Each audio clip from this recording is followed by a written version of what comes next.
Good morning, ladies and gentlemen. Thank you for accepting our invitation to participate in the EOSC Festival, the first tripartite national event in Poland.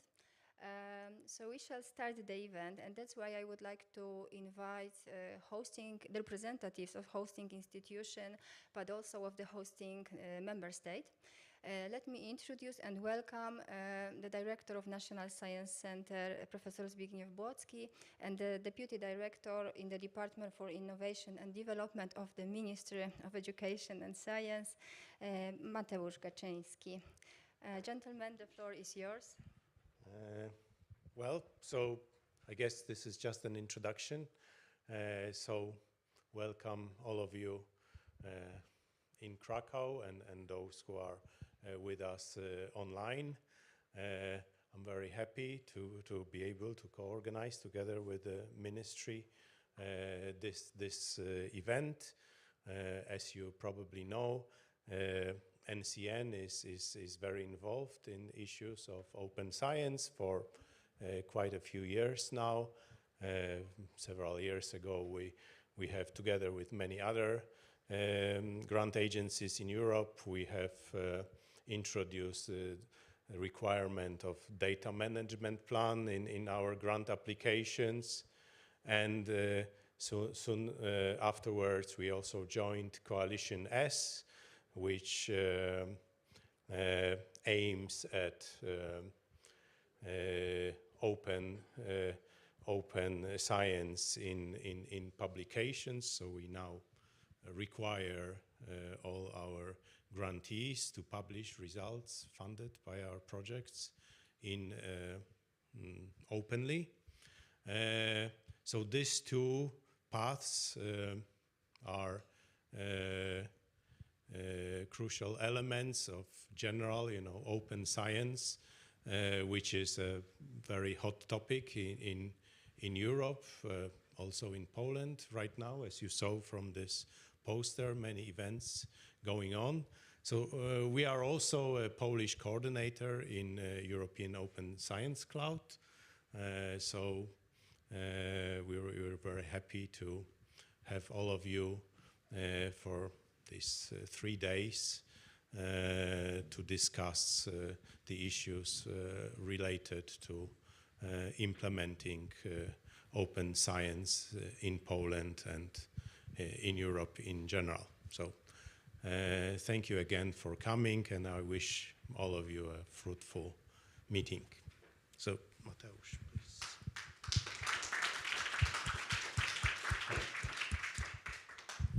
Thank you very much. Ladies and gentlemen, it is my honor to welcome you to this conference on behalf of the Minister for Education and Science. Open access issues were and are very important for our ministry.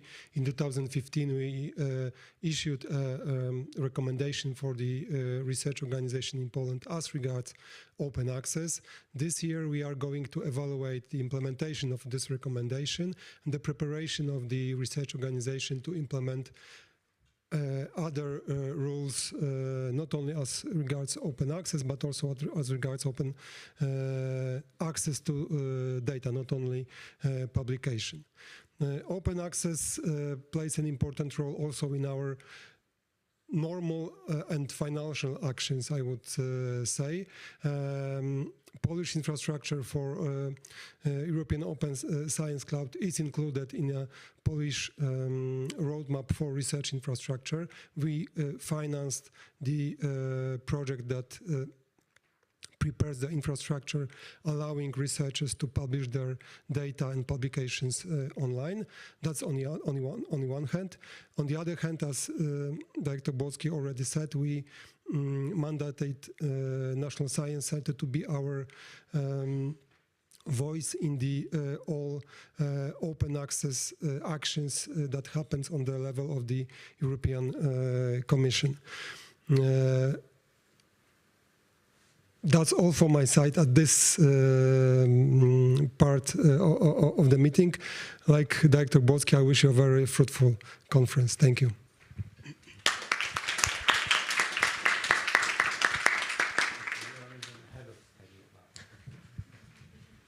Thank you very much for keeping the time. So now we would like to invite you for the next part of the agenda, which is the introduction to the tripartite collaboration between the European Commission, EOSC Association, and the EOSC Steering Board. And the chairing person of the session is Jadwiga Spyrka, who is the national representative of Poland in the EOSC Steering Board. Please, honorable guests, speakers, and the chairwoman, you are very welcome.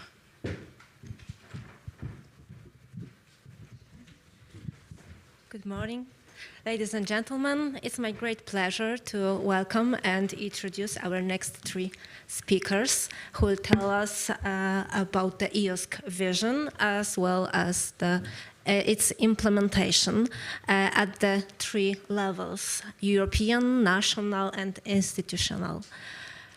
At the end of the session, there will be a possibility to ask questions. We are open for the questions from the audience gathered here, and also those sent via chat. So our first speaker is Pantelis Tsivologlu. Welcome. He works for European Commission in the Department of DG Research and Innovation, subunit European Research Area and Innovation. The next speaker will be Maria Luisa Livetriano. She's the Director and Vice President of EOSC Association, and she works at University Milano. And the third speaker is Volker Beckmann, who is the coordinator for European Open Science Cloud in France. And Volker joined us remotely. So, Pantelis, the floor is yours. Thank you very much. Will we have the presentation brought here? Maybe. No. Yeah. Would you prefer that I stand up or I sit as you?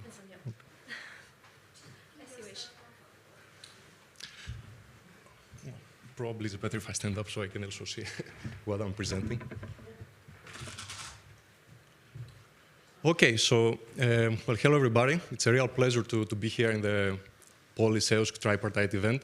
Many thanks to the organizers for pulling this together, and many thanks for giving me the invitation to present the European perspective on this work. I'll say a few words about the European policy on open science and some of the work that the European Commission has been doing to promote and support the development of the European Open Science Cloud. But let me start with some definitions and some facts.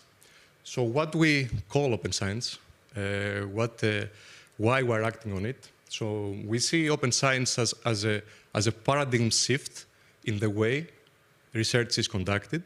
It's a paradigm shift that involves the whole research cycle and all its stakeholders, and it is very much involves the use of digital technology, so the digital transformation that we see undergoing in our economies and societies, also permeating the scientific process with the aim to unlock, in a sense, information flows in the conduct of research. In its sense, it is about sharing the outputs of research as early, as openly, and as fairly as possible in the research process. By fair, we refer to the FAIR principles, the well-known by now FAIR principles of findability, accessibility, interoperability, and reusability. And this is both within and across disciplines, and also with society at large. So we believe that open science is in fact better science, and we have evidence that move in this direction and support this view. One example is, of course, the strong push for open science in the recent pandemic, so the immediate access to research results, to publications, that helped accelerate the scientific process in the last 2 years to tackle the pandemic. Another example is consolidating and overwhelming evidence coming from research on research. So this is researchers whose subject matter is actually to study how research is conducted so that they find ways to make it more efficient, more effective. And we see that among the different recommendations and findings of this discipline, open science is a big part, so improving open science practices. And some further facts that I would like to present are coming from a study that, that is about to be presented, published this week, hopefully, funded by the European Commission. It is a study that, that includes a survey of more than 15,000 researchers in Europe with the aim to provide an overview of the research data landscape in Europe. And we see here some results, some findings of this study. Here it is, in this slide, we can learn that, in fact, the majority of research data are deposited in personal spaces, so in personal data storage places, or in the data storage places of the research groups that are nevertheless local and not accessible by other scientists. And only 40% of researchers have reported that they occasionally store data in research data repositories. More from this study, we see that more than 1/3 of the respondents have never heard of the FAIR principles, the principles that we mentioned earlier on, and only less than 1 out of 5 researchers have occasionally used put some of these principles in practice.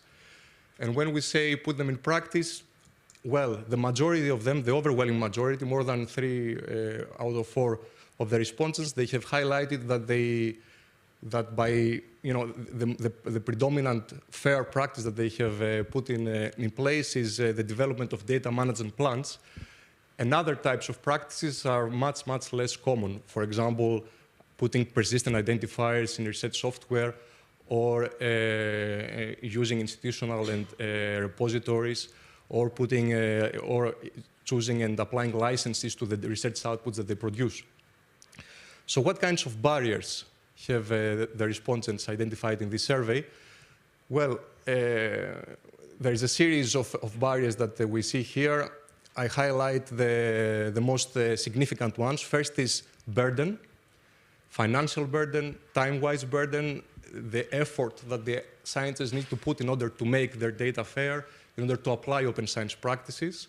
The second is uncertainties. Uncertainties about data protection, uncertainties about the legal, the regulatory framework of the data, of the research outputs that they produce. And the third is the fact that they feel that there is a lack of recognition for doing so.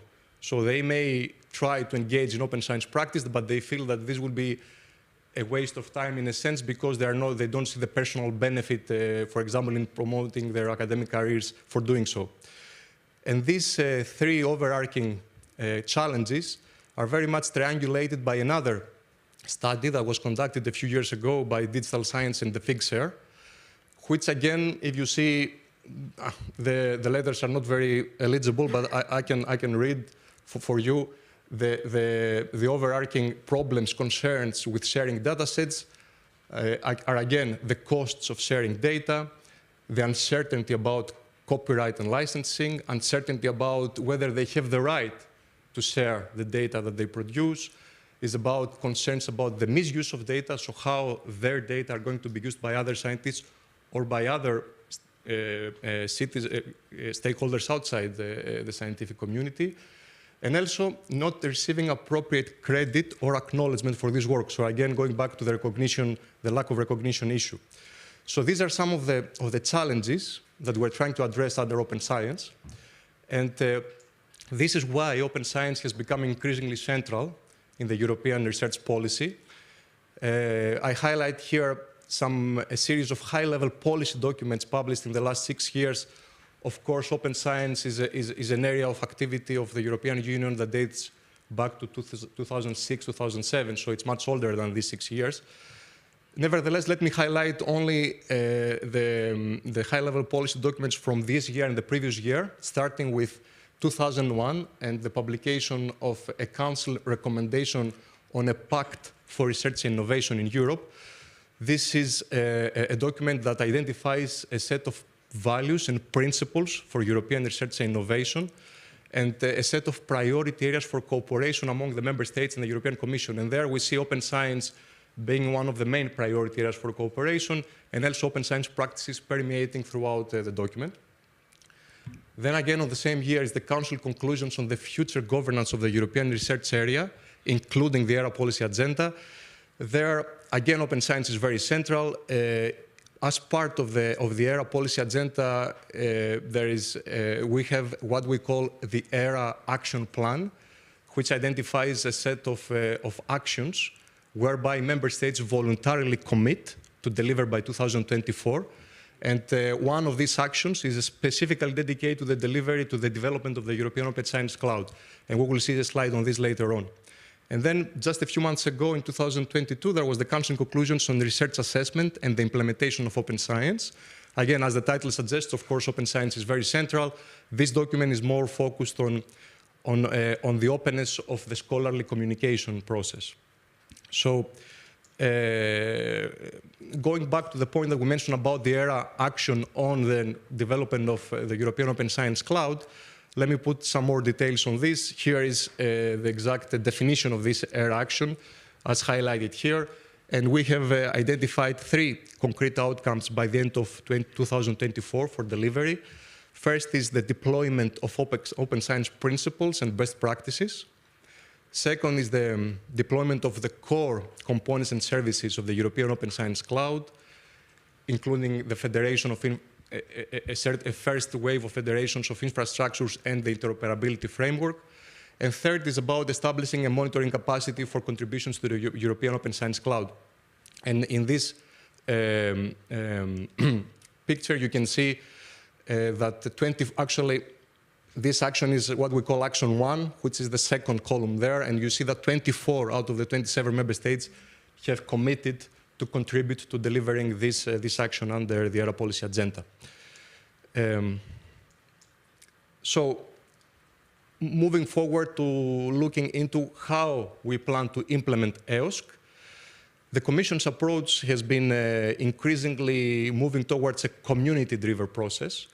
And it is about moving together from the European side and the member states and the community side towards a mutual alignment of practices and the coordination at all levels, at the European, the national, and the institutional. And these 3 levels and these 3 different types of factors are brought together in what we call the EOSC tripartite governance, which provides the high-level steering of the development of the European Open Science Cloud. The European Union, the European level is represented by the European Commission.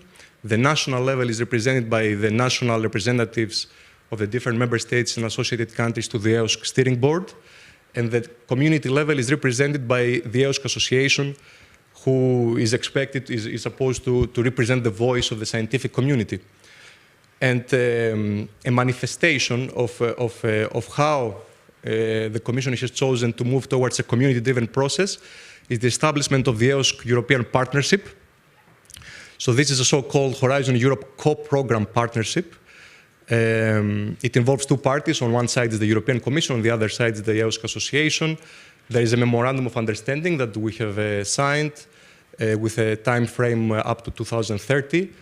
There is an agreed investment of around €1 billion for this time period. And the aim is to bring the stakeholder community closer to provide your input in the development of the work programs for Horizon Europe, so that they are more stakeholder-driven, but also to leverage investments from the community, from the stakeholders, in terms of additional activities for the delivery of EOSC.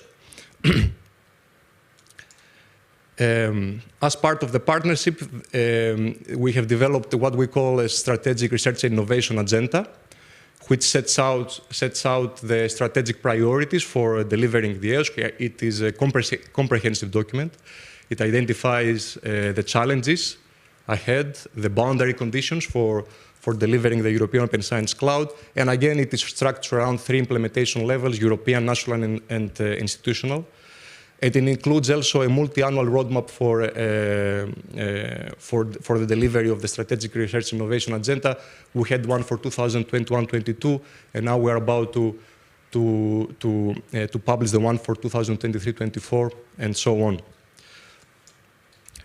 As regards the tripartite collaboration, this is again, as we said before, the 3 different levels: the European, the national, and the institutional, brought together in a single governance structure.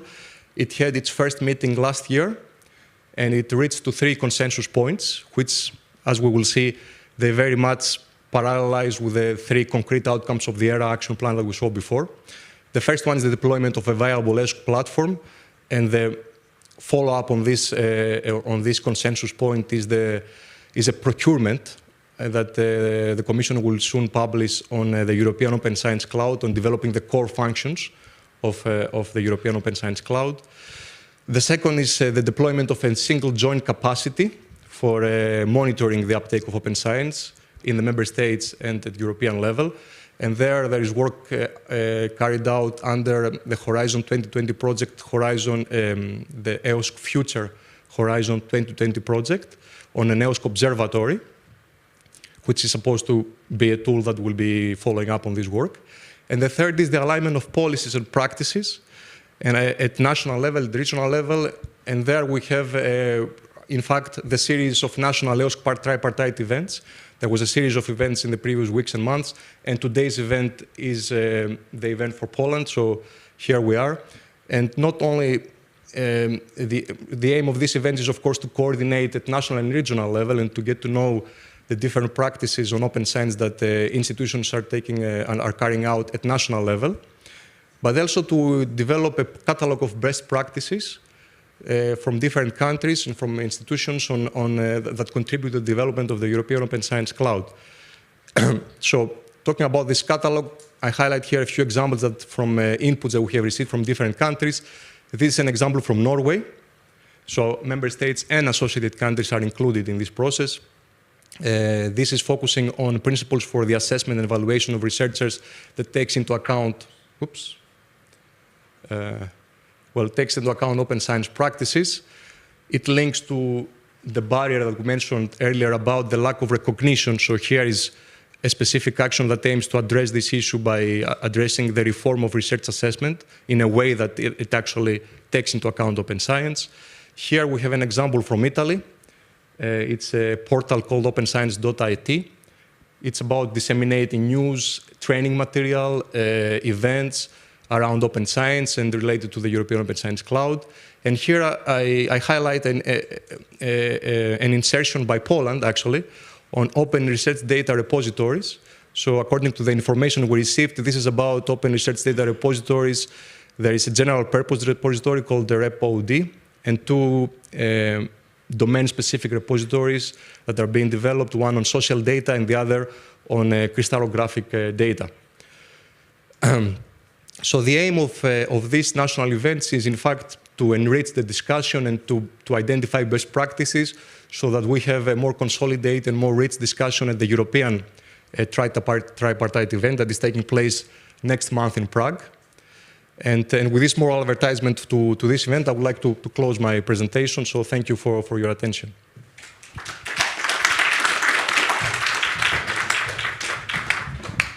Thank you very much. Maria Luisa, the floor is yours. Thank you. Thank you for inviting me. This is a great honor to be here today and also to present the EOSC Association perspective. May I have my slides, please?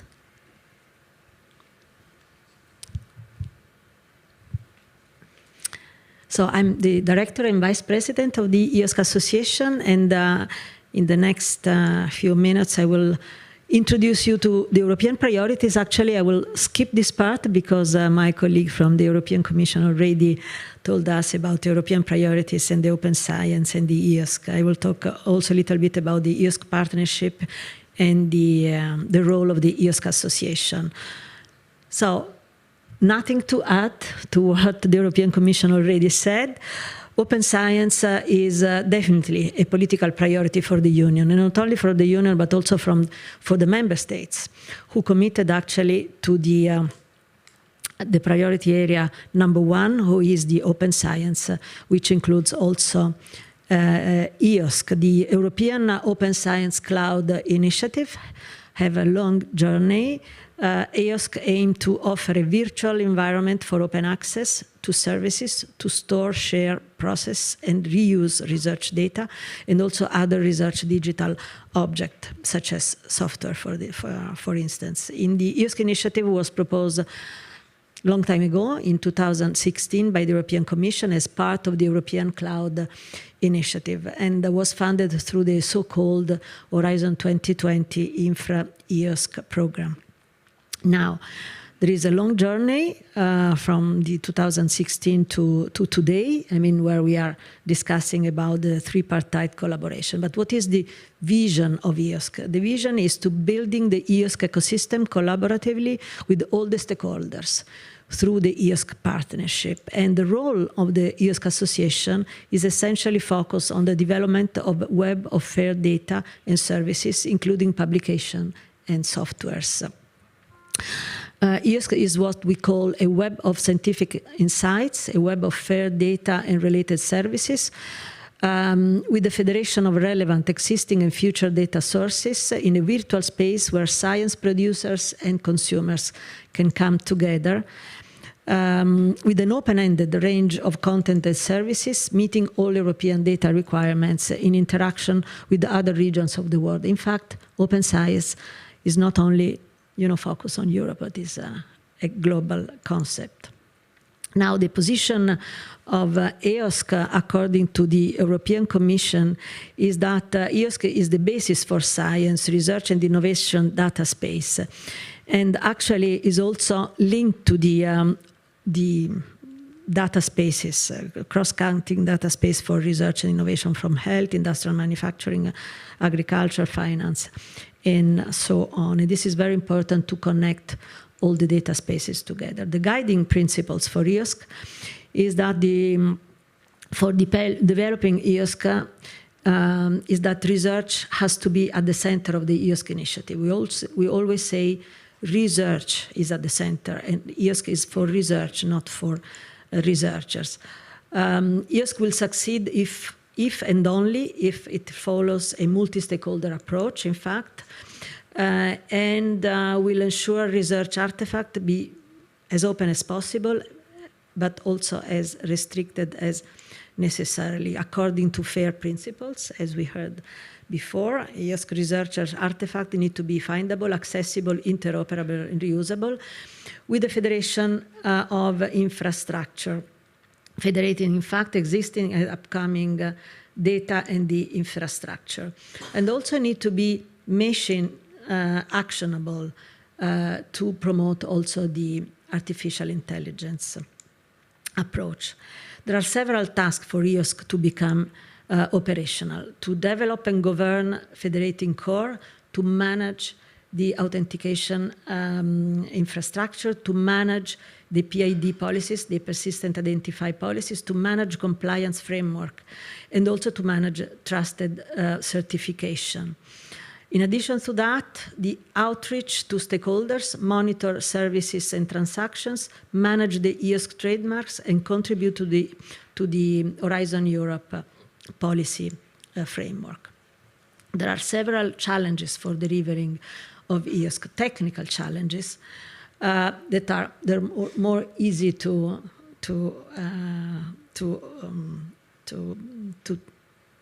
overcome. Technical challenges is create, in the long run, truly broad multidisciplinary interoperability. Interoperability is really central for the implementation of EOSC. For the short term, this means optimal authentication and authorization infrastructure, stepwise growing interoperability. There are also social challenges. First of all, getting the nose in the same direction. We heard we need a change of culture and combining local and regional initiative towards a true open science commons with global convergence on standards in support of the implementation of EOSC.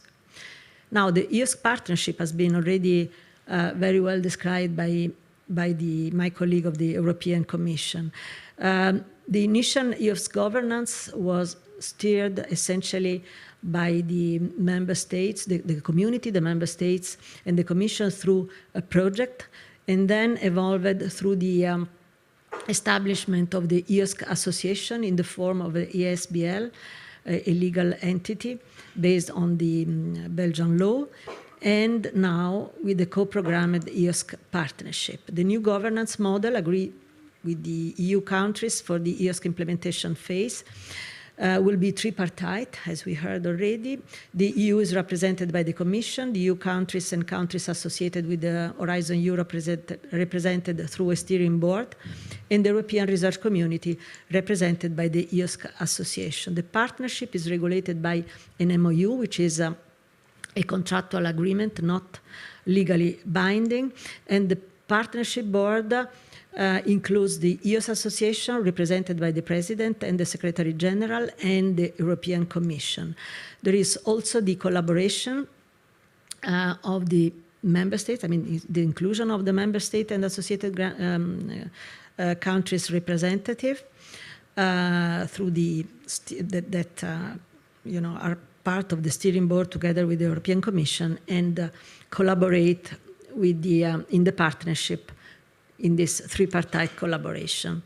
The content of the scope of the MOU is to contribute to the objective defined in the strategic and research and of the SRIA, the Strategic Research and Innovation Agenda, which includes also KPIs to measure progress, and also, I mean, the financial is strengthened by the financial contribution and in-kind commitment by the partners, financial from the Commission and in-kind by the member states, by the members of the EOSC Association.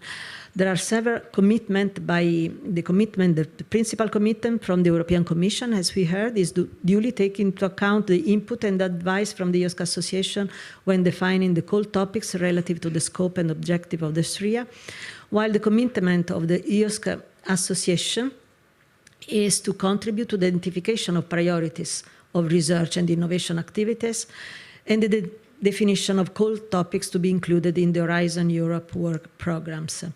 And also the establishment of a single joint monitoring system with the monitoring of key performance indicators, and also reporting the additional activities as in-kind contribution of the EOSC Association members to the SRIA objectives.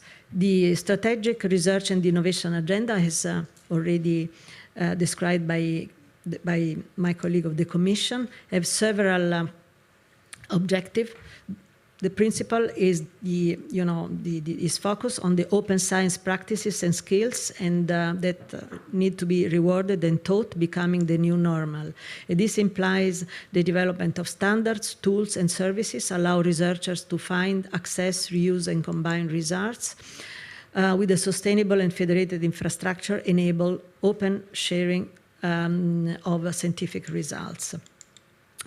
The SRIA is the Strategic Research and Innovation Agenda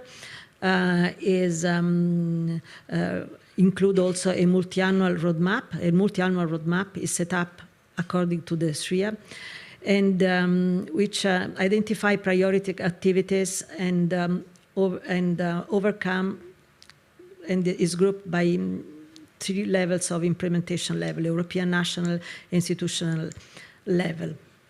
The SRIA defines the general framework for future research, development, and innovation activities in relation to EOSC, while the multi-annual roadmap sets priority activities and outcomes grouped, as we said, by 3 implementation levels: the European, national, and institutional. And the agreed priorities for 2023 and 2024 are business,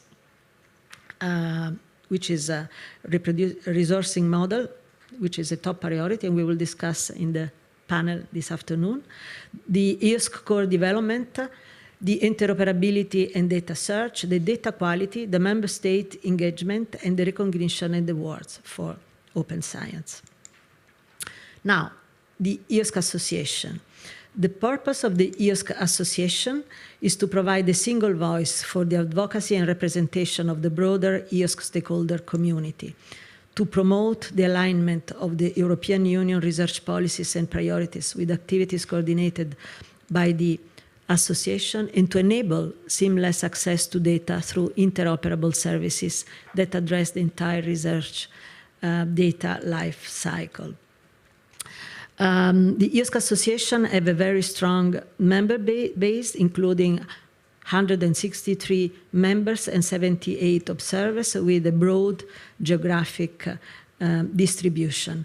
The members are service providing organizations like research infrastructures and core facilities, research funding organization, and research performing organization, including research centers and universities. The board of directors include 9 independent individuals that also have different expertise and different nationalities, so with a plurality of contribution. And also we can rely on a big brain pool of over 400 volunteers that are contributing and that are working in our 13 task forces. The task forces are, kind of, are included in the 5 different working group, the implementation of EOSC, and that includes task forces on the rules of participation, compliance and monitoring, the PID policies implementation, the researchers' engagement and adoption, the group on technical challenges on EOSC that includes a task force on technical interoperability of data and services, infrastructure for quality research software, and the AII architecture. The group on metadata and data quality is focused on semantic interoperability and on fair metrics and data quality.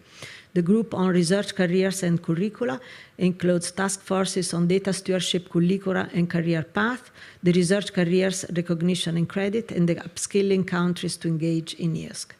Lastly, the last group, the sustaining EOSC, includes the task force on financial sustainability and the long-term preservation. Each task force have a liaison in the EOSC board.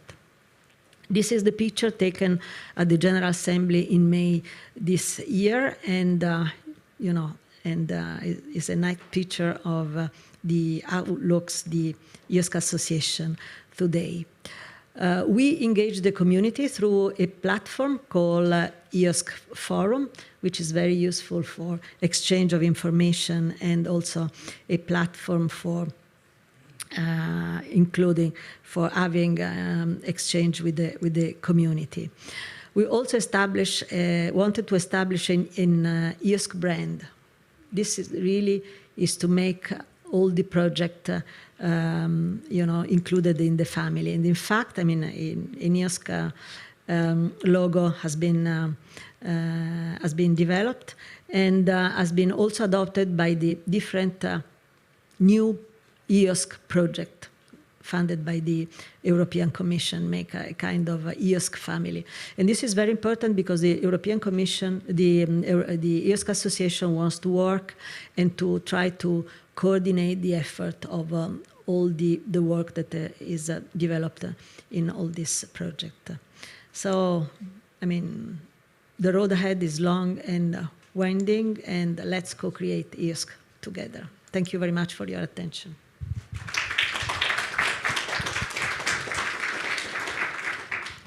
Thank you very much. And now I'd like to invite our third guest, Volker, who joined us remotely. Volker, the floor is yours.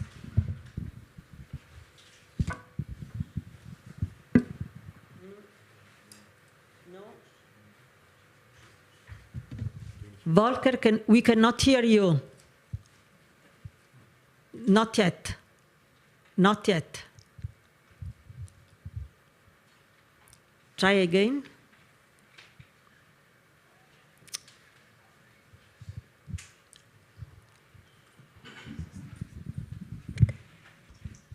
Is it something on our side? I think so.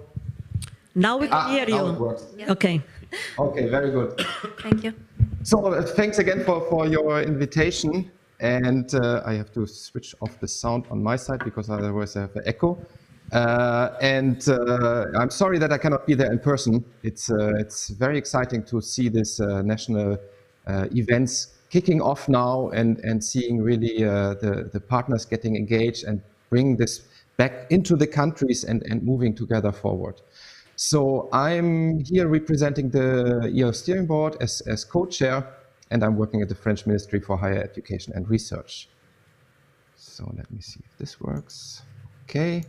So I would like, the first two presentations already set the scene very well, and I don't want to repeat what has been said here. I want to give a bit the perspective what the member states and associated countries in the steering board can add to what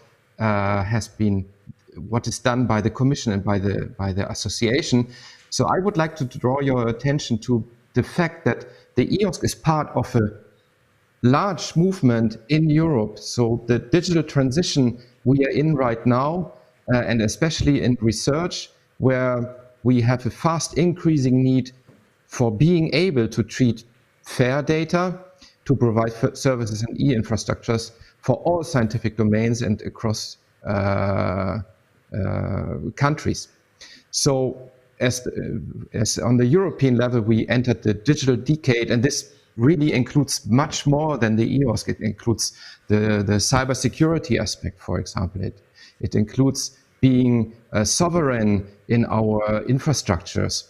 So all this comes together, and I think that that's the role of the EOSC steering board, to draw the attention at the different ministries to the fact that EOSC is part of that, and that we share in this work, and that we need also the support by the different ministries in order to set this up. So I think progress is only possible if our data and services are fair by design. And of course, the sharing and concentration of resources is key here. So this is first and for all is human resources, but also e-infrastructures and financing at the end, if we want to be successful. And of course, something which is sometimes difficult in the public sector is this knowledge that if one wants to save something at the end, one has to invest something first. And the effect can take a bit of time. In the private sector, this is much easier, I think, to convey this, to convince the partners of that. So this is something, that's a message we as steering board members have to bring to the attention of our ministries and governments. So how do we proceed from in this digital transition? So policies have been mentioned. This is a main instrument of governance and of ministries. So their development on national and international level.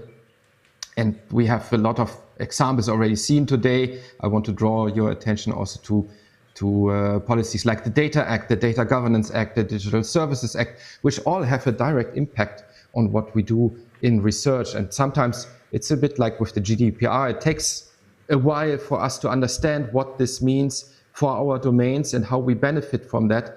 And we have to look into this. And this is, I think, it's also a role of the steering board members to do this connection, to understand what the implementation means for us.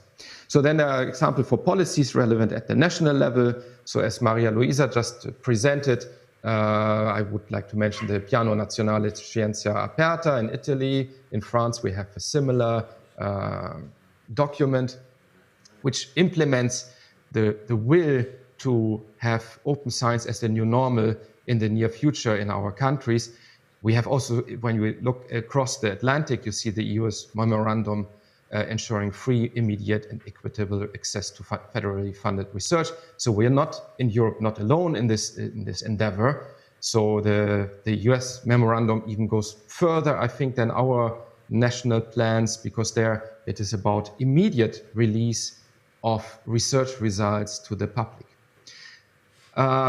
We also have to see the European Open Science Cloud in the context of the European data spaces.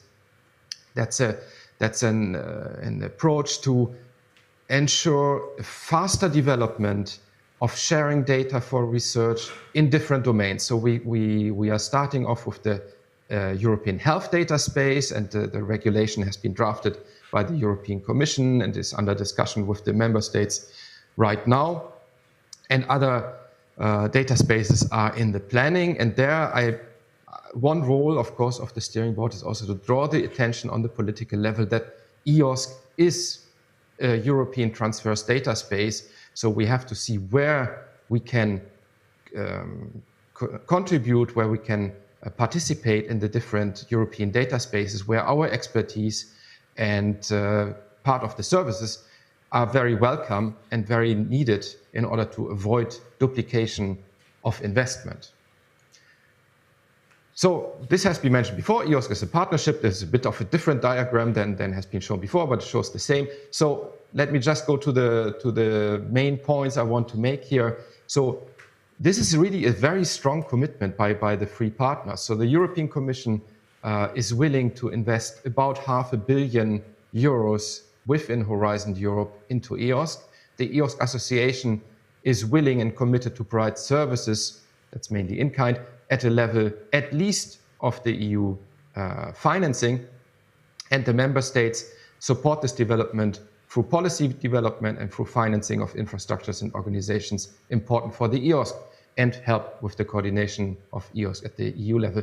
So this statement, of course, one would have liked to have this a bit more concrete in numbers, but of course, we see in the European landscape, every country is different in the way the research infrastructures and research in general is financed. So the approach there is very different in each country, and we have seen from the Czech ministry their commitment to open science. So this is, of course, something which is happening in a lot of countries right now, and we have to have an eye on how we do this in the different countries, and we have to learn from each other there how to best bring EOSC forward. Then, so on the policy side, the EU steering board, that's one of the main things we are doing. So, because transitions like the making open science the new normal, they need investment. And in order to channel investment, we have to put out the frame for this in terms of policies. So, and we have a participation by a large number of stakeholders, the colleagues in the laboratories at universities, the research organizations, the managements and infrastructures, our governments and the European Commission. So we need a strong coordination, and national policies provide a frame and orientation for research performing and research funding organizations, because we need to give some guidelines, what are our priorities, in which direction we want to go. And then, of course, national policies should influence investment decisions at national and regional level. So this meaning, of course, we can outline a lot of policies, but we also have to feed them with investment. So we have to also work on this at the national level. So, and the EOSC steering board, of course, that's a huge forum. We have 27 member states, we have 12 associated countries, and we want to move forward as fast as possible all together. So right now, what the steering board is doing, we continuously examine the EOSC evolution, and we ask ourselves, so what are the areas which need support through policy development? So for this year, we identified 4 policy areas to be in the focus. So EOSC and data literacy, EOSC and the commercial partners, EOSC sovereignty on fair data, and monitoring of open science in the EOSC context. So where are we there right now? So we are developing opinion papers. It's called this. It's not a policy, but it's a statement, so to speak, of the EOSC steering board, with an introduction, with some short-term objectives, and with recommendations. And we do this for the 4 topics mentioned before. So I don't want you to read this, because we are not fully, we haven't fully finalized these papers yet. So they are developed this year by the steering board and its subgroup on policies. So as I said, there is a background part, objectives and recommendations at EU, national and institutional level, and the papers are finalized right now for presentation at the EOSC Symposium. And then what we plan to do is that we condense the message of the 4 opinion papers into a short statement at the symposium, which should help to advance EOSC on European, national and institutional level, also through the support by the ministries of the trio presidency and by the Commissioner Gabriel of the European Commission. So we really want to put this forward, saying, okay, these are main aspects we have to focus on right now. So as I said, member states and associated countries support the EOS through policy development and financing of EOS-relevant infrastructures and organizations. So in short, this comes down to policies and financing, what we are doing. But in order to be efficient, we have to have a look on how this is evolving, how we do in comparison with 1 year after the other. So this is our motivation for monitoring. We want to share best practices. We don't want to do the blame and shame and blame game there. We want to see what is working, what can perhaps be applied in other countries. We want to have a slight overview of actual investment to see how much is going into the EOS system. We want to demonstrate the commitment of member states and associated countries to the EOS providers, to the EOS association. We want to show we are standing behind you, we are financing, we are continuing our support for what you are doing, and we want to monitor evolution. We don't want to make a snapshot, but we want to see from year to year how we are doing. And that, of course, should motivate us as member states and associated countries to do better and more for the EOSC at the end of the day. So the steering board survey has to be seen in context to have open science as the new normal. And there are, of course, a lot of partners on the European level. We have the ERA with the high-level EOSC readiness KPIs. We have the NPR. We have the EOSC Association. You saw this before, who are monitoring the contributions to EOSC by their members. And into this, we add the EOS steering board survey with the national investments into EOS and the policy development. So we have developed KPIs together with the other partners because we don't want to duplicate questions. And we have developed the monitoring platform inside the EOS observatory. And also this you saw already before. So how does this look like? So this will be public quite soon before the EOS symposium. That's in the EOS observatory, where you can then see, for example, which countries have EOS relevant policies in place at national or regional level. Then, for example, also which countries have directly or indirectly connected financial contribution to the EOS in place. And we have, for the first year, that was 2020, we have a rough number of the total investment by the member states and associated countries, about 200 million euros. This number has to be taken a bit with caution because not every country applied the same methodology to determine their contribution. So that just should give you an order of magnitude answer. And if you on the left side, if you miss Poland in this map, so Poland is listed here as preparing an EOS relevant policy at the national level.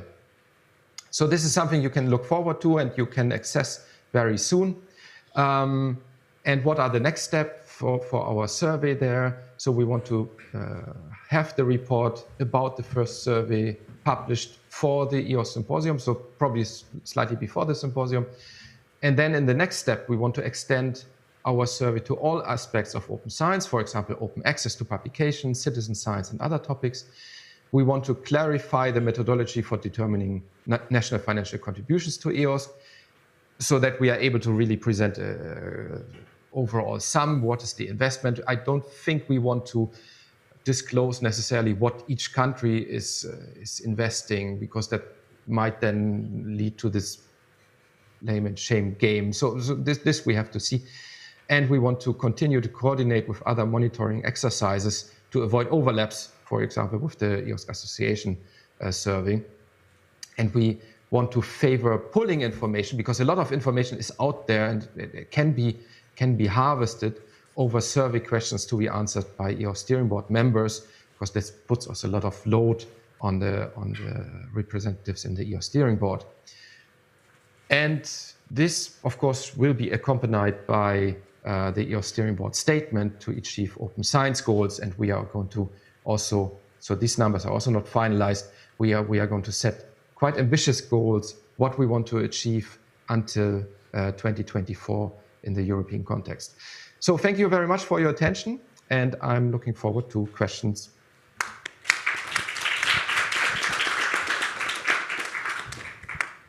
Thank you very much to all of you for your great presentations. And now it's time for questions.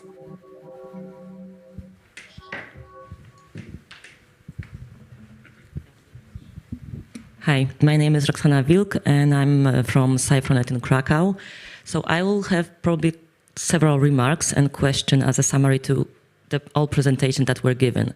So I'm myself engaged in EOSC since its beginning. At the very beginning, I was responsible or involved only in the technical part of the implementation of it. I've started as a coordinator of the delivery of catalog and marketplace in EOSC. And I knew nothing about policies. And the anecdote is, one of the meetings in scope of probably EOSC Hub project, there was this AAI slot, and what people were fighting about how to connect different communities for the sake of being able from one community to another to gain access to their resources. And knowing nothing about policy at that time, I was pretty surprised about what's this discussion about, because when I've heard about EOSC as a initiative, its motivators and mission, I was convinced that the interdisciplinary was the fact already written in it. That the marketplace will be great because someone from chemistry might include some data on organic cells, and then can somebody from biotechnology come and take from it. And for me, it was obvious that this is the moment where it already is happening. And then I found out that in fact, it's quite the opposite, that we are as close as possible. Communities, research communities producing their own tools or data are not even allowed to exchange the outcomes, and probably all of us know this right now. So what I wanted to say based on this anecdote, now being involved in also the policy aspect, but also investigating the needs and problems of researchers across many countries in Europe to deliver what is meant to be delivered in EOSC Future, for example, we found out that what Pantelis has presented, what you have presented regarding the outcomes of service, regarding the main problems, we arrived to the same conclusions, apart from the one about the misuse of data. Very interesting conclusion. We didn't get there. So probably my point for this is that probably this is right, that the main problems about the recognition, confusion about the legal part, and cost of sharing data, these are the main ones that should be taken upon at the very beginning. Because what has also mentioned by Marie-Louisa regarding the technological challenges of implementing EOSC, believe me, technology is there. We can do the interoperability right away. It's not very easy, but it's much easier to develop kind of consistent idea or even model for running open science in Europe. It's much harder to implement it. And implementation has the most prosaic reason, it's the money. Or not even the money, resources of all kinds. Because we have many ideas or even solutions for the interoperability part. We just need people, providers, to be able to sacrifice some of their time and implement the integrations needed. And that's the problematic part. The problem here also, when talking to people who are not this familiar with EOSC, they're not sure about how sustainable we will be. So the message is not out there, because they would say, okay, I would gladly push the data and do the work that needs to be done, even for not being involved, if no money is being involved there, because I support open science, I want to do this. But I'm not sure if you will sustain, if you will last. So I don't want to make this effort and then it go to waste simply. So one thing, message about our sustainability plan, or that maybe it's not there precisely, but we know that we want to be sustainable and that we are going, or we plan to last, should be much, much louder out there. And the policy or even legal part of the interdisciplinarity, because right now there are integrations or exchange of outcomes between some of the communities, but it's made by the communities themselves. and as long as I love the bottom-up approach and we finding out about the best practices, how the laws are making the open science visible or available in a given country, in the end we will need someone to tell how to deal with the policy issue. Maybe not to enforce it, but look, if you want to be interoperable on the national level in Europe, this is what you must follow. And for now, I don't think we have that, or we're even close to that, but maybe I don't know something.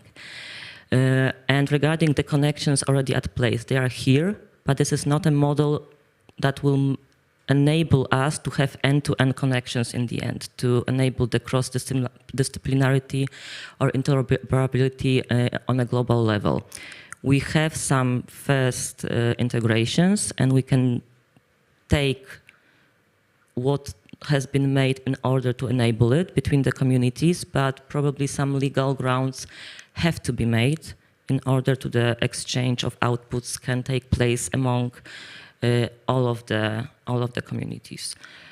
And last but not least point, yes, the incentives for researchers in the end to make science open, because we still don't know that. We know that there are new projects that are about the open science metric meant for researchers that probably will be connected with the incentive that can be out there as a result of it, because if we know how to measure consistently the open science factor in the research of a single researcher, then we can first of all, be able to measure it, and based on the measures, be able to give something in return. And this something needs to be also set out very clearly and loudly. And I think that's all. And my question is, do you have any ideas what to do with the policy and resource issues that are at hand right now, so we can move forward most efficiently with the implementation itself on both European and national level? And sorry for taking so long. Thank you. Yeah. Well, that's a lot of very good points that you raised there. So talking about the culture change that you mentioned at the beginning, this is exactly the point.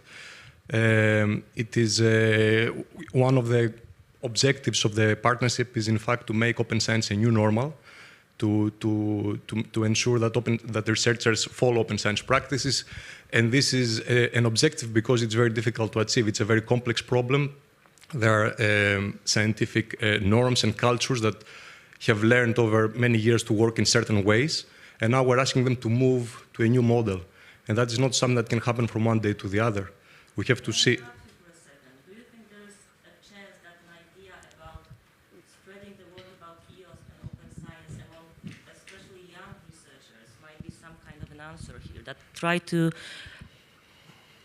even at some point involve open science paradigma as one of the subjects at the university level for all of the students, just for them to know that this is the new, that this might be the new culture. So be mostly, I know that the big communities, they matter, we need them there, we need to convince them as well to participate, but to change the culture, usually it's easier, it's not better, but it's easier to approach the young ones, the new ones, not, you know. I will comment on this later when my colleague... Yeah, just to say, I mean, it's easy and it's difficult at the same time. You know, young scientists are under extreme pressure to publish, to advance their careers, to follow up with more senior professors that have a certain way of doing things in their research projects. That's why I wanted to link it to the last point that you made on research assessment. And I think it's extremely important to provide rewards and incentives for these people to follow these practices. And just to make a point about this, the revision, the work on reforming research assessment, the European Commission is supporting such a process. We have what we call the Coalition on Reforming Research Assessment that was initiated several months ago. It's stakeholder-driven, facilitated by the European Commission, and we were able to come to an agreement on a certain set of principles for reforming research assessment and specific commitments that the signatories of this agreement can agree upon to deliver. And the main points that we raise is exactly along this line. So acknowledging open science practices when research is assessed and when researchers are assessed, for example, in developing career paths, acknowledging the different roles that can be played and should be played in the universities, in research performing organizations. It's not only the scientists, it's also data stewards, it's also science communicators that have to find their place in the ecosystem. And there is a series, there is I think more than 100 signatories now in this open agreement that, and more are coming in the weeks. Of course, it's not something we can impose, we cannot mandate this easily, but it's a process that is supposed to drive, let's say, stepwise change. On the point on sustainability that you raised, extremely important, of course. With the partnership, we were able to set a semi-stable, let's say, path up to 2030. We saw the presentations, we discussed about almost $1 billion investment from the partnership, from the European Commission and from the stakeholder side with a certain time frame. So we see a certain horizon within these years, but the long-term sustainability of this exercise is, of course, an open question. Ideally, I think that when open science becomes the new normal, then nobody will be talking about open science because everybody will be doing it. And then this will somehow be, I don't know, absorbed in the operational costs of universities, of infrastructures. So this will become the new operational cost, let's say, of the future. But of course, the way to get there is an open question, and this is why there is a task force on sustainability actually under the EOSC Association.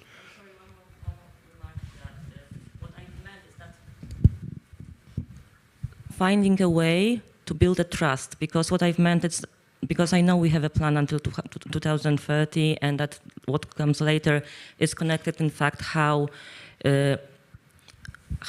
open science will be perceived as at that moment. But what I'm saying now, that we need to try to build a trust among our stakeholders that we are for real, that we plan to do it until 2030. So if today you will put an effort and promote and put your data into our repositories, it's not work done for nothing. So it's worth it, right? Like, we are trustworthy. That's the main. Yeah, I do not have many other comments, I must say. But I want to underline that really what is needed is a change of culture. And we shall, it is true that we shall start from the young generations. Yeah, not only we should take care of the actual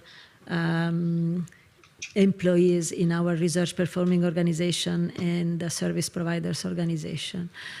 The change of culture includes trust. It is true. I mean, we need to change from a competitive approach to a more collaborative approach. But educational programs are needed. So really are needed, and rewarding and recognition for this. I mean, for the approach of the open science. The process is started, and also the EOSC Association have this approach of, bottom-up approach with the, engaging the community as much as possible, and this is what we need. It is true that the technical challenges are the more easy to solve. Policies are needed at several levels, and this is something that will facilitate the implementation of EOSC very much. Volker, would you like to add something? Yes. Can you hear me? Yes, yes, we can. Yes, so I think it's not as negative as it might look from some views. I think we have to see the EOSC as part of open science in general. So not everything which is contributing to open science is labeled EOSC. And governments, universities, research organizations, they are very aware nowadays that we can only move forward if we have fair data, fair by design data. I think this is something which is quite known. And in that sense, sharing also services to go with this data. That's also a fact which is I think quite well known by the deciders. So to put this into place, part goes for EOSC, but part is also done outside the context of EOSC. So doing fair research data and providing services across domains is a necessity which is there with or without the EOSC. And on the other hand, our countries are not investing all that now, and then in 2030 we say, well, that was a nice idea and we do something completely different. So this, I think, is also not realistic. So I would invite everybody to have the trust into what we are doing, because it's not only top down, it's not only bottom up, it happens at very many levels. We have the change, for example, in research assessment already put in place at the CNRS in France and the other organizations where open science is rewarded. This all is in parallel. Of course, it takes time, and in some communities, some countries move faster, others move slower, but I think we don't have to It's the way to go. Continue in this saying, well, we don't know if we are still there tomorrow.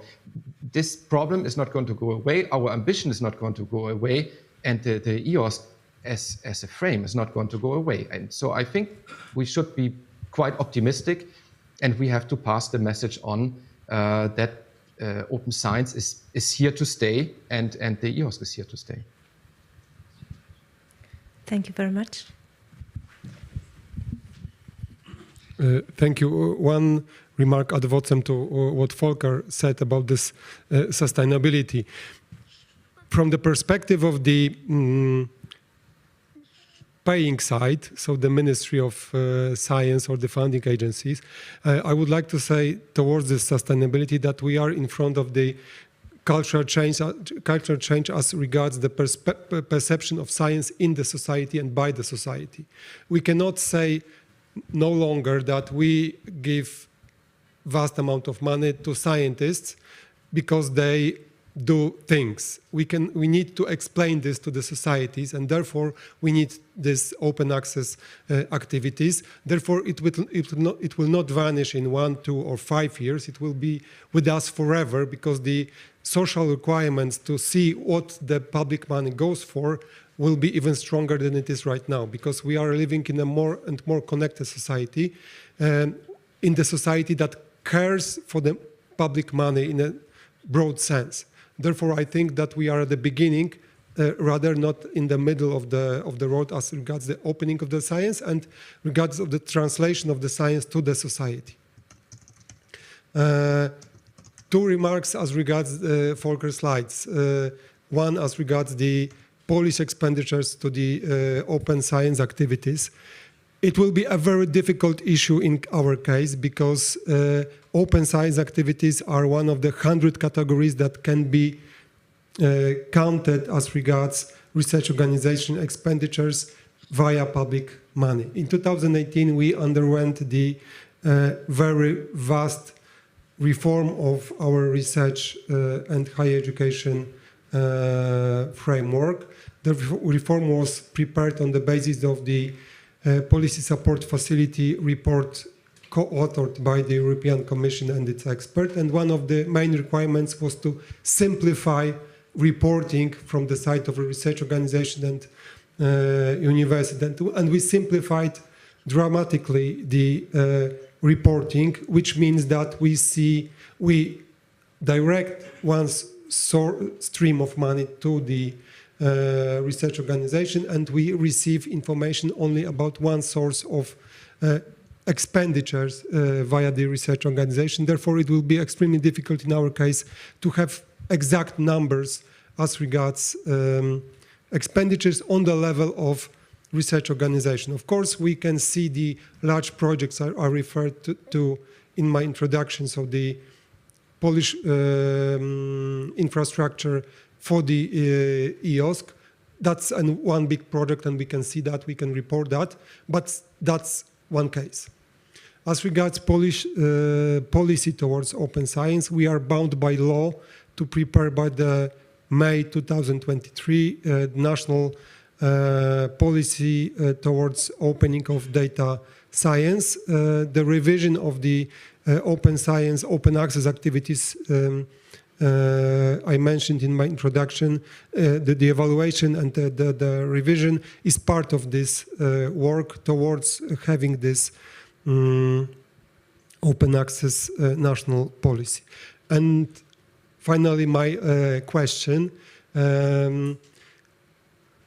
It might be a bit of paradox that I ask this question in the open access conference, but I would like to ask about this as closed as possible, as necessary issue, because we are living in a world in which information is a new oil to the industry and is very much connected to the safety and strategic autonomy issues, which is very much at stake in the discussion recently, especially right now.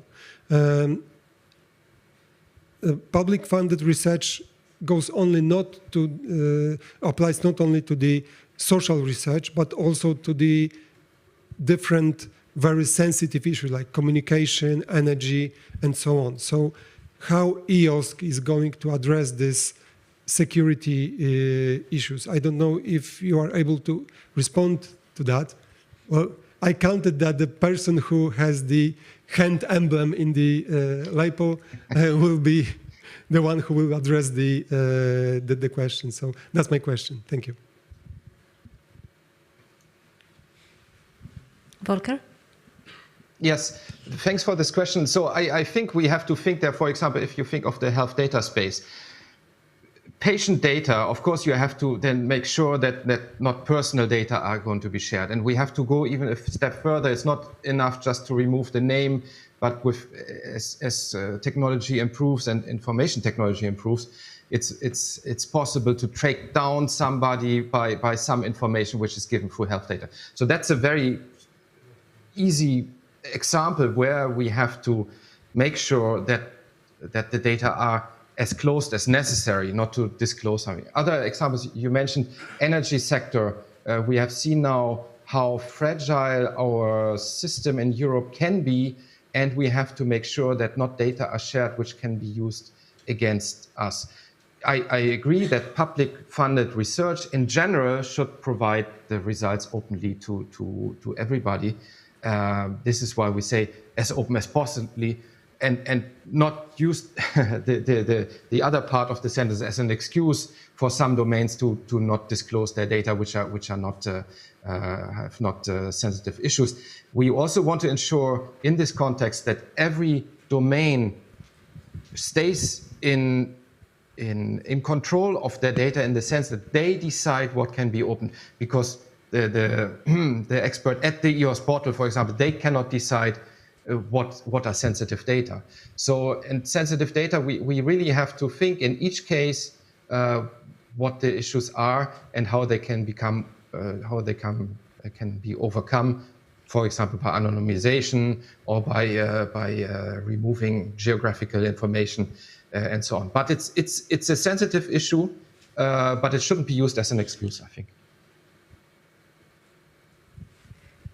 Thank you very much. We've got one more question. No, I think I wanted just to add a remark here about the openness or access to the data that might have sensitive information inside. So what I truly believe regarding also the change of culture, that the one thing that might bring people closer to open science and to EOSC, and of course, EOSC doesn't need to be the one thing or the only thing for sure that will promote open science, but whatever we do here, if we do it right, and if we do it in a way that in fact helps the researchers and people connected to research, that will be the best way to tell people to join. Because if they see something of value, yep, that's the way to go. And regarding the health data, for example,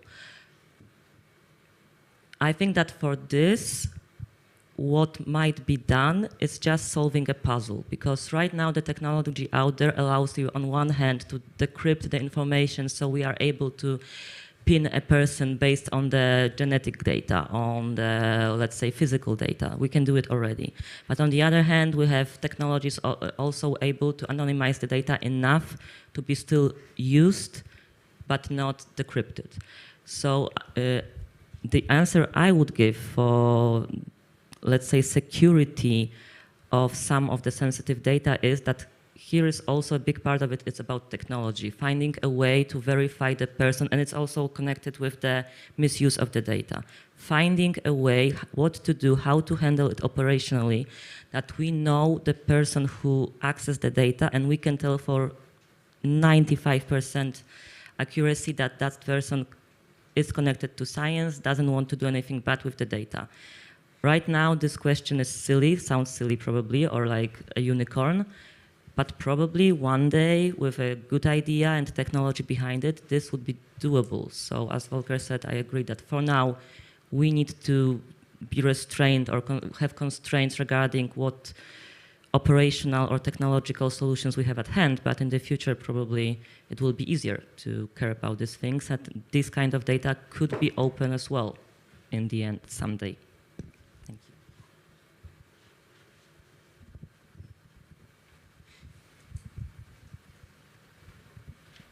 We've got time for one short question. Hello, Michał Kotnarowski, Polish Academy of Sciences. I'm also National Coordinator of European Social Survey ERIC program. And I would like to somehow follow up what Director Gaczyński said. So when I looked at your presentation, so here idea of open science data what was presented something like how to well prepare data and made it accessible. However, like in case of my project, so the data there are potential to be widely used by other scholars, but as well as journalists, leaders of public opinion, as well as like ordinary citizens or administration, local administration. And actually, in our project, we put a lot of efforts to somehow deal with this technological barrier with using the data.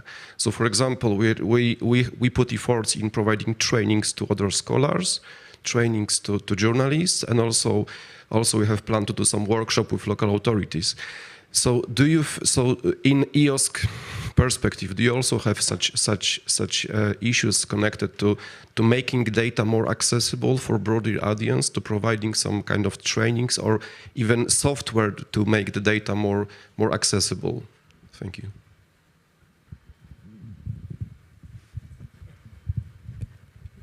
Yes, well, I can. Clearly, this is a key issue indeed, to developing skills for scientists to be aware of, what FAIR principles are and how they can put them in practice. In fact, if I remember well, one of the projects in the current InfraEOS calls is specifically focused on developing skills for the European Open Science Cloud. And it involves developing training material, training sessions and all that for this. Of course, this is a learning process. As we develop the tools and the services that will be employed in the EOSC, then we'll be also developing the corresponding skills that are needed for using and for promoting these tools. And it very much links actually with the discussion on data sovereignty. So what you mentioned before, and also Volker, that it's not only about opening up data, it's also about knowing how to license and how you can put down licenses that are interoperable so that they can be reused by others in composable ways. These are not obvious issues. These are not issues that we learn in our undergraduate studies. You need to have some training to get there. Yeah, I totally agree. I mean, first of all, we need data. We need data of quality data, so data curated. Therefore, we need someone who can do this. And we need to train data managers and data curators, not only data stewards. It is more easy to make data fair or to have data fair by design than to have fair data usable, because we really need to train the community also to do this. In addition to that, we need infrastructures, as you said. I mean, we need the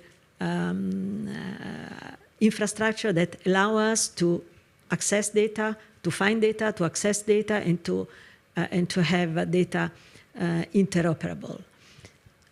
In addition to infrastructure, we need policies, because if there are policies, of course, everything can be, makes the implementation possible. But, the more important thing is the humankind. The researchers, and because we need to train them to make everything possible. So, different. Researchers also like to be broader audience. Broader audience, sure.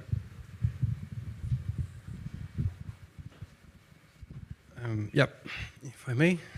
My name is Raimundas Dominauskas. I work for PSNC from Poznan Supercomputing and Networking Center, and we are part of Skills for EOSC project. We are partners in Skills for EOSC project, and most importantly, I think it's not training material, but it is the concept of the competence centers that Skills for EOSC brings to the community, and that the distribution of this material through the competence centers is aimed at bringing actual knowledge closer to the universities, closer to the projects, closer to the scientists, so that they have in their institution, in their region, in their city, they have someone they know, or in their country, they have someone they know, they can have someone to call to communicate. So if we will be working on this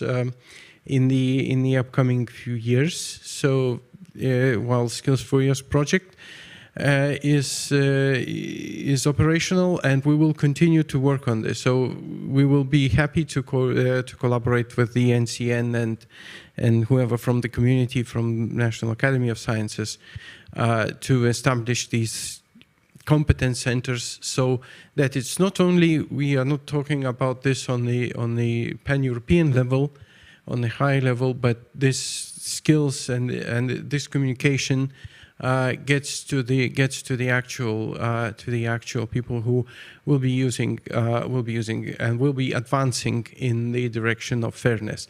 I would like to also comment on the presentation of the Pantele's presentation on the survey, and one of the on the fairness, in the chart of the fairness, there was this bottom line, and I think that it's important if we look at it, and it said, I was looking for other research data to use, and that was quite significant amount of scientists that were actually doing that.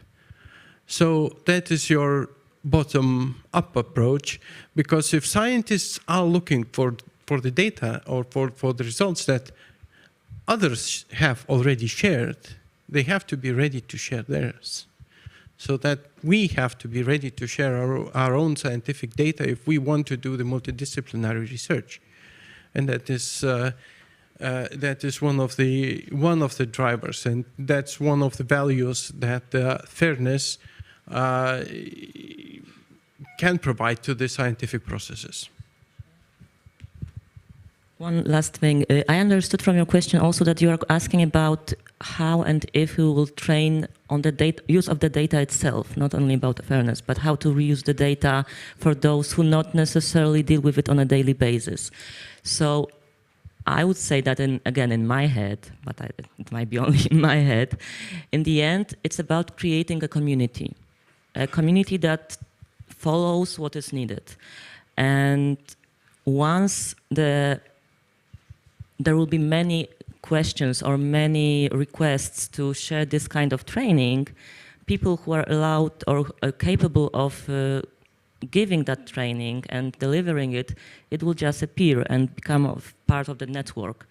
And for example, we participated in this same kind of project. It was about sharing the Copernicus data, but not only among the researchers, but also the administration and the citizen scientists. So in scope, again, bottom up. In scope of this project, we came up, but there were money for this in the project itself. We came up with the materials, how to use, it was not only Copernicus only, but all the satellites are out there, how to use the data, how to reuse it, how to read it. So this can, and it was a project that enforced the opening of this kind of all of the outputs. So it will become a part of our community, open science community in the end, because I truly believe that building EOSC or whatever, however else we will call, but in the end it's about building a social network, right? About open science and people who are communicating with each other and sharing the outputs and working on things that are needed at the time. So maybe I will take use of the microphone now. So I will maybe add to what have been said, responding to your question. First of all, we are going to launch, hopefully next year, the training on the management of research data, but also the trainings on for data stewards, which will be online kind of training financed by the ministry. And it will be very broadly accessible for free. On the Nawojka platform. So that's the first thing. The second thing, the National Science Center Poland already can organize a training on data management on request. So if you wish to have a training at the university level, we are ready to come or ready to organize a webinar on the open data management. That's the second thing.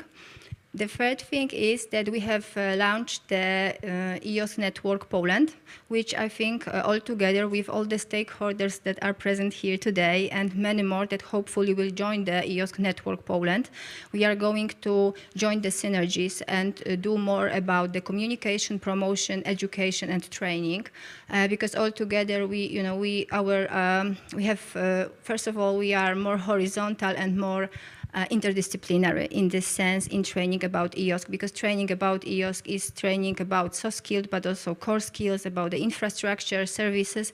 So it's very multi-level and multi-dimensional. So that's why.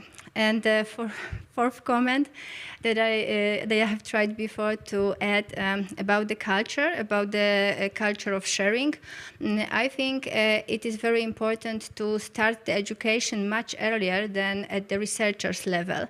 I think what we should do with the training about open science in general, but also obviously about the open data, open publications, and open software. I think it should be done as a must at the doctoral level, but as a wish to be at the master's level. So whenever we start in our curriculum, the methodology modules, I think the part of the methodology or applied science design, whatever we have in our respected countries, already the openness should be inherent. In that sense, I think we will make open science new normality. Thank you. Thank you very much. Thank you for this comment. May I? Yeah. Just a few words because we are running out of time. Yeah. There is a project called RightRain Plus. I'm actually the coordinator of this project whose aim is exactly this. I mean, to design learning modules to be embedded in already existing university courses at the BA level, master level and PhD levels, to start, educating, our students to this objective. So there are already initiatives to this, and is very much linked also to the Skills for EOSC. That's perfect, because then even if we talk about incentives, if openness is an inherent element of science, we don't need additional incentives. Obviously, additional incentives are always nice, yes, and it is always something very important, especially at this level, at the moment of transition, because we are in transition. So we need strong incentives within the, let's say, research assessment and within, for example, the grant call regulations, somehow to make the openness of researchers as an additional value of the research. But then also, if we know it is something at the quality level, is something basic, then we will just use it and apply it as a new normality of research. I'm sorry to stop the discussion, but we've got very tight schedule. So thank you once again to all of you for your presentations and for the discussion, for all comments from the audience. Now I'd like to invite you for the 15-minute break. Thank you very much. Thank you.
Good afternoon.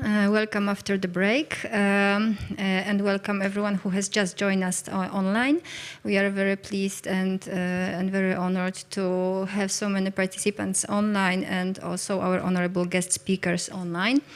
Now I would like to invite for the next panel, which will be about the EOSC and open science policy development in Poland. So it will be very much about Polish context and the situation in the country. And I'm very proud to present founding organizations that have agreed and accepted the invitation, but also representative of research performing organization, and I would like to now welcome and introduce the participants of the panel. So let me welcome Dawid Kostecki, the director of Polish National Agency for Academic Exchange, the representative of Medical Research Agency Iwona Hajduk, the representative of Foundation for Polish Science is Wiktoria Wojtyra, and last but not least of the research founding organization, Professor Zbigniew Błocki, National Science Center, Poland. And the representative of the research performing organization is Anna Wałek from the Gdańsk University of Technology. And the chair of this session will be Krzysztof Fitz, the professor from Poznań University of Technology and member of National Science Center Council. So now I would like to invite and give a floor to the panelists and to the chairman of the session.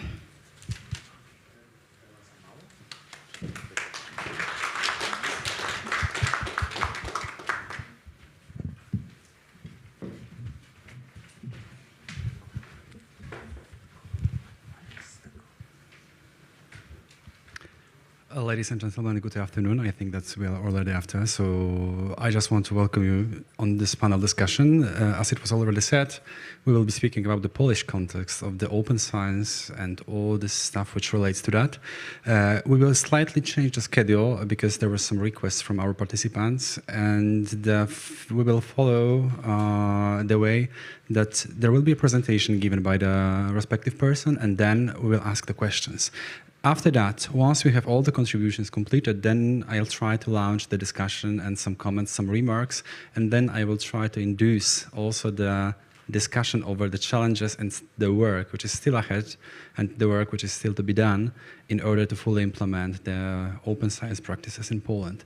So, as requested, the first contribution will be given by Mr. Dawid Kostecki, the director of Polish National Agency for Academic Exchange, and this contribution will be done online. So, the floor is yours. Welcome to Krakow. Thank you very much. I feel in Krakow now. So it is a great honor to discuss this subject, really vital and crucial subject, not only as a grant institution, as a general director of grant institution, but also as a young scientist. I feel myself as a young scientist, so therefore it's a really important and vital subject for me. First of all, some general introductory remarks. In recent years, publishing scientific articles in open access has become an important topic in international context, in international community, and has been subject to regulations made by political decision makers on national and, of course, international level. NAWA, just like other granting agencies in Poland, follows this recommendation. It's kind of our duty. Set out by Polish Ministry of Education and Science and formerly known as the Ministry of Science and Higher Education. In the aftermath of different phenomena on a world and regional scale, in particular, of course, as a result of the COVID-19 outbreak and Russian aggression on the Ukraine, the need of open access to scientific publications has gained even more importance than before. This is crucial in order to obtain up-to-date knowledge and deal with the fast-changing data. Since NAVA was established, we are a really young entity, only in 2017, in compared to DAAD, it's German Academic Exchange Services, old tradition, 100-year-old tradition, so we are really young institution. We've got relatively short experience in best practices concerning implementing its own policy on open space. Nevertheless, we try to follow similar regulations adopted already by other agencies, such as, of course, National Science Center. They are organizers of this conference, and National Center for Research and Development. From the very beginning, we tend to embrace this topic in a comprehensive manner, codifying relevant requirements in the regulations to our programs. And I would like to present some regulations connected with open space. Of course, it's addressed to natural persons, so to human and to institutions. Scientific units as our beneficiaries respond to these requirements, providing that they are in possession of sufficient financial resources. One may also consider as a challenge the role of preprints being a phenomenon shaping the post-pandemic academic world. To those of you who might still be unfamiliar with this term, let me explain that preprints are a way in which a manuscript containing a scientific result can be rapidly communicated from one scientist or a group of scientists to the entire scientific community. Since this is an ongoing topic, NAVA will remain attentive to the different needs of the scientific community in Poland, referring to the open science policy. Of course, we believe that by doing so, we will be a valuable partner to all the stakeholders seeking the best solutions in these aspects. And so we are going to boost our career with NAVA. How we can do this? First of all, remind some aims and objectives of NAVA in the next period. We would like to enhance international cooperation of scientists and of course international cooperation of Polish universities and scientific institutions. One of the basic fundamental task for NAVA is to increase the number of outstanding, excellent foreign students at Polish universities. Not the best known, not everybody is aware of the fact that disseminate information about the Polish system of tertiary education and science, so it's the next our task, and to expand the international community of people familiar with the Polish language and culture. NAVA is about to brain circulation. Our programs are aimed at both incoming and outgoing mobility of students and scientists in order to maintain the flow of brains between Poland and other countries. All is also agreements and money. Yeah, we've got following them in order to assure an exchange an academic and research community members. So you can see our statistics. We've got 4 pillars. The most important pillar, of course, during our conference is scientists, but we've got also institutions, students, and Polish language, and many projects connected with the promotion Poland and Polish language culture in the world. Next offer is connected with coming to the topic of our discussion. Ability access policy has been adjusted to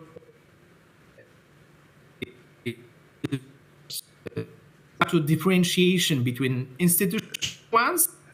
Excuse me, there is some instability of the connection. Addressed to individuals. Common regulations for different programs help us maintain the same rules concerning open access requirements. And we can see that that applicant undertakes to ensure open access to research data generated under the granted funds by publishing them in an open repository. It's connected with European Union law and some standards, generally speaking, from the horizon. Of course, it's extract from our regulations program to adjust some standards, some requirements for natural persons in open access context. Next one, NAVA program, our fellowship program for PhD students and scientific from all fields and disciplines of science as well as artistic disciplines, which supports their mobility. And in this Becker NAVA program, it's one of the most popular form of fellowship. We are trying to find the best researchers for mobility research fellowships 3 to 24 months. It allows scientists to stay in recognized research centers and to implement the projects together with many with many outstanding foreign scientists and scientific teams, of course, as well as establish long-term relationship with foreign scientific teams. For young scientists, it's probably NAVA. It's one of the most associated. It can be, of course, the part of their education. Next one is ULAM program. The program enables foreign scientists who hold at least a doctoral degree, a little bit different form, regardless of their age and their represented field of science or country of origin, so including Polish scientists working permanently abroad. Contrary to Becker program, the ULAM NAVA program is directed to incoming mobility. So outgoing mobility, incoming mobility, to make it a little bit more plural. The visits under the projects in ULAM program can last from 6 to 24 months. We would like to underline, emphasize some great component with NCN. So NAVA Preludium bis, because the objective of the program is to support international mobility on the one hand of doctoral students by enabling them to complete fellowships related to participation in research projects. But thanks to the National Science Center, we can and our agreement, we can finance not only mobility but also research aspects. Visit under the program may last from 3 to 6 months. Of course, open access. I have mentioned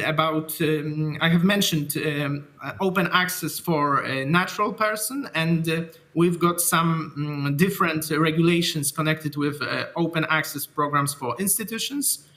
And one may consider a challenge the role of preprints being a phenomenon shaping the post-pandemic academic world. I know it's a great opportunity to develop science thanks to preprints. By preprints, of course, we mean a way in which a manuscript is published, is containing scientific results, can be rapidly communicated to many different groups. Of course, it's our extra institutional programs, and it helps to make it a little bit more clear. And next one, it's next of our programs, the Polish Returns NAVA program. It's this program aims to allow prominent Polish scientists to return to their country and to take up employment at Polish higher education institutions, scientific units, or research institutes.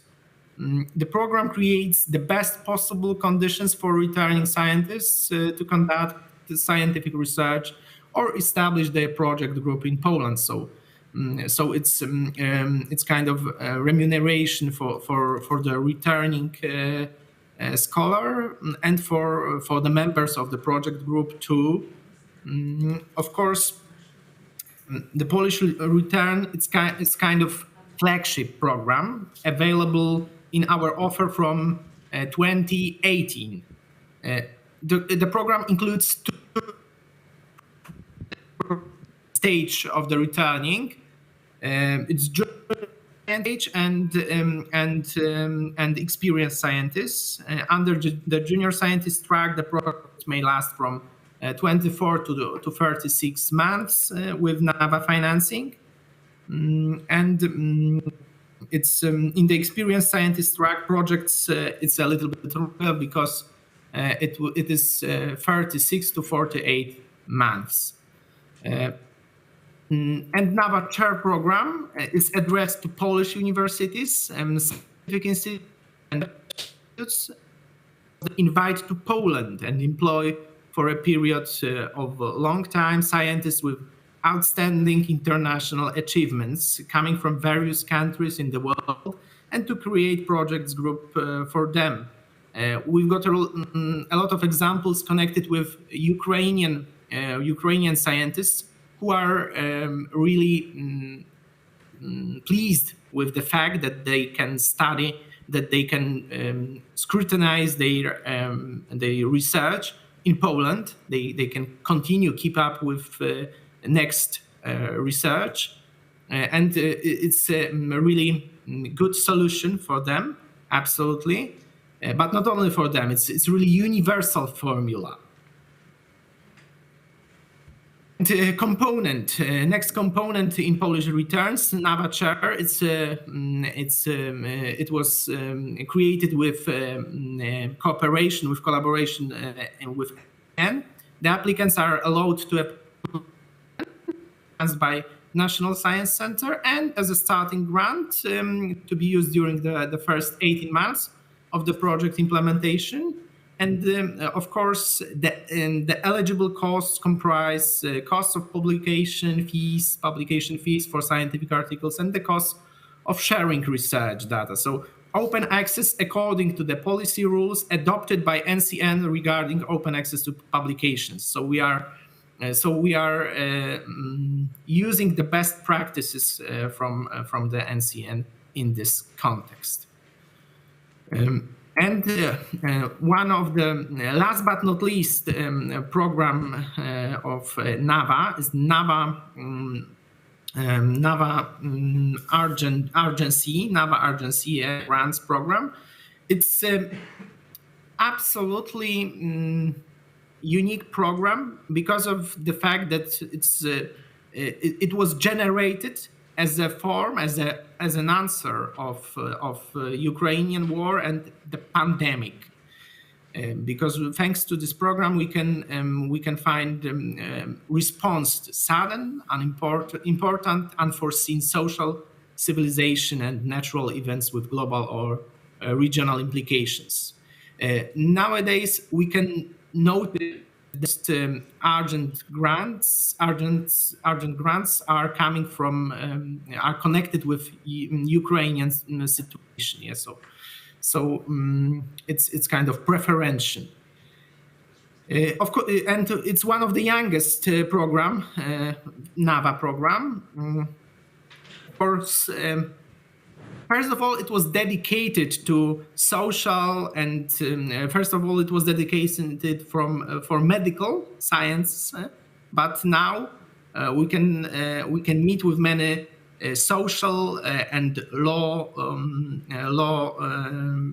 projects. Really valuable. Coming back. Is presented in the correct way. So the applicant undertakes to ensure open access to scientific articles created under the project by publishing them in an open journal. So it's a kind of standard, because these kind of information have to be rapidly widened it's not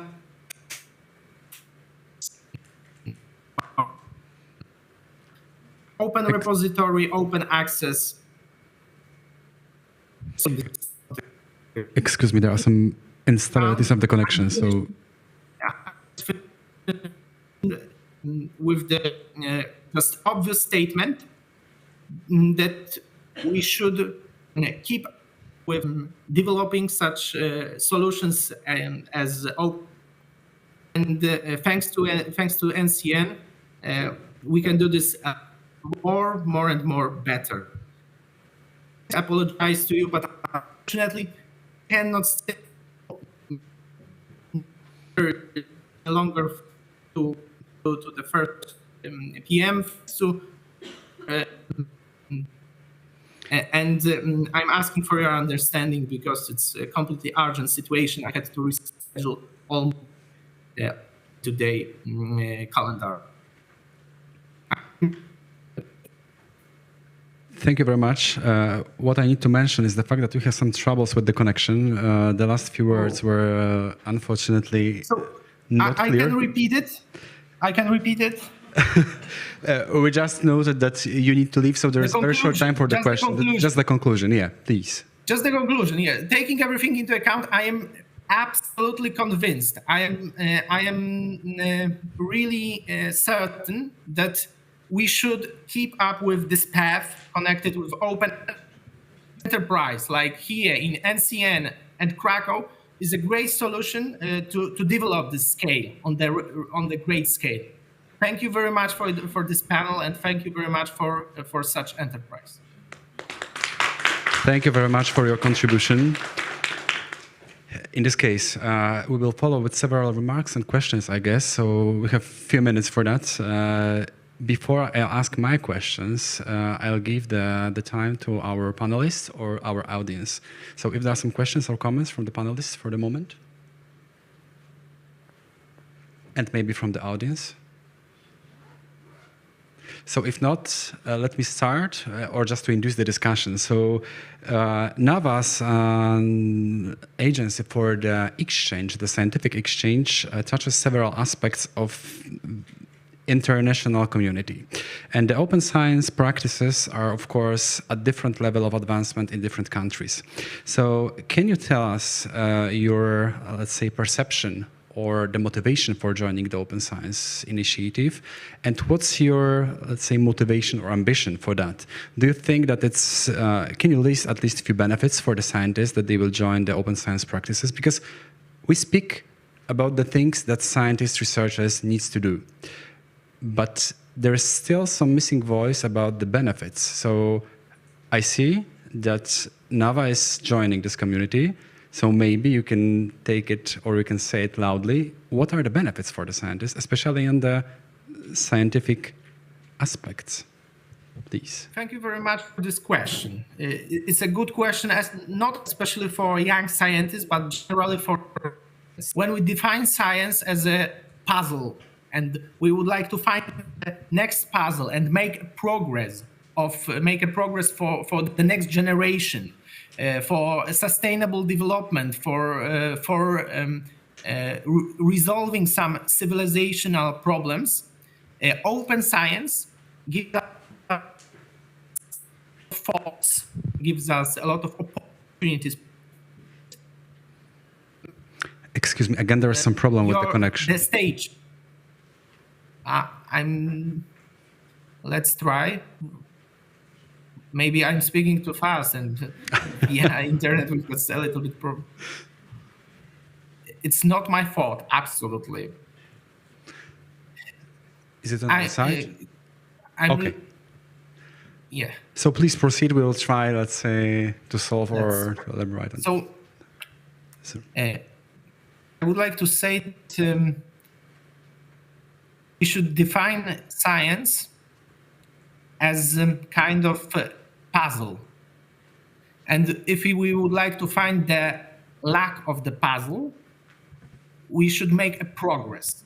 If we are aware of that, and we are conscious, next step, making next for our generations, for example, sustainable development or resolving some civilizational problems. Its open access formula possibility gives us opportunity to exchange thoughts, to make a progress for the next generations. It's absolutely kind of necessity for scientists, for young scientists, for professors, and for scientific institutions to make progress, because science is the only hope. And without science, I can't imagine the 21st century. So open access is not only a kind of tricky thing, really expensive for some communities, but in NAVA programs, we can find secure solutions because it's kind of codified this NCN programs, and every scientist can feel really secure rights, and their law will be observed. So, in my opinion, Polish National Agency for Academic Exchange is coping with many differentiated groups. We've got many beneficiaries which require completely different form of support. So I hear echo, but I hope so that you can hear my answer. Yeah, for the moment it's okay. So thank you very much. I really appreciate the comment regarding the multi-way approach for that. If I may, let me ask another question regarding the dynamics of the change, because NAVA joined this initiative and this concept. And how do you evaluate? Is the Polish research ecosystem ready for the open science and for opening the research data and sharing, or not? Because you are at the scene of the, or at the edge of the exchange. So it means that you have the views from several perspectives. So please comment on that. On the one side, it seems that we are ready, because as NAVA, we try to be modern and open, tolerant, acceptant for many cultures, traditions, especially connected with research. With research and mobility, because there are two different components, pillars. But when I'm talking with many professors, their approach is really traditional, is really conservative, and unfortunately, they have many fears. They are afraid of participate in open access. Therefore, such conferences, such enterprises like here in Krakow can persuade that value of open access is absolutely fundamental, absolutely unique to make a progress for the next generations. Of course, these allegations connected with open access are all, in my opinion. And how to cope with this? We are concentrating this on general statement like Warsaw and Krakow. Probably we should distribute this formula. We should spread this formula to many universities, local academic communities, to make a great to make it a little bit more understandable. Yeah. So of course it's a difficult task, really time consuming, but we will appreciate it. Thank you very much for your insights. Thanks a lot. So maybe now there are some questions from the audience. Yeah, there we go. Can you be more precise when you are talking about the things you are hearing from the professors, and can you be more precise regarding the added value of open science, because you were very vague and general about these matters, and can you give examples about what worries the professors and what in fact do you hear from people joining your program, why open science is cool in their opinion? Because we know open science is the future of science, of course, and research, but what exactly is cool for them right now? These allegations with open science acted with copyrights, so one professor is saying that he was first with such idea, and they are not aware of the fact that such ideas and concepts can be developed parallelly, for example, and open science, it's kind of approach with knowledge, and this form of sharing is connected with the uniqueness of knowledge which I or you possess. It's connected especially with medical progress and vaccination. So without open science, we cannot react so fast as we could do this. So especially in medical sciences, I'm absolutely convinced that it's such exchange of thoughts in open science is really vital. And the second part of this question connected with precise allegations, with precise examples. It's connected with stereotypes, and with some and I would like to not multiply such cases, because I'm not eligible for doing it. Maybe next time, and when I will be in Krakow, I can explain it to much better than now, publicly speaking. Thank you very much. Some following questions or comments or remarks? In this case, I see that the motivations were clear, but still there are some challenges to tackle and then to address. As you said, as you mentioned, there are stereotypes, there are some fears about the unique approach in the research and so on and so on. But I think those are the things that will be discussed when all our presentations will be completed, because once we have the insights from different institutions, different agencies, because we are here exchanging the perspectives from the research funding agencies, also from the research performing agencies and institutions, and also from the researchers, because we are just at the triangle that there is research funding, research performing, and then there's also the society that needs to address and that is also interested.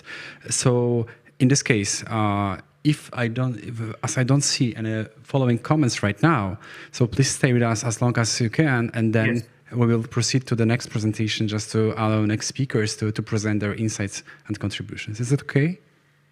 Naturally, of course. Thank you very much for your attention, and I'm really curious about the next presentations and next panelists. I'm pretty sure. Greetings from Warsaw, from sunny Warsaw, and unfortunately, I would like to apologize that I can't be here with you in Krakow, in a great city with great possibilities. Thanks a lot for these warm words. Now we can move to the next speaker, next panelist, which will provide us the insights from the research fundings and research performings as well, because I think that your institution is going to touch us both aspects. So please provide us your opinions, perspectives, challenges, and opportunities. The floor is yours. Ladies and gentlemen, my colleagues, because I see familiar faces, which makes me very happy, because it means that European Open Science Cloud is very popular. I have a great pleasure to participate in this event. let's have a look at key points in our work. I would like to introduce my agency and introduce myself.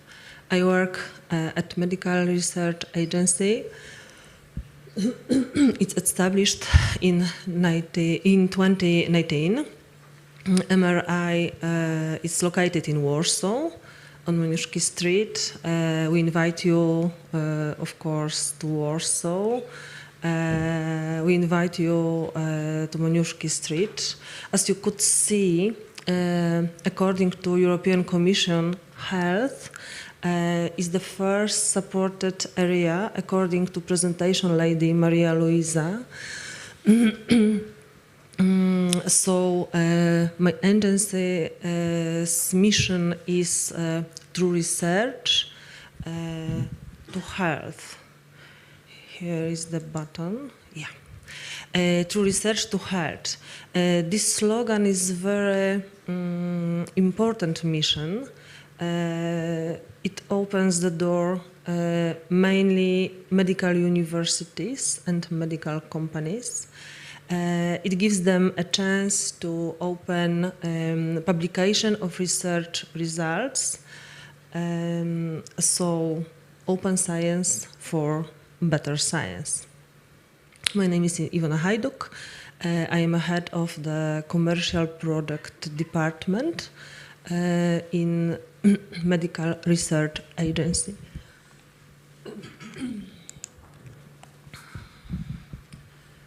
We have three meritorical departments of Medical Research Agency. It's a department of clinical research, department of science and product finance, and my department, innovation and biotechnology development department, and inside of it's a commercial product department. In the part of the panel devoted to European open science, Claude, and open science policy development in Poland, I will tell you about the offer of the Medical Research Agency. The first call was announced by Medical Research Agency in 2019. It was the competition intended for the implementation of scientific projects and research projects regarding non-commercial clinical trials. It was first, but from this time, Medical Research Agency has announced calls for proposals for 26 calls. We support areas like cardiology, oncology, neurology, transplantology, neonatology, I'm sorry, hematology, pediatrics, and so on.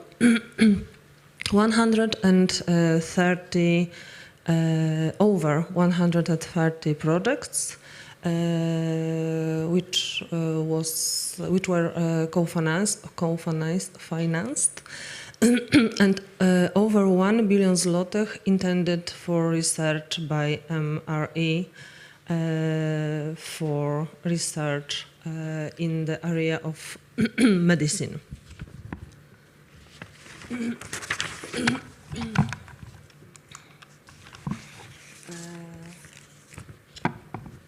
Medical Research Agency gives the chance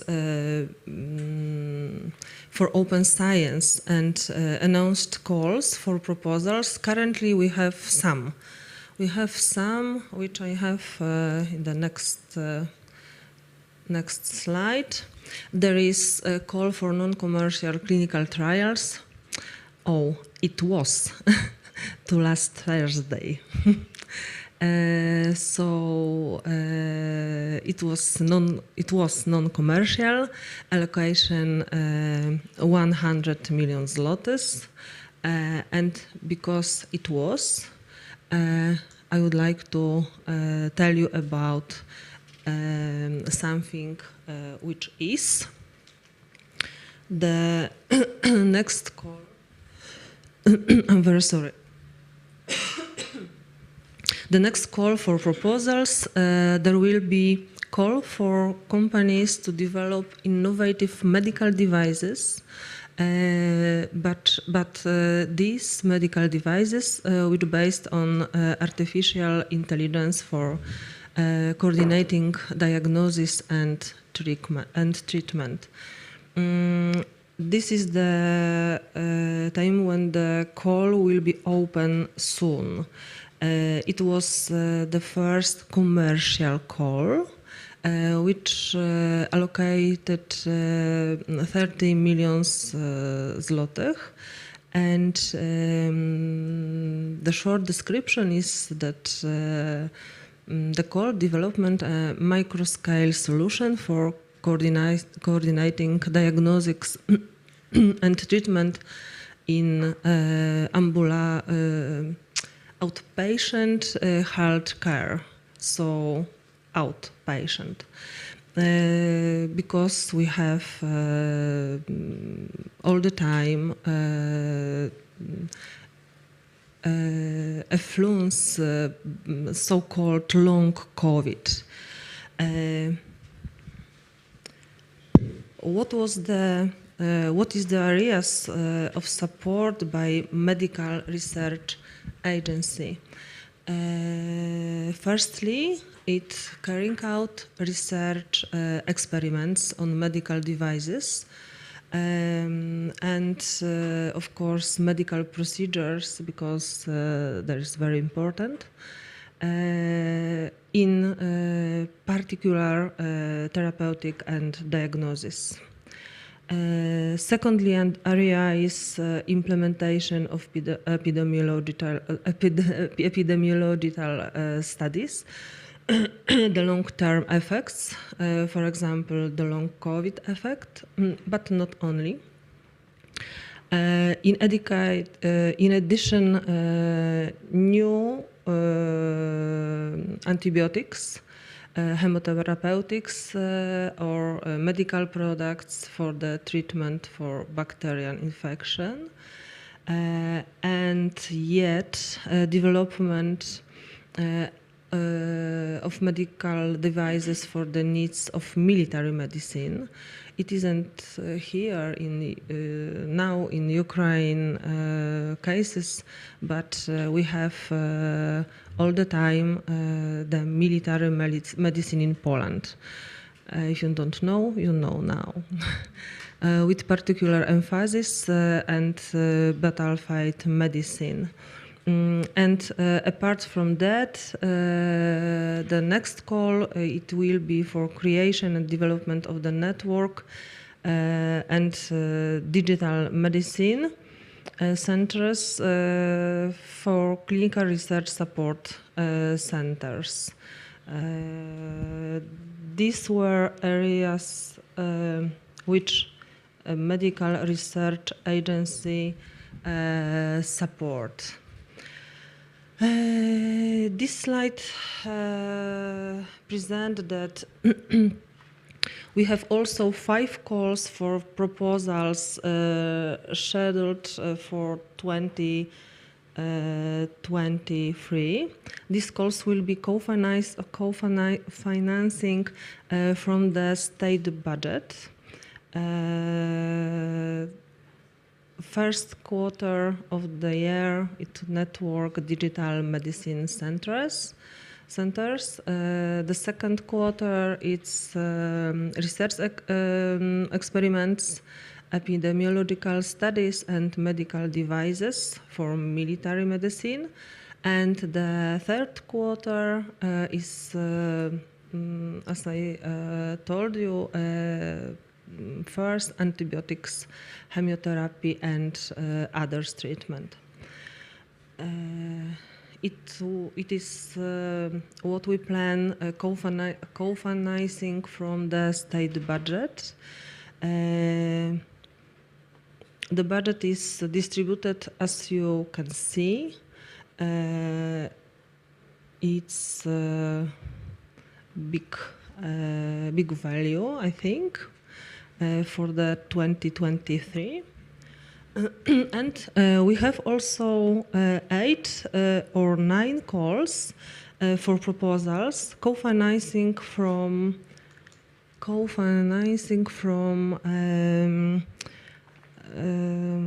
national restructurization and increasing immunity plan. It's very hard to learn. And our KPO, you know. So areas, it was devices from January to September, 8 or 9 calls. Areas supported by medical research from this national restructurization increasing immunity plan. There are 3 areas: innovative therapies and future medicine, the call number 2, and medical devices and digital health, 2 calls named 3 and 3.2, 3.3, 3.4, and maybe not area supporting, but supporting sector, development of the sector potential, because it's the sector of companies. It will be the grant for business, implementing project at early technologies levels, and grants for business which technology solution, and very new for agency acceleration programs for business, supporting startups and projects which are in very early technology readiness. So it is the plan. What the next in my presentation? The value of funds allocated for the plan, government plan. It's distributed, as you can see. There is more money than the money from state budget. So we are very helpful. So I think that it will be. As far as medical research agency's offer is concerned, I present the details you below. Where can you find more information? Of course, in our website. We have the part of website indicated from calls for proposals, and what we do about us, about our boss, Professor Radosław Sierpiński, about our statute and our discipline board, and areas of activity, honorary patronage, strategic documents, and so on. In our department, in my department, development of biotechnology, we established a new initiative. Maybe you know about it. It is Warsaw Health Innovation Hub. It's very new because I think maybe from a year we have this part of our department. So this is the platform which is mentoring platform, which Warsaw Health Innovation Hub also have regular meetings with their partners, and they make all the time innovation hub network. For example, plans for 2022, we have almost 30 partners and 5 advanced projects. Joining new partners and members to Warsaw Health Innovation Hub. We invite you for your private project. You may conduct research this project under the auspices of Warsaw Health Innovation Hub. So it's the end of my presentation, I think. Thank you. This is my email. You may write to me and ask for everything which concern with medical research agency, of course.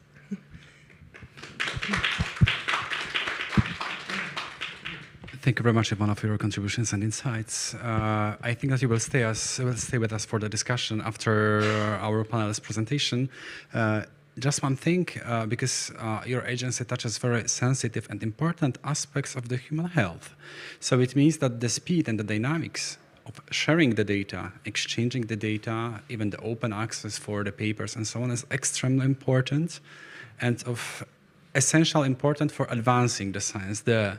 So then I'll ask you the question regarding your, let's say, opinion on the dynamics in Poland regarding that, and then the sensitivity of the data, especially if you know that some of the outputs of the research you found may be very, very commercially attractive. And then where is the optimization there? But I think this discussion could be shifted later on because we have still some persons waiting. So this is just to give you the insights of the questions that they may appear either from me or from the audience. Is it okay that we will shift the discussion after? Perfect.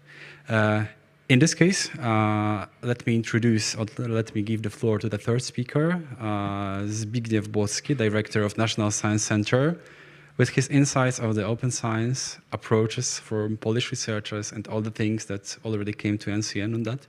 So the floor is yours, and please give us some hope that there is good dynamics and good atmosphere for the open science in Poland. Okay, thank you very much, and I apologize, I don't have a presentation. Although on the other hand, I'm not going to talk about various NCN programs, really, but just outline to you the policy on open science that we've been developing for the last several years.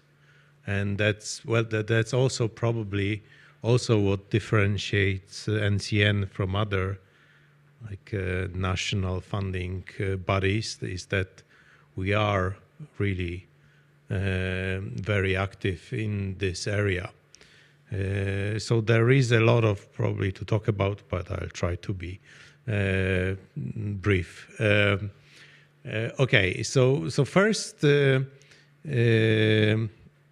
remark I wanted to make is to have some distinction between open data and open access to publications. Because the issue of open data is really much broader, and it's not obvious, that it's already been discussed, what kind of data should be made open, and so on. So it's a very big subject with a lot of discussions going on.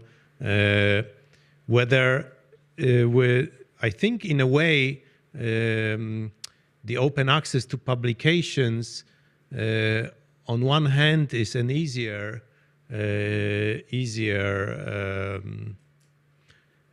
issue, especially for agency like our, which funds basic science. And general philosophy is that everything that is publicly funded and then published should be available to everybody.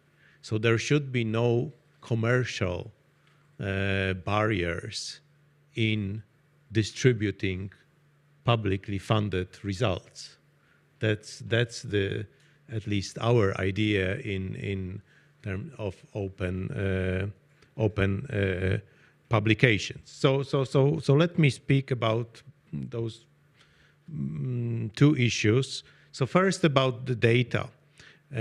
So this we have started already several years ago. I think 3 years ago we've implemented the requirement of data management plan in all our grant applications. This was prepared with various other European grant agencies. So that was a joint kind of project enterprise, was led by NWO, the Dutch Research Council, under auspices of Science Europe. And so now for about 3 years, we require that in every grant applications, our applicants have to tell what is their plan of what they plan to do with their research data. It's not, there is no obligation to publish it. We just want them to think about it and present it to in the application. And generally, I think in this regard, there definitely is a lot of things to be done. I've heard that some scientists at in some fields at the beginning they reacted that they don't have any data to work with, but it really turned out that many of them actually do if they do various experiments, for example.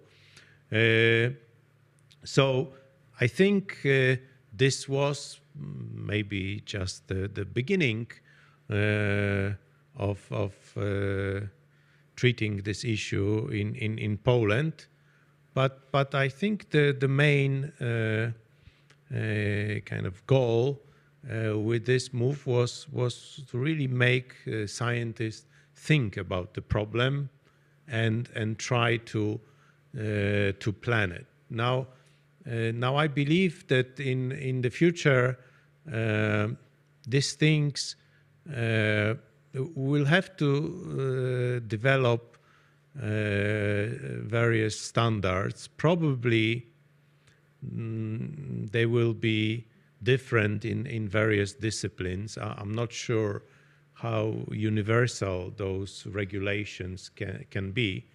And personally, I think it's there should be discussions on this. So among scientists, especially in various fields. Now, of course, it's not only NCN that requires scientists to come up with to tell what they do with their data. It's also many times journals that this issue have to be addressed when an article is submitted and so on. So there is a lot going on in this area, but definitely there needs to be a big change of culture, and we're not saying right away, by the way, that all research you produce have to be made public. Okay, that's not at least at the moment. That's not what we are saying. But I guess when you publish something and you claim something, and the publication is based on certain data, it should probably be available to other scientists, for example, who would want to reproduce your research and so on. We know there is a big problem with reproducibility of research. Now, going to publications. So as I said, on one hand, the issue should be simpler. So I believe that there should be a general rule that every publicly funded research, if it's published, there should be no commercial barriers behind these publications. Something that we've had for last, I don't know, 100 years or so. And the main problem here probably are the commercial interests of the publishers. And this is a huge business. So this interest is really huge. I think the estimate is that it's about 10 billion euros spent annually by worldwide by taxpayers on just publications. I'm a mathematician, and the way it works in mathematics is that with publishing, that's essentially everything these publishers get is for free. So of course the authors are not paid, the editors are not paid, the referees are not paid. Even for last 20 or 30 years, the source file that kind of a type. So they don't even need a typist anymore. It's just they get a file that is essentially a professional source file. So almost everything is for free, and yet these publications, this is just outrageous how many of them cost. And and what has changed in the last 20 years, another thing is distribution. So before, distribution was something that it could. This was the main, I think, service that these publishers did, but it's not the case anymore. I mean, with internet and everything. Of course, we are not saying.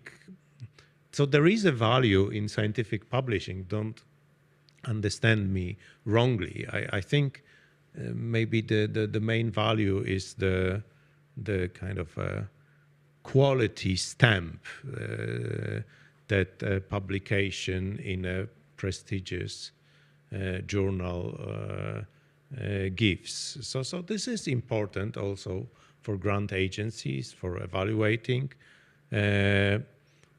But we have to remember about this financial issue as well when we talk about open access to publications, and that there is a lot of interests involved that do not really, many of them do not benefit science directly. So in a way, a lot of resources are probably wasted that could otherwise be spent on research. Now, this is so we have this policy. It's called Plan S. There's a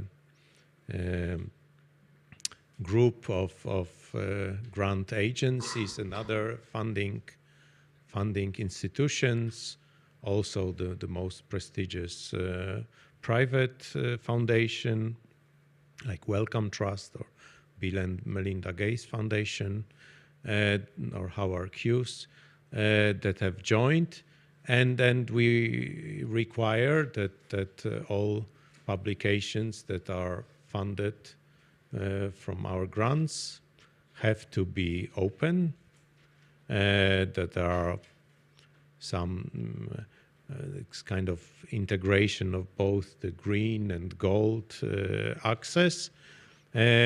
Now, maybe at the end, let me mention about two issues that come up. So one danger I see is not enough control of quality. So when we have too much emphasis on just open publication, and we forget about quality, and this gives rise to those various predatory publishers. This is an issue especially problematic in Poland, although maybe not necessarily with NCN grants, but has more to do, I believe, with the way the institutions are evaluated. And finally, let me say that when working on this policy, introducing open science, we need to find a good balance between, the regulations introduced by bureaucrats generally, but we have to remember about scientists and scientific community, and they have to be kind of collaborated together. So I see sometimes maybe too much emphasis on various bureaucratic regulations, but the way we try to do it, at least in NCN, is that scientists are involved, and this is a kind of a scientist-friendly policy. It's also, as Krzysztof mentioned, the goal is their benefits, like rights retention. The one thing, why should publishers keep the copyrights? I mean, if they get everything for free, I mean, this is ridiculous, and this is something we really have to change. So there will be benefits for scientists as well, although sometimes some extra work will be needed too. Okay, thank you. Thank you very much, Zbyszek.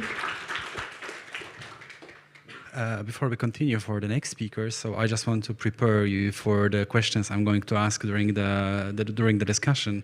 This concerns also the predatory journals, because there are some arguments regarding the open science that those motivations are giving the seed for them, and they created the open science, the predatory journals market, and so on and so on. I just wanted to know your opinion as the head of the agency that gives the funding for the research.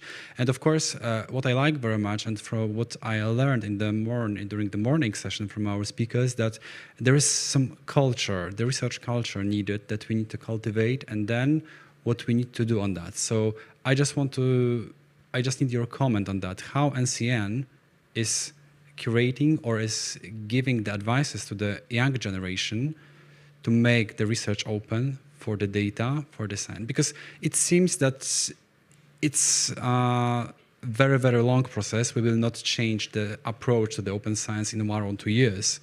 But from what I've learned from your contribution is that years ago, you implemented data management plan just to start to use to show the people that there will be some changes. I need your insight or your opinion on that where we are now and what's still the work to be done in order to make the scientific community, especially in Poland, more open to share the data and to eliminate the risks that are artificially seen, that someone will misuse the data or someone will steal the data, or I will not be the first one. So those will be the, let's say, the points for the discussion. But I think this will be also the questions from the audience. So now let us move to the next speaker. This is Wiktoria Wojtyra from the Foundation for Polish Science. Wiktoria is now in Warsaw, so she will join remotely. So Wiktoria, the floor is yours. Welcome to Krakow. Hello, everyone. I hope you can hear me now. Yeah, that's okay. We can hear you now. Excellent. Okay, so my name is Wiktoria Wojtyra, and I'm a program officer at the Foundation for Polish Science. And I very much regret I cannot be with you today in person. And thank you for inviting me to participate in the meeting as a representative of the FNP. As requested in my presentation, I would like to share with you the FNP's perspective on the transit towards open science. And I would like to talk about challenges, but also opportunities for the researchers, for the scientists, and for the funding and performing institutions as well. Okay, so I think my presentation is a little bit blurred. I will have to tackle this issue. I will open mine, and if there's anyone willing to change slides for me on my requests, would that work? Because I cannot see the content of my presentation now. I would just ask you to change slides for me, and I will open the presentation for me. Is it possible? Okay, it works now. Excellent, thank you. First of all, I would like to say a few words about the foundation, which in a sense will allow you to, let's say, more fully understand our position on open science later on. So the foundation is a non-governmental, non-political, and non-profit institution supporting science established in 1991. The major off-budget funding source in Poland with a private endowment and European Union funds, and our year budget is approximately 50 million euro. What we are supporting, so we of course support excellence in science, innovative research projects that of course demonstrate commercial potential and creation of spin-off companies. In all of our research projects, we also promote the best HR policies in research. And now, currently, our assessment, our research assessment, is peer review based. Yes, moving to my presentation, I would like to stress that the FNP welcomes initiatives toward open science and fully acknowledges its relevance in acquisition and dissemination of knowledge. I think we learned from the COVID-19 pandemic all the importance of sharing publicly funded data for the benefit of society. And we do believe at the foundation that science is a common good, is worth sharing, reusing, and reproducing. And what's the most important thing here in my presentation is that our internal analysis on the challenges and opportunities associated with the transition towards open science is currently underway. So it will be elaborated with possibly with help of our evaluation team and other parties involved. Yes, so how does that look like here at the foundation with the transition? So we are among signatories of the San Francisco Declaration on Research Assessment, which is called DORA. We promote sharing and reuse of data and publications. As I said before, the foundation is a member of several organizations working towards open science, such as Science Europe, helping us to elaborate data management plans, for instance. And we support our laureates in the application of best practices in data management. So in the program I coordinate personally, the International Research Agendas program, we ask our laureates to present research data management plans after 36 months of the project's implementation. So we look carefully how our laureates deal with data, how they reproduce them, how they store them, and we also, there is a special person giving advices and sharing best practices how to better command data management at the several units we have created. And in the next financial perspective, we are also going to, let's say, I'm not going to say mandate our laureates to share with us their data management plans, but it will be obligatory to see how they deal with data management. So not only in the International Research Agendas program, but also in other like first team, and so on. And what's important, we already cover the cost of open access publications, and it can be covered from the indirect costs in FNP's projects. As I said, in foundation projects, the transit towards open access is happening, so to speak, on its own. And I will show you two diagrams, how it looks like now. So as you can see on the slide, this is the share of open access publications and publications resulting from all the FNP's projects. So here are the publications in years between 2018, 2022, and the data are taken from the world of science, from the Web of Science. And in the open access, we already have 71% of publications, whereas non-open access are 29%. On the second diagram, you can see highly cited, a share of highly cited publications resulting from our projects in the same time period, 2018-2022. And what I mean by highly cited publications. These are papers that rank in the top 1% by citations for field and year in the Web of Science. It is 90%, I'm happy to say this is 90% of highly cited publications in open access, whereas only 10% in not open access. On the next slide, you can see the dynamics of change in open access publishing in 2012. It's on the level of 50%, 2018, 62%, so slight progress. And this year, it's a gradual, significant progression at the level of 78%. So it's a massive change, I think, happening by itself. Yes, but although we are in the process of transitioning to open science, I think, and we think at the foundation, that there are still a lot of challenges ahead, which I would like to talk about briefly. And in some points, I'm going to echo what Professor Błocki said. So one of the biggest challenges is to change research culture. It is not impossible, although very complex and difficult task.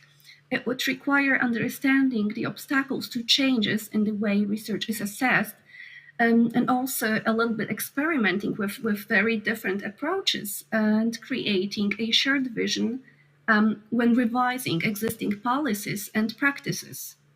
All these challenges, of course, were stated in DORA. But also we would need an in-depth analysis of the transition to open access. Again, the same point mentioned by Professor Błocki, so to see what could be potential obstacles, what would be beneficial for scientists also.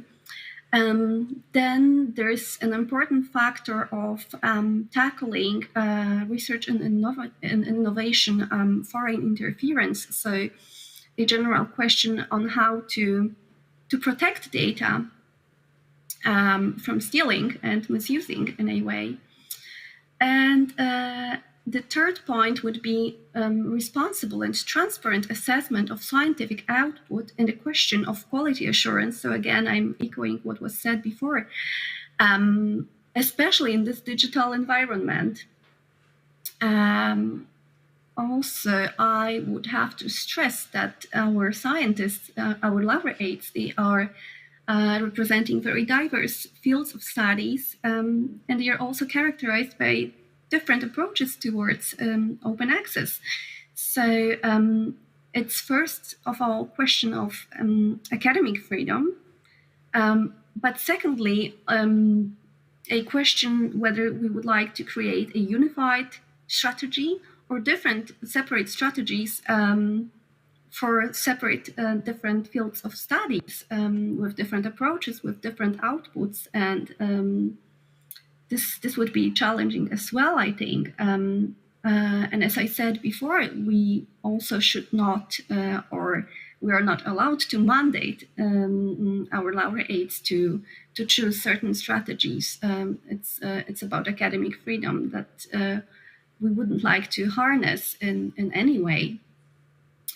Another point that was already mentioned would be increased charges for publishing procedures. This is also our concern. And last but not least, national open access strategy is under preparation.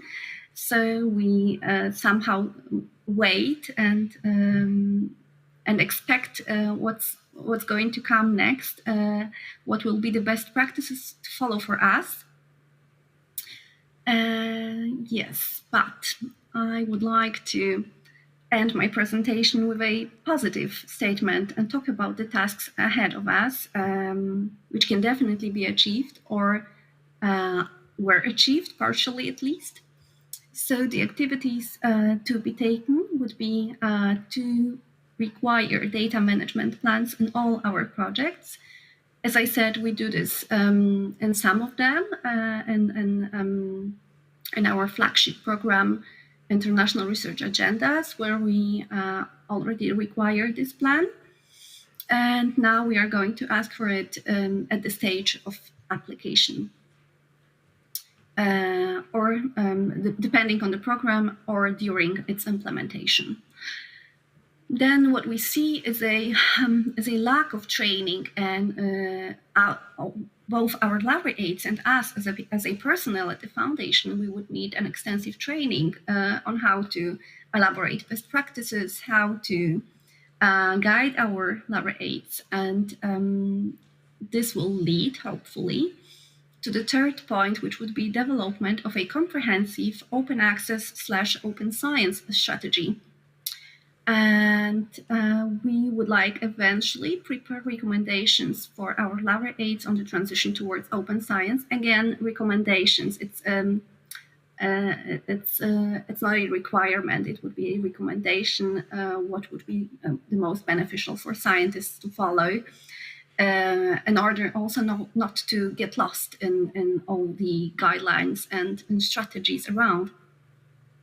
And of course, we would encourage to take on individual actions, because I think, and we think that the change occurs also on the individual level and on the level of research culture. And I think prominent scientists could engage in the entire transition process so that it will be also promoted this way. Okay, I can only thank you for your attention now. Thank you very much for the insights and for finishing the presentation with positive informations. And I'm glad to know that Foundation for Polish Science is also in the train for the open science. So there is a lot of work already done.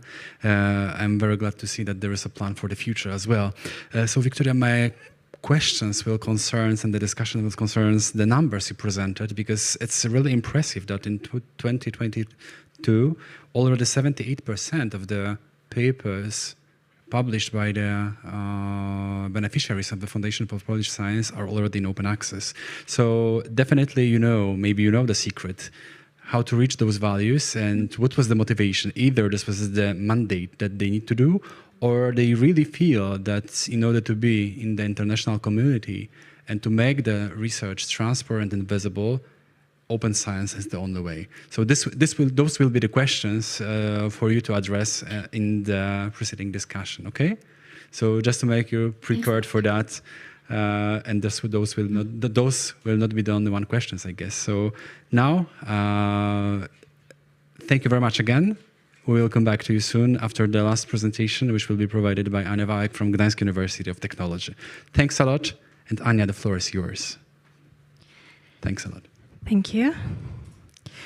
Hello, everyone. Thank you for inviting me here. It's an honor to be here with such a distinguished guests. I'm representing Gdańsk University of Technology, and I'm the library director and the representative of Rector for Open Science, and also an international association of research libraries president and member of different groups and bodies dedicated for open science. So this is why I'm here. And first of all, I would like to introduce the university I represent. Gdańsk University of Technology is one of the best technical universities in Poland. It is based in Gdańsk, and it is also the second best research university in Poland in the Initiative of Excellence of the Ministry of Education and Science. And Gdańsk University of Technology is also recognized as one of the leaders or maybe even pioneers of open science, especially within the research data management and sharing. And the open science activities are concentrated in the library, and especially in the Open Science Competency Center at the Gdańsk University of Technology Library. Why is it important? Because in Poland, it is mainly libraries that are responsible for creating tools, designing and delivering services, as well as spreading knowledge about the open science. The libraries are usually also employing data stewards. So I mention it because it is very different in different countries. We implement the policies of all grant organizations, including European Commission and the National Science Center. And I must say it is not easy for us, which I will talk about a little bit later. In 2018, at the Gdańsk University of Technology, we established the first Open Science Competency Center in the library. And we have several people involved in this initiative. And we had to train them from the scratch because there were no other initiatives like this in Poland. So we had to learn from different countries, from different organizations all around Europe. And we received a grant for this from the European Union, so the Bridge of Data project. And it was possible for us to provide, not only to provide trainings for the researchers, but also to learn from the best practice all around the world.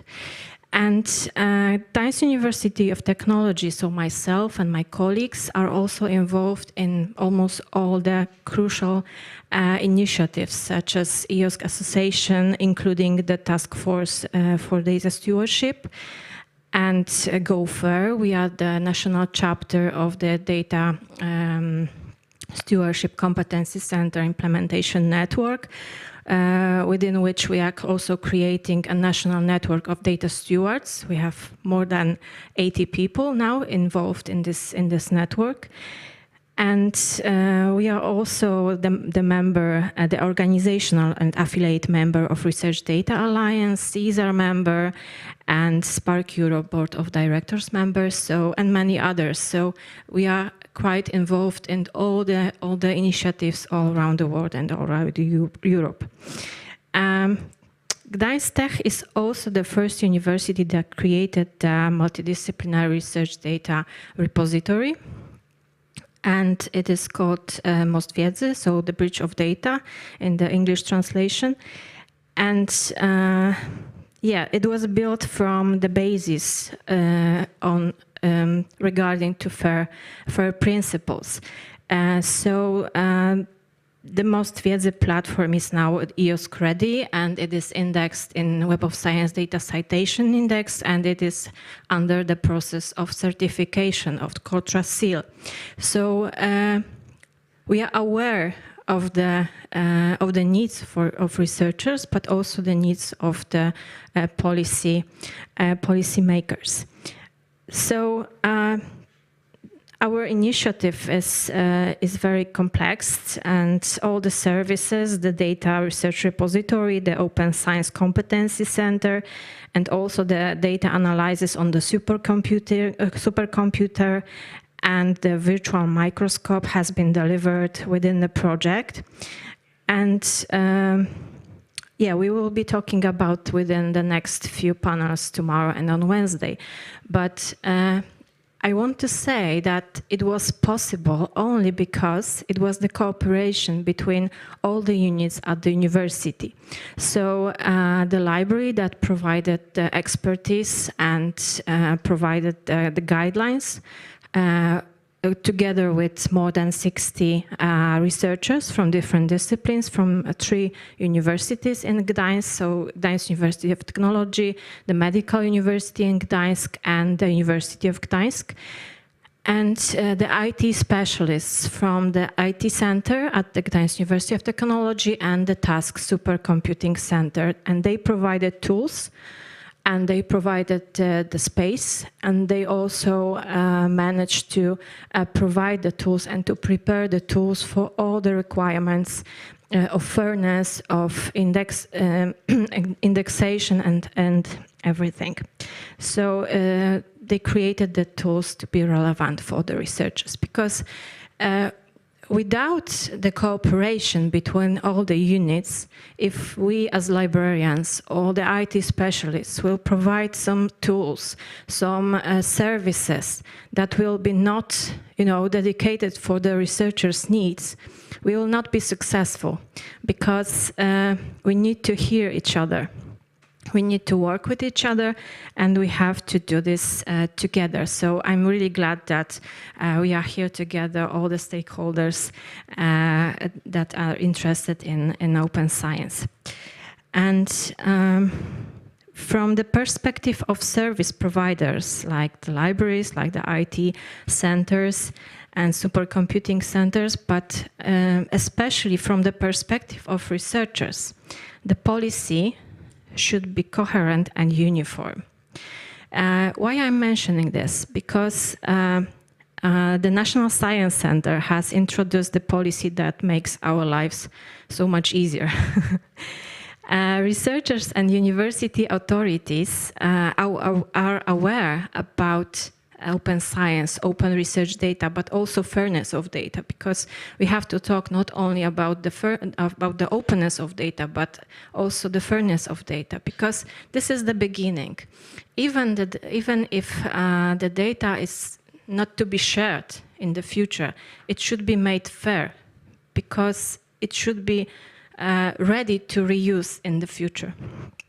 So unfortunately, this open science policy of National Science Center and the approach that we have at the Competency Center, it's not really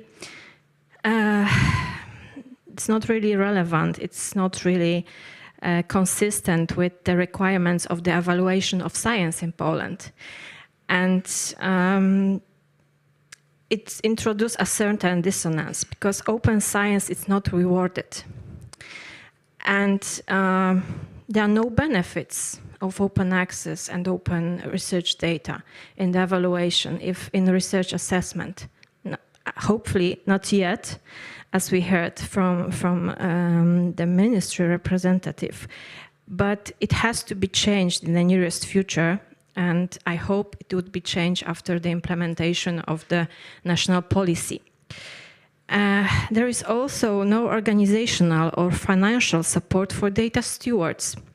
No organizational or financial support for data librarians or any supporting staff Maria Luisa mentioned in her presentation. So we really need a national strategy to move forward.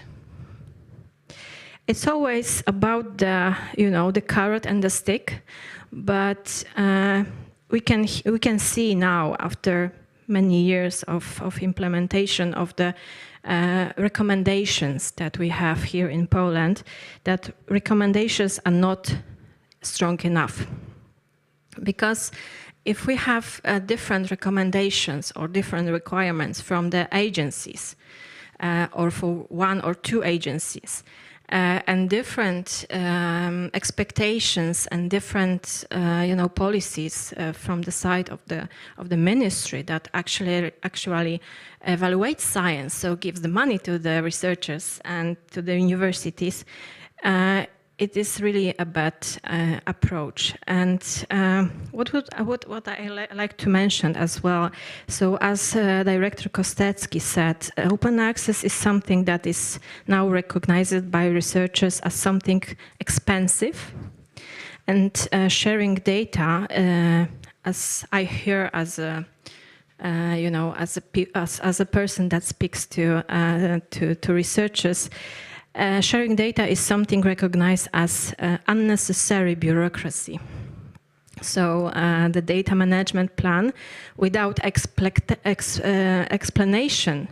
what this approach is for, and why do we encourage researchers to share the data or to make data fair, it's something that is not recognized by them as something that they should follow.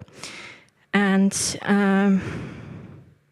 Dr. Kostecki said also that open science is fundamental, so we should communicate this to the university authorities and researchers. And I hope our rectors, vice rectors, and deans of our universities are attending this meeting, and I hope it would be more, recognizable for them. Why we are encouraging, we as the competency center, as the supporters of open science at the universities, why do we want them to follow the open science path? And what I would like to stress at the end, I already said that the data should be fair, but as open as possible. But a lot of research not published also need to be prepared for sharing.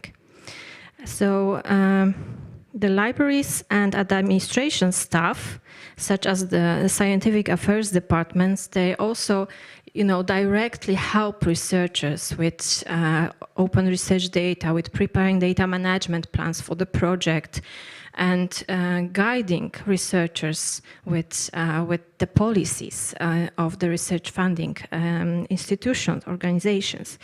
So, and we are now invited to the table of EOSC, and we are now included in the discussion. For example, within the task forces. But in the past, EOSC was recognized as something that was really technical. So as I looked at the previous task forces in EOSC, there were only technical IT specialists and the representative of the IT centers and supercomputing centers. And it was great because the infrastructure has to be prepared for the EOSC partnership. But you shouldn't forget about all the other stakeholders, so researchers and data stewards, data librarians, and other supporting staff, because we are the translators between the IT specialists, the service or tools providers and between the researchers. Because if they will not know what is it for, or what they should do to make the data fair or open, and why should they prepare the data properly for the EOSC implementation, they will feel a little bit lost in this technical language. So it's great that we have this discussion. It's great that we have this tripartite event here in Poland. And I hope after this meeting, after this session, we will have more coherent and more, only one national policy for open science and for sharing or making the data fair. Thank you.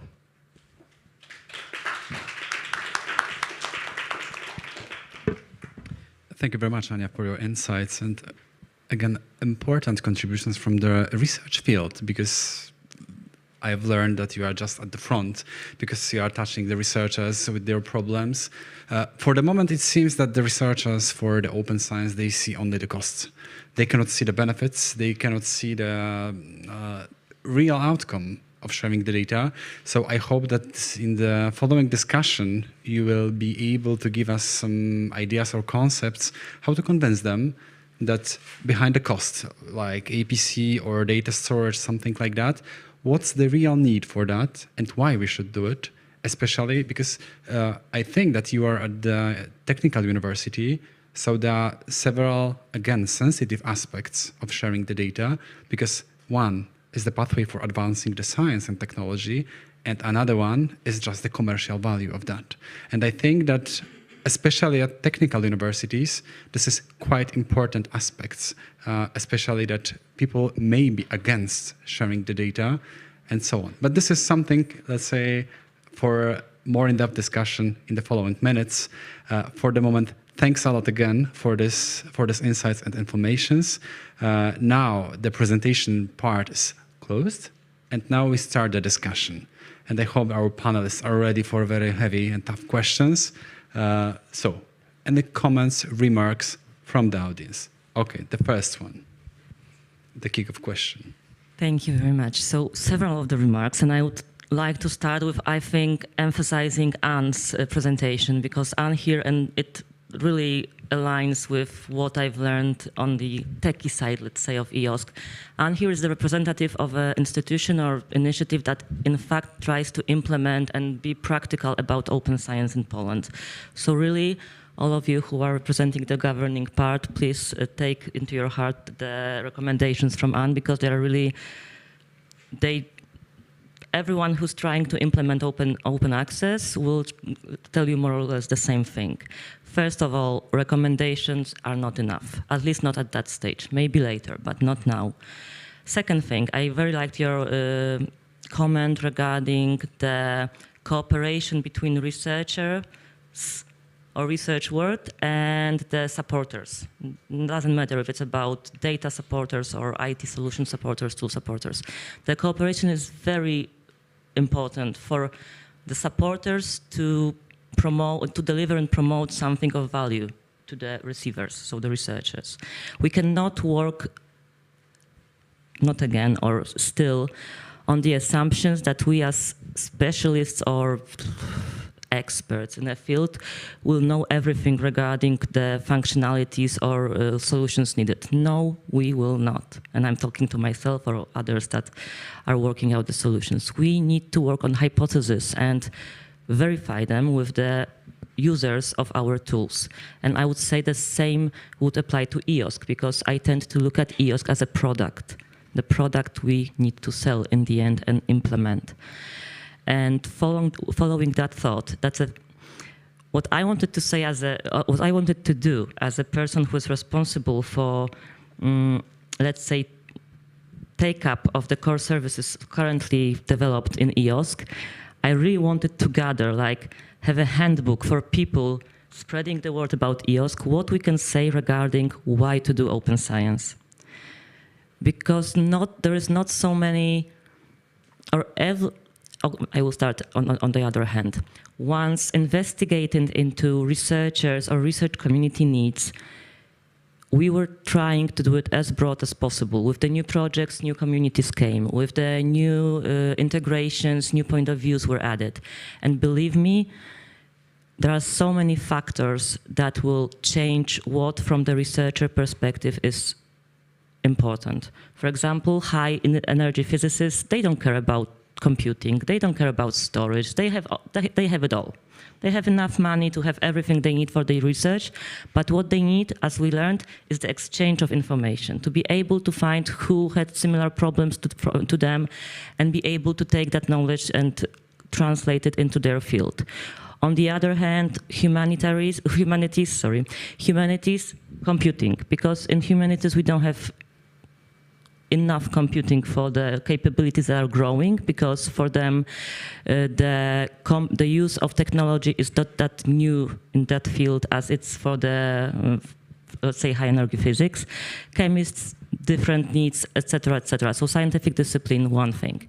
Seniority, another thing. Structure, another thing. Depending on these factors, the needs will vary. So we need to talk to understand what is needed, but we also need to talk and try to, that's why I was very pushy, and sorry about that, for asking about why in NAVA, why people, what will be the benefits of open science for NAVA, because we need to gather this many perspectives to be able to, that's the funny idea, to have like a handbook, like what is an added value of open science from this perspective, that perspective.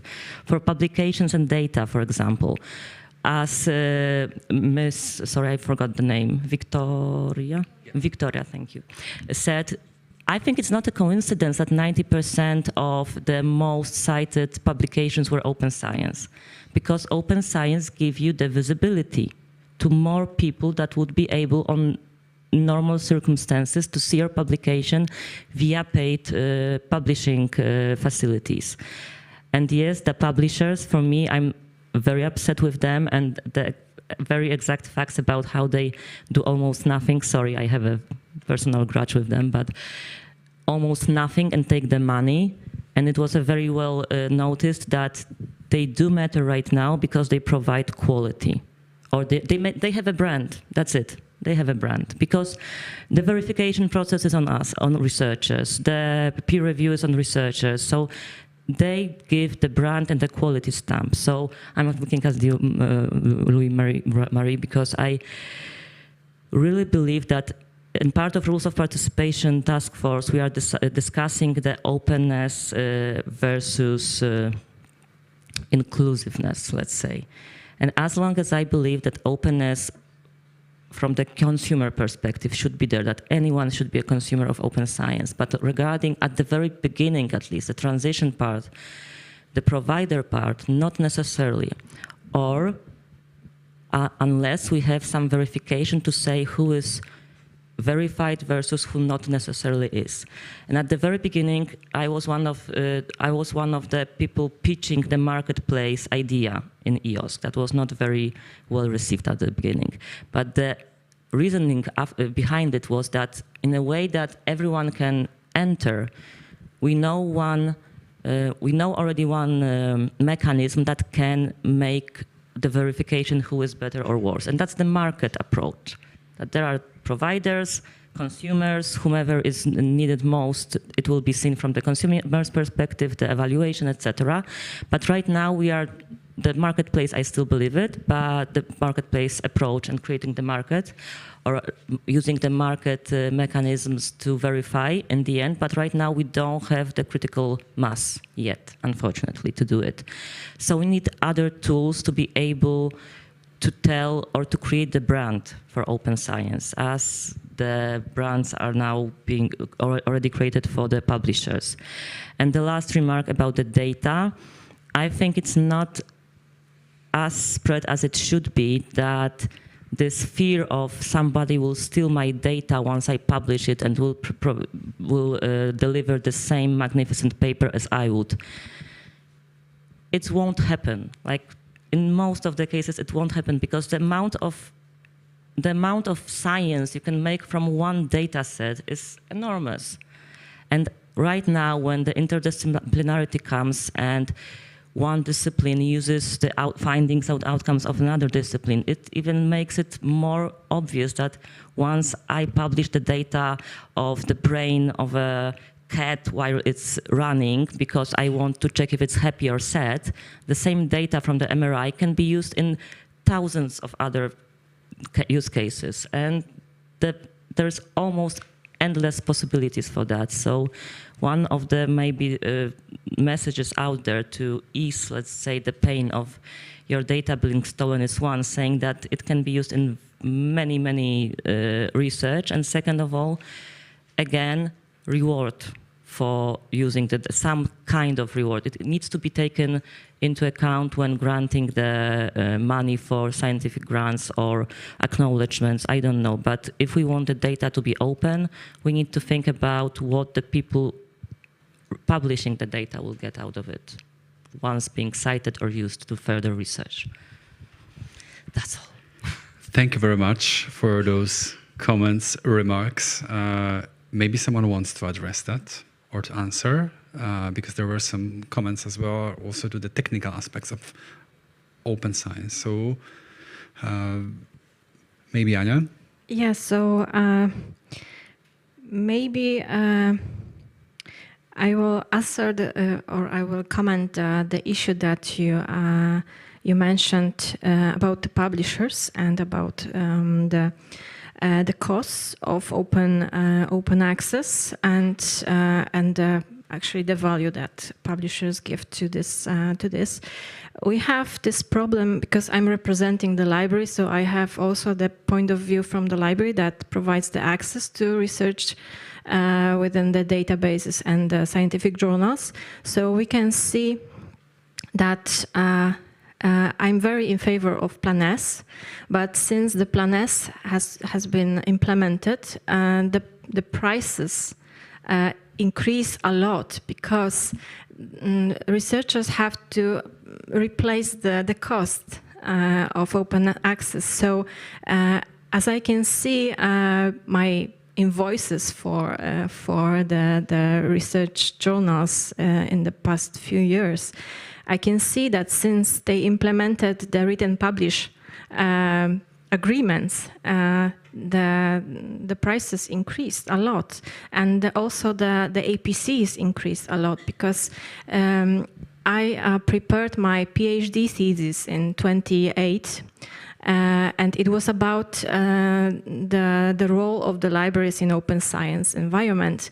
And I also look at my PhD thesis few weeks ago to find the table with the APCs that I mentioned that time. And the approximately APC was 700 euros. It was 13 years ago. And now it's 5,000 or 7,000 in the same publisher. So we created, as the communities of librarians and researchers, we created open access to fight the journals crisis 20 years ago or 30 years ago because of the prices of the journals. And now we have another crisis. Because in Poland, for example, sometimes I discuss with my colleagues from different countries, I always said, listen, the price of APC is more, sometimes even twice more than the salary of a researcher.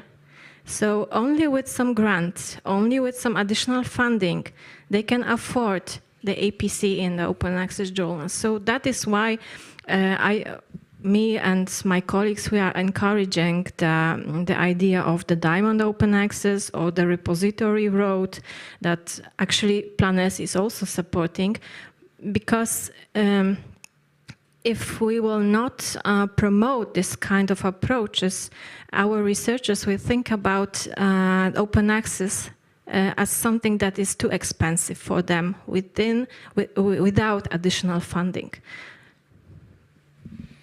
Thank you very much, Anya. Zbyszku? So if I may jump in. So I understand when you're talking about the increase of costs, you mean of open access publications. That is one of the dangers of this policy. I agree, and that is one of the points of Plan S, to actually control APCs, to ensure that they are real. But in terms of costs, I would also like to look at the costs as a global thing. So include the subscription costs as well, which you don't see, I understand, because in Poland is through the deals with publishers that are then it's centrally the central agreements, and I think it's good that it's done this way. I actually heard from the former director of ICM that because of Plan S, actually he was able to get a big discounts on a subscription. Okay, that's what he said, at least. But I agree. This is an issue. The costs both for scientists and maybe for the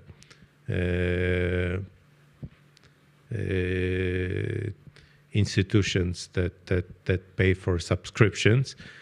Therefore, actually, my favorite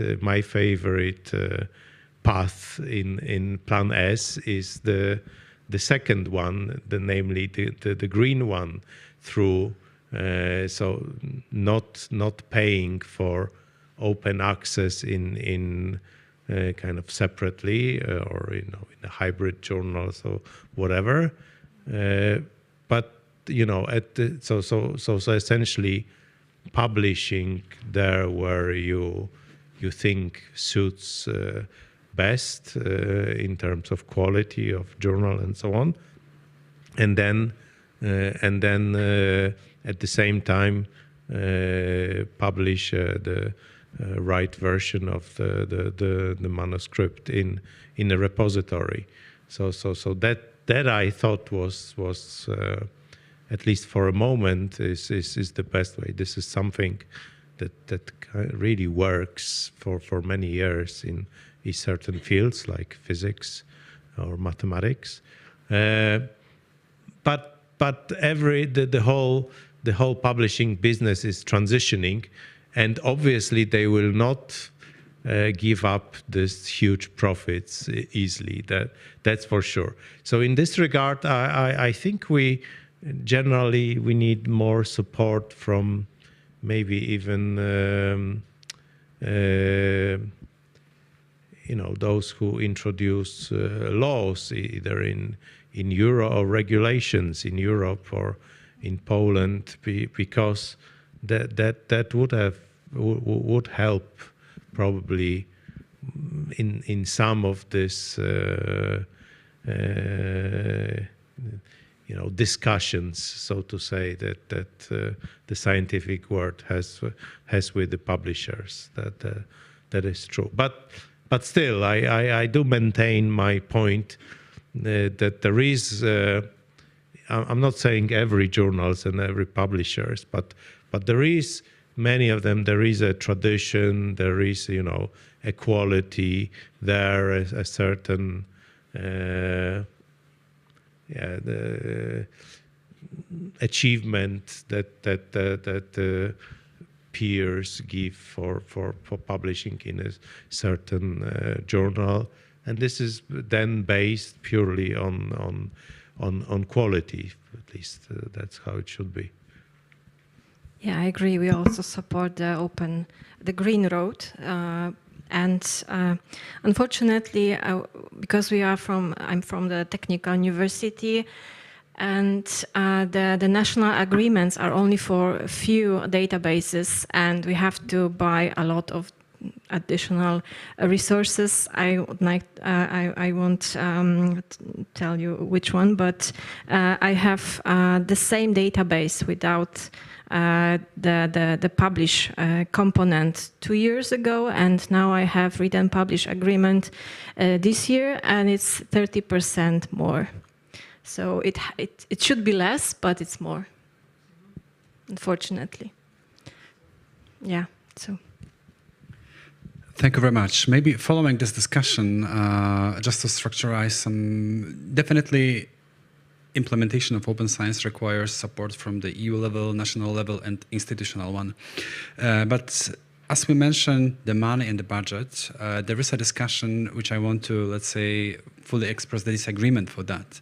But Zbyszko, you said that there is also the voice that the open science may induce some growth of so-called predatory publishers and journals. Can you address that issue, or simply separate the open science from inappropriate evaluation practices? Yeah, that's the problem arises, I think, mostly when you don't emphasize on quality sufficiently. So I'm not sure I have easy solutions, but my first point is that when your research is really, or your performance as a scientist is really mostly based on peer review and not the assessment, and not on some bibliometric data points, whatever. I mean, guests from abroad, you don't even imagine the system we have in Poland with all the points awarded to articles and so on. I don't think you have met anything like that anywhere else. So if it's as I said, based mostly on an expert opinion, this is not a good incentive to publish in those predatory journals that are usually not regarded very highly. So I don't think you can get an NCN grant or FNP grant if your publications will consist mostly or to some bigger extent in such journals. So that I think is the main kind of defense, because they satisfy the definition of openness in the sense that this openly accessible publications, but it shouldn't be only that, absolutely. Otherwise, we could only publish things in repositories and that's it, or on personal web pages, preprints. Thank you very much. So did I understand correctly that the open science doesn't mean it does mean that everything must be open, but we have to provide the access? I'm not sure what open science really means. It's, okay, that's what we are. We try. I don't have answers for everything. I just have this strong conviction that it should be more open than it is for various reasons. Also for progress of science. Sure. Generally, it is. I mean, when you have open collaboration, when others know of other people's results, that they don't have to reproduce them themselves and so on, that is better for overall advancement of science, and especially that it's mostly funded by public money.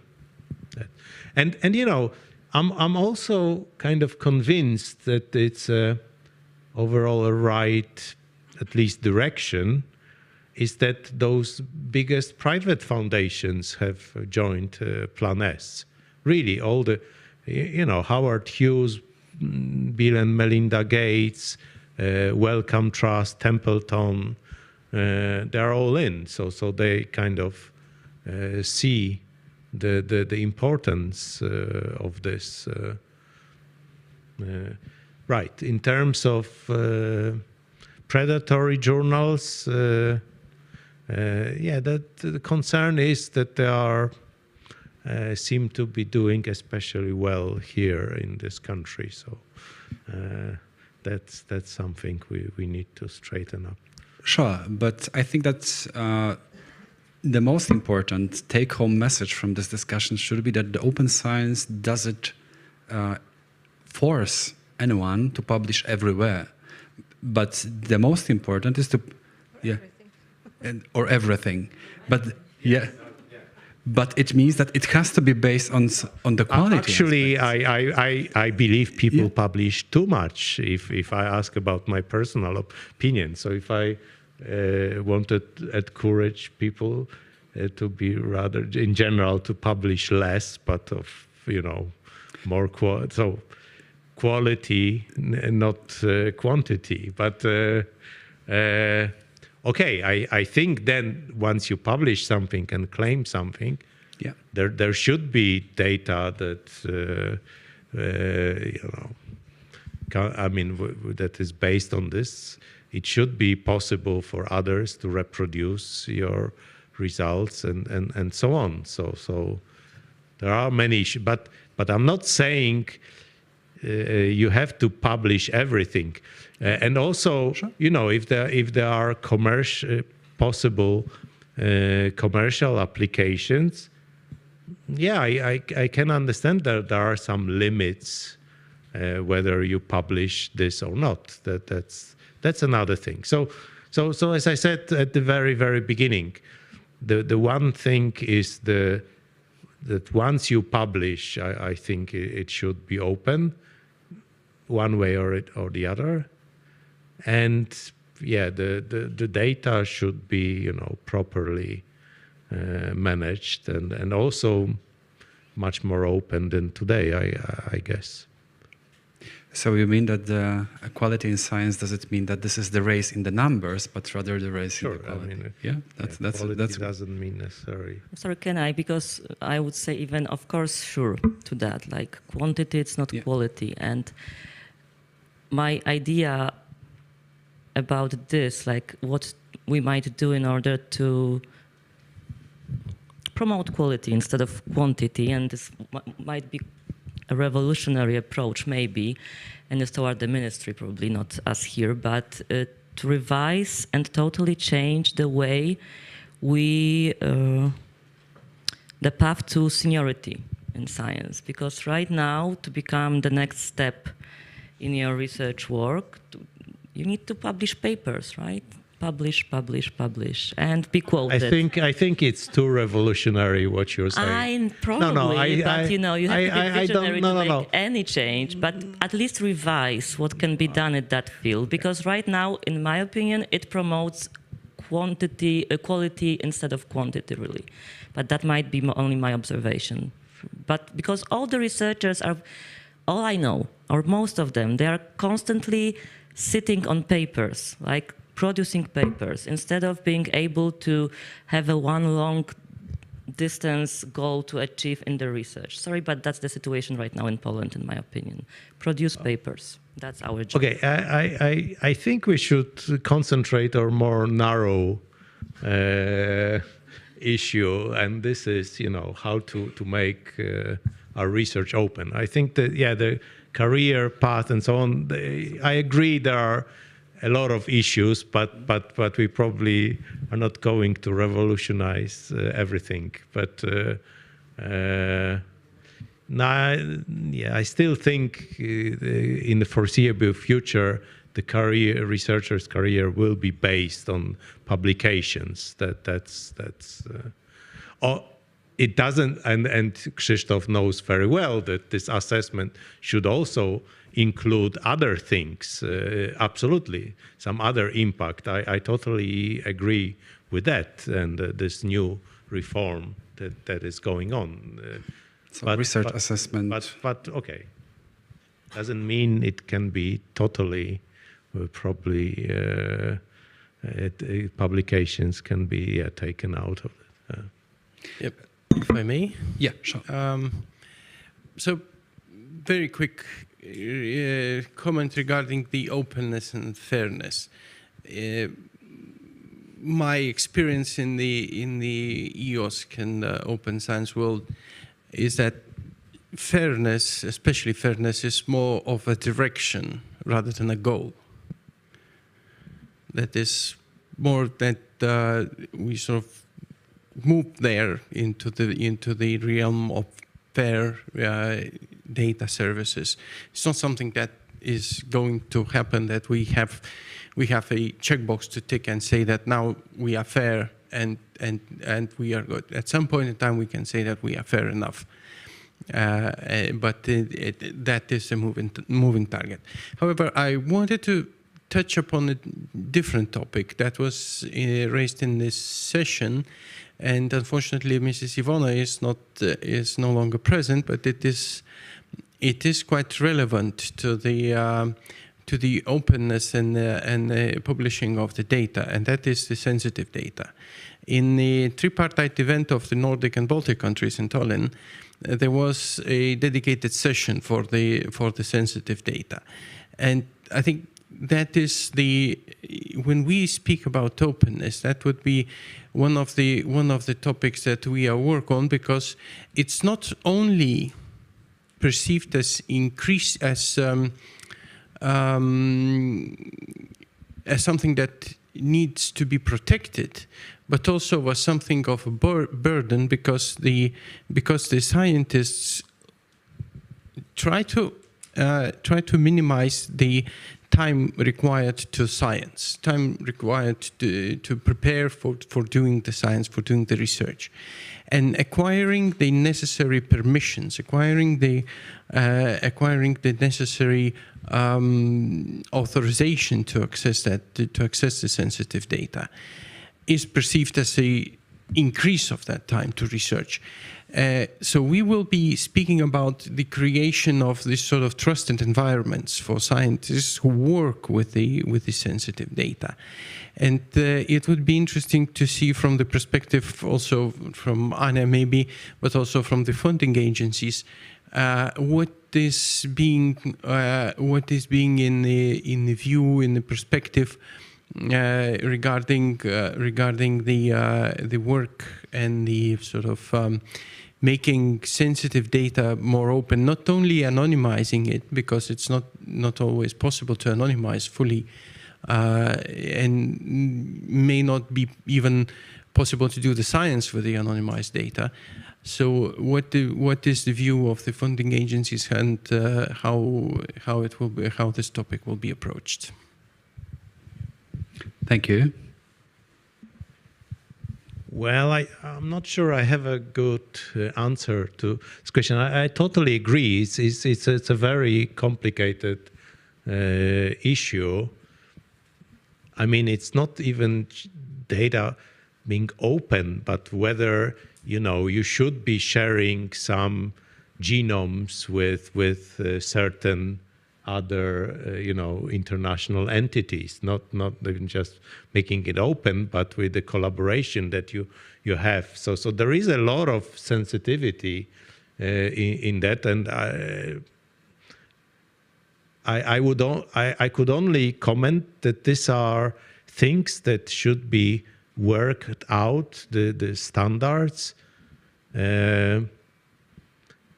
mostly among experts in the area, maybe with and they should vary in different areas. So I'm not sure if we can come up with one simple definition, regulation on which data should be shared and which shouldn't. There are a lot of issues, ethical, probably security, personal data, and so on and so on. Yeah, but it's also, but then it should be stored in the right way, and so on. So that's which data maybe should be open but make anonymous. That's another. So probably we are in the beginning of the road in that. Thank you very much. Just one question to Victoria regarding those numbers, because I'm still impressed by the factor of the papers in open access. Do you have an idea what was the motivation, or how Foundation for Polish Science succeeded to such high numbers in the open, of the open science, open access papers? So is there any research on that, or did you perform some, maybe questionnaire or some queries on that? What motivated people to that? Because I think it's quite impressive. So, yeah, you're asking me what's the secret behind this high publication rate. I think it's a twofold motivation. So first of all, it's about visibility. And secondly, I think that we all believe that science is a common good, and we would also require a study to say in which of our projects or which of disciplines we do have this very high rate of open science and open publications. But I think that the scientists leading in open science publications are involved now at among the foundation's laureates are the scientists from the field of research cancer and vaccines science. So I think the boost for that was a COVID-19 pandemic, and probably it was a high motivation to quickly solve the issue of vaccine. And certainly we would have to proceed with further analysis of these results. And this was a spontaneous request from myself to our evaluation department. And I do not really know the details, but I would be personally also curious to see which disciplines are here leading in open access publications. And I hope I will have an opportunity to let you know the results. Thanks a lot, because I think it's also very discipline dependent, because we mentioned here that for physics, astrophysics, the open science, open data, open repositories is something in common, or... It's a normal thing to publish, yes. They do have platforms, they know already how to share this data, so they could be avant-garde as well. So it's driven by itself, but as I said, we would require further analysis to let you know who's leading here. But I think it's about visibility, and it's about this general motivation to think about science as a common good resulting from public funds. Yeah, sure. Is there a possibility that the natural approach toward open science for some of the scientific disciplines, at least, comes from the fact that they are distributed, but the possibility to gather data is very restricted to a given country or area? Because for the astrophysics, or at least some areas of it, the places in the world to gather such data is very few.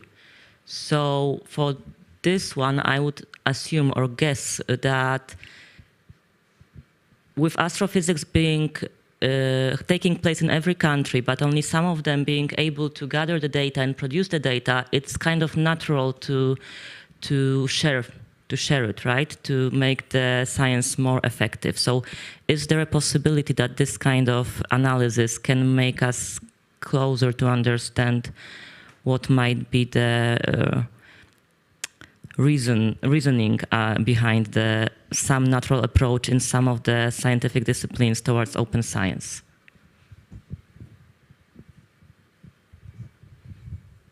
So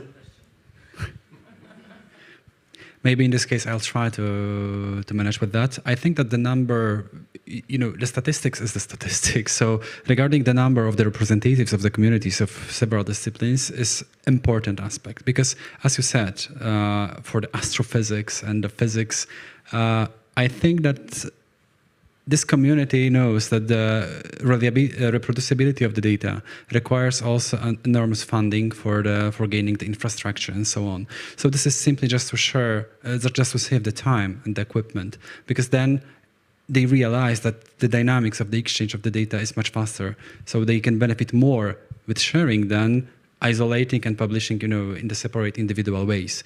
But once you have the competition on several, approaches, like I'm, representative of chemistry, physical chemistry, or materials engineering. So the competition is almost, we are working in parallel.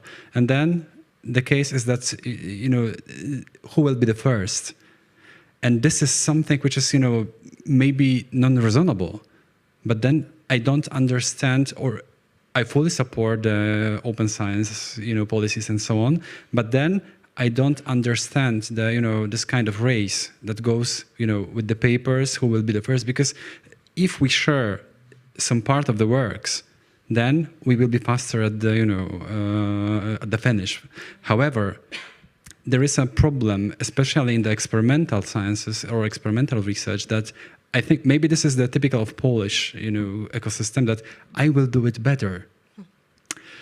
And I'm not sure that this is the right approach, and even I'm rather sure that this is, a non-reasonable approach. However, this is the lack of the trust to the data that were obtained in some other labs.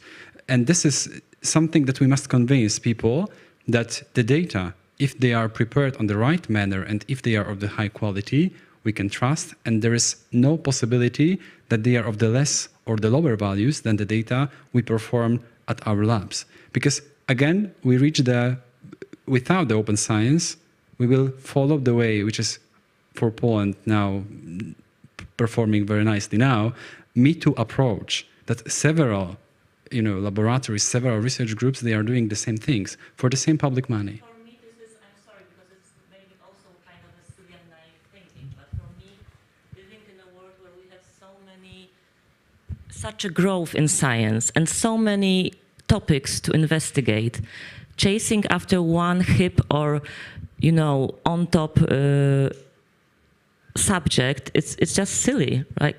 Like, I know it's a very, very funny idea, but why cannot we just, like during the studies, right? You are choosing your master thesis. There is a list of things to choose from.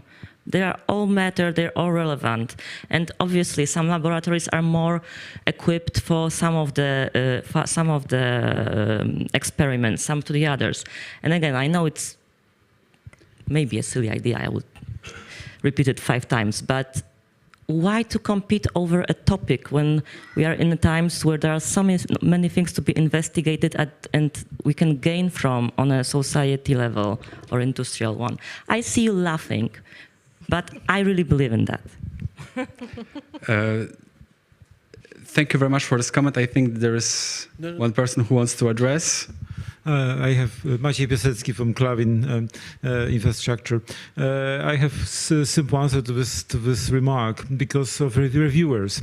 Because this is people are trying to publish on a topic which is in the current moment considered as being worth research and defines the competition simply. Yeah, obviously, but that's natural system. It goes bottom up. Yeah. So we have a very nice idea, very nice concepts. This is maybe not naive or silly, but simply just also mentioned to maybe this will be the trigger for the next changes. So first, we need to tackle the issues for the open science with the situation we have right now, especially in Poland. So what I need to tackle and what I need to handle is the lack of the time we have right now, because there is a lunch waiting for us. We are a few minutes just behind the schedule. However, I believe that there is still some questions, so please ask them. And we have our speakers panelists here. Victoria, unfortunately, you cannot join us for lunch, so maybe there will be some box sent to Warsaw, yeah, or maybe on some other opportunities. I think that we can finish with a very positive attitude to the open science. That this is a necessary concept, necessary idea. We must admit that it's still very, very hard work to be done in Poland, but still there's hope. And I think that there is a nice goal to be reached, and then let us go for work in that. Thanks a lot for all the contributions and for giving us the insights and for fruitful discussions. Thanks a lot. And enjoy for the lunch. Thank you. Appreciate it.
generalnie. Nie, ja nie wiem. Znaczy,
enjoyed your meal and, most importantly, discussions during the lunch break. But now we shall move forward. It is my great pleasure to introduce the speakers of our panel discussion, Implementation of Open Science in Poland in the Context of EOS Development in Europe. Some of our guests were already introduced, but just for the sake of consistency, let me introduce them again so that we have everyone introduced. So joining us in this panel discussion are Mateusz Gaczyński, Deputy Director in the Department of Innovation and Development of Ministry of Education and Science, Pantelis Tsvizeloglu, Policy Officer, European Commission Directorate General Research and Innovation, European Research Area Innovation Unit A for Open Science, Maria Luisa Lavitrano, Director and Vice President of the European Open Science Cloud Association, Lidia Borel-Damian, Secretary General of Science Europe, who is joining us online, Elżbieta Rządzińska, Rector of the University of Łódź, the Head of the Science Commission and the Conference of Rectors of Academic Schools in Poland, also joining us remotely, Michał Tomza, member of the Polish Young Academy, Polish Academy of Science, and the session will be chaired by Zbigniew Błocki, the Director of National Science Center. So dear guests, the floor is yours. I'm handing over to the chair.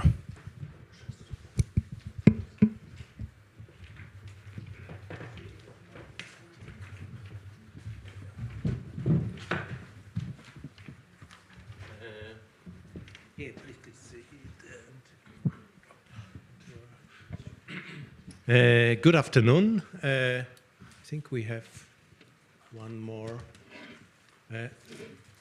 Yeah. Okay, because I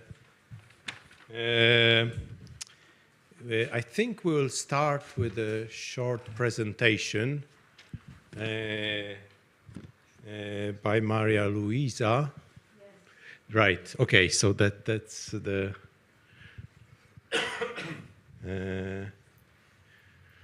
Anyway, maybe in the meantime, I just mentioned that Lydia, whom I say hello, during our previous discussion wrote me a text message that I unfortunately only read after the panel was over, that she disputed that APC's increase was due to Plan S, but we are up for a debate. So that's just to let the record straight.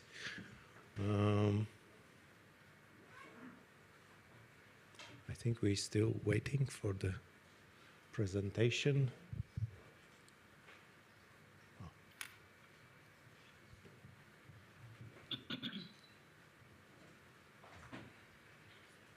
Okay. Yes, please. No, that's okay. I'm sure it was worth it.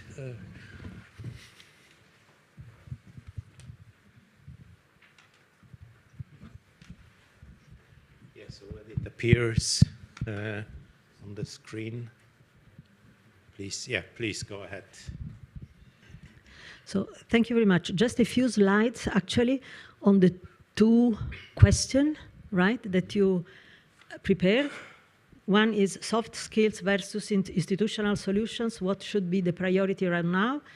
And the role of research funding organization in EOSC in introducing open science in Europe. And now I will present again, for the ones of you that were not present this morning, some of the slides already presented by the Commission. So science is in transition. Open science paradigm affects the whole research cycle and all its stakeholders. Open science, what does it mean? Means open data, includes open source, open methodology, open peer review, open access, open educational resources. It implies sharing knowledge and tools as early as possible in the research process, as openly as possible, as fair as possible. But also implies developing and enabling policy environment for open science, investing in open science infrastructure and services, investing in human resources, training, educational, digital literacy, and capacity building, and also providing incentives. And I also want to point out the impact. I think why we need to do it, because there is an important impact, scientific impact, societal impact, we can discuss about this, and also economic and technological impact. Now, we need an open science strategy to ensure EOSC sustainability, and this implies, as said, science policies and governance, and there are lots of policies already in place, but maybe we need more specific policies in order to implement the open science. We need services and infrastructure, and there are several projects. The list here is not complete. And we need skills and training and education, including incentives and recognition. There are several studies reporting the status of national open science and EOSC national policies, the status of implementation of data strategy, the status of implementation of FAIR principles. The fact is that data should be understood in a very general manner, not only in the restrict community, but from all. And not only data, but also software, workflows, notebooks, publications should be interoperable as possible, technically, semantically, legally. And this means needs for training. We are not there yet. These slides were already presented this morning. Research data repositories are not the most common destination for storing usable research data, means that are not findable, not accessible, and therefore not usable. 60% are stored in personal physical data storage or institutional local data storage. And 40% of researchers only occasionally store data in research data repositories. And this is a big limitation. About awareness of FAIR, more than 1/3 of researchers have never heard about FAIR principle. What does it mean? It means that FAIR is something for a restricted community, for ourselves. We are talking each other. We know what does it mean outside in the universities. FAIR is something that is not known. And we need to engage more and to amplify the community. FAIR aligned practices. We learned this morning that also several funding agencies now include the data management plan, as a must for, in the project funded by public money. But this is the only FAIR aligned practices, more or less. I mean, PIDs allocating to data really is not a common practice, and also other FAIR practices are not there in the community. We really need to engage community, engage, train, and educate the community. Barriers, time, effort, financial cost required for the research data management and data sharing are seen as a challenge. Data protection and legal restriction are also seen as a big obstacle, but also lack of recognition, also seen as a major barrier. This morning, we discussed about the revolution of research assessment. We really need a change in the research assessment. Funding policies, last 2 slides. Facts and figure, up between 0.8% and 2.16% of the GDP is spent on research, and this is well below the target of 3% in all countries. At least in Italy, we are far away from 3% of the GDPR money allocated for research. In several countries, investment strategies for research, infrastructure, e-infrastructure, and data infrastructure are aligned to either national or European investment strategy, but only few countries have open science investment strategies in place, a few. And if you look at the funding model, I mean, it is true that identifying a single funding model for EOSC is very challenging and maybe also a not appropriate solution. The financial model should differ depending on the type of resources provided. And the current funding model for EOSC infrastructure, like the EU calls within Horizon Europe, is not sufficient. Therefore, European funding for EOSC should be substantially complemented by national funding, also linked to specific investment. And also, the new governance framework for digital transition that has been launched by the Commission in 2021, that proposes a combination of investment from the EU budget, the member state, and the industry, needs attention. The last slide is related to a study made by the project EOSC Pillar, in which some funding model has been identified and proposed, essentially 5 business model patterns suitable for open science services, like advertising, commissioning, pay-per-use, subscription, and public funding. And this can be applied eventually to data as a service, platform as a service, or software as a service. So this is just to setting the scene for this the discussion. Thank you very much. Okay, thank you very much. So I really appreciate it because I think it will be a great foundation for the discussion on implementation that we should have right now. I must confess that this first question topic that we came up with also had this Polish kind of accent, because it also related to a discussion we had with the Ministry of Education and Science a few months ago. So maybe I will start with Mateusz Gaczyński. Yeah, please. Thank you. I understand the question right now is soft skills versus infrastructure or structural solutions. I don't think we should put those two issues on the separate sides of the equation. So I think it should go hand in hand, because when concentrating on skills, you will develop skills for nothing, because there will be nowhere to implement it. Like Maria Luisa shown us, 2/3 of researchers in Europe know something about FAIR, 1/3 doesn't know anything about FAIR. It means that there is a room for developing skills, but definitely those skills should be supported by the structural changes in the research organization.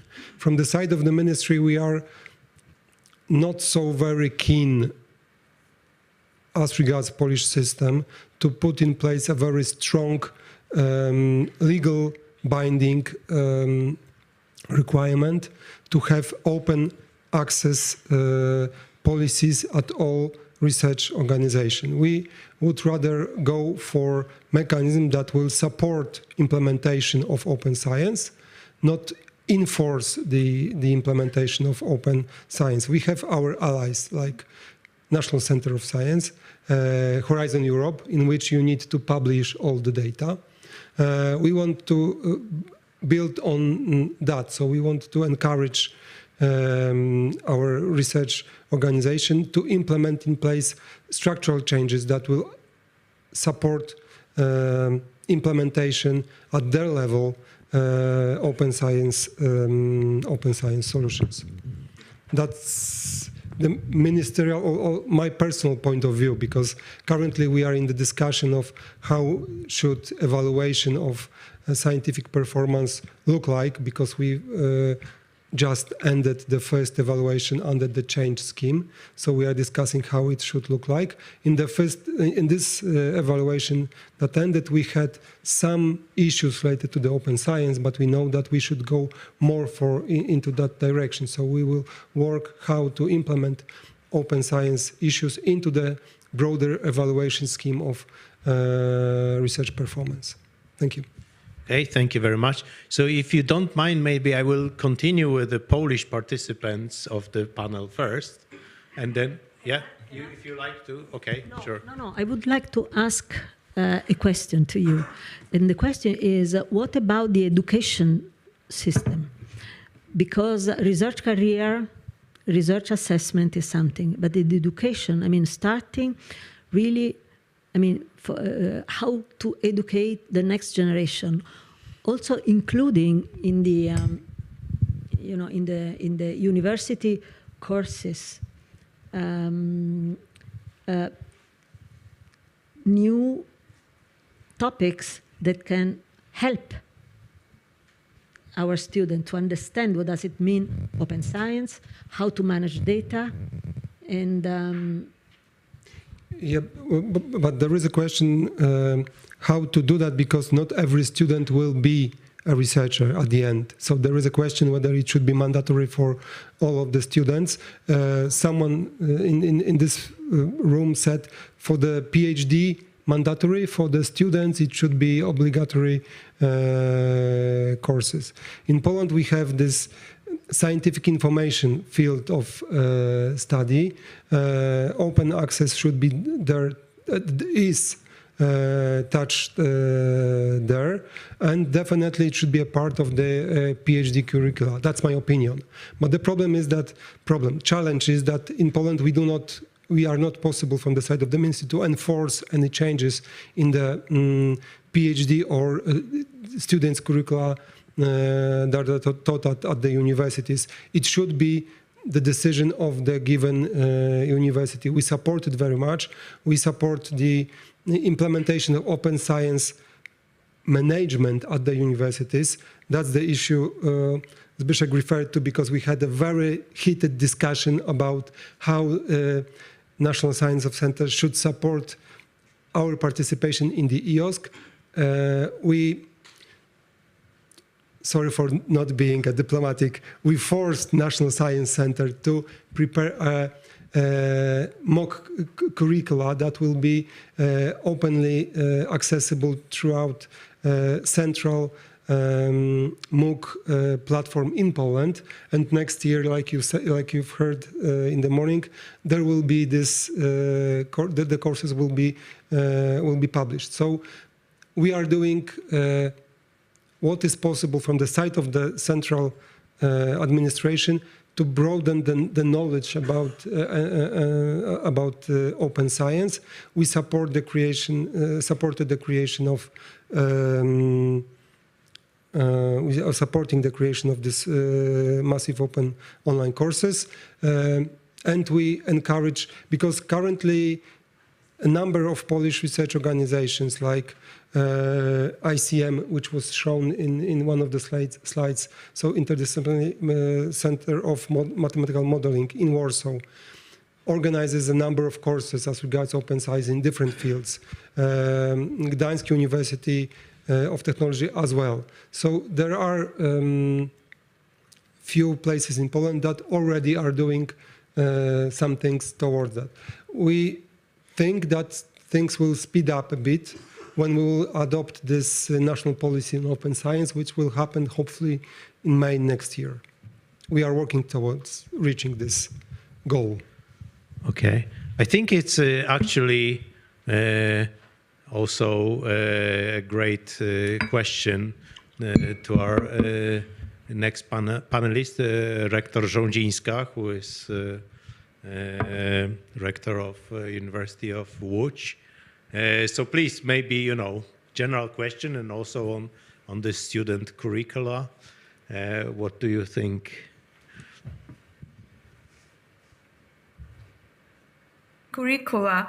Maybe I start with this basic question: skills versus institutional solutions.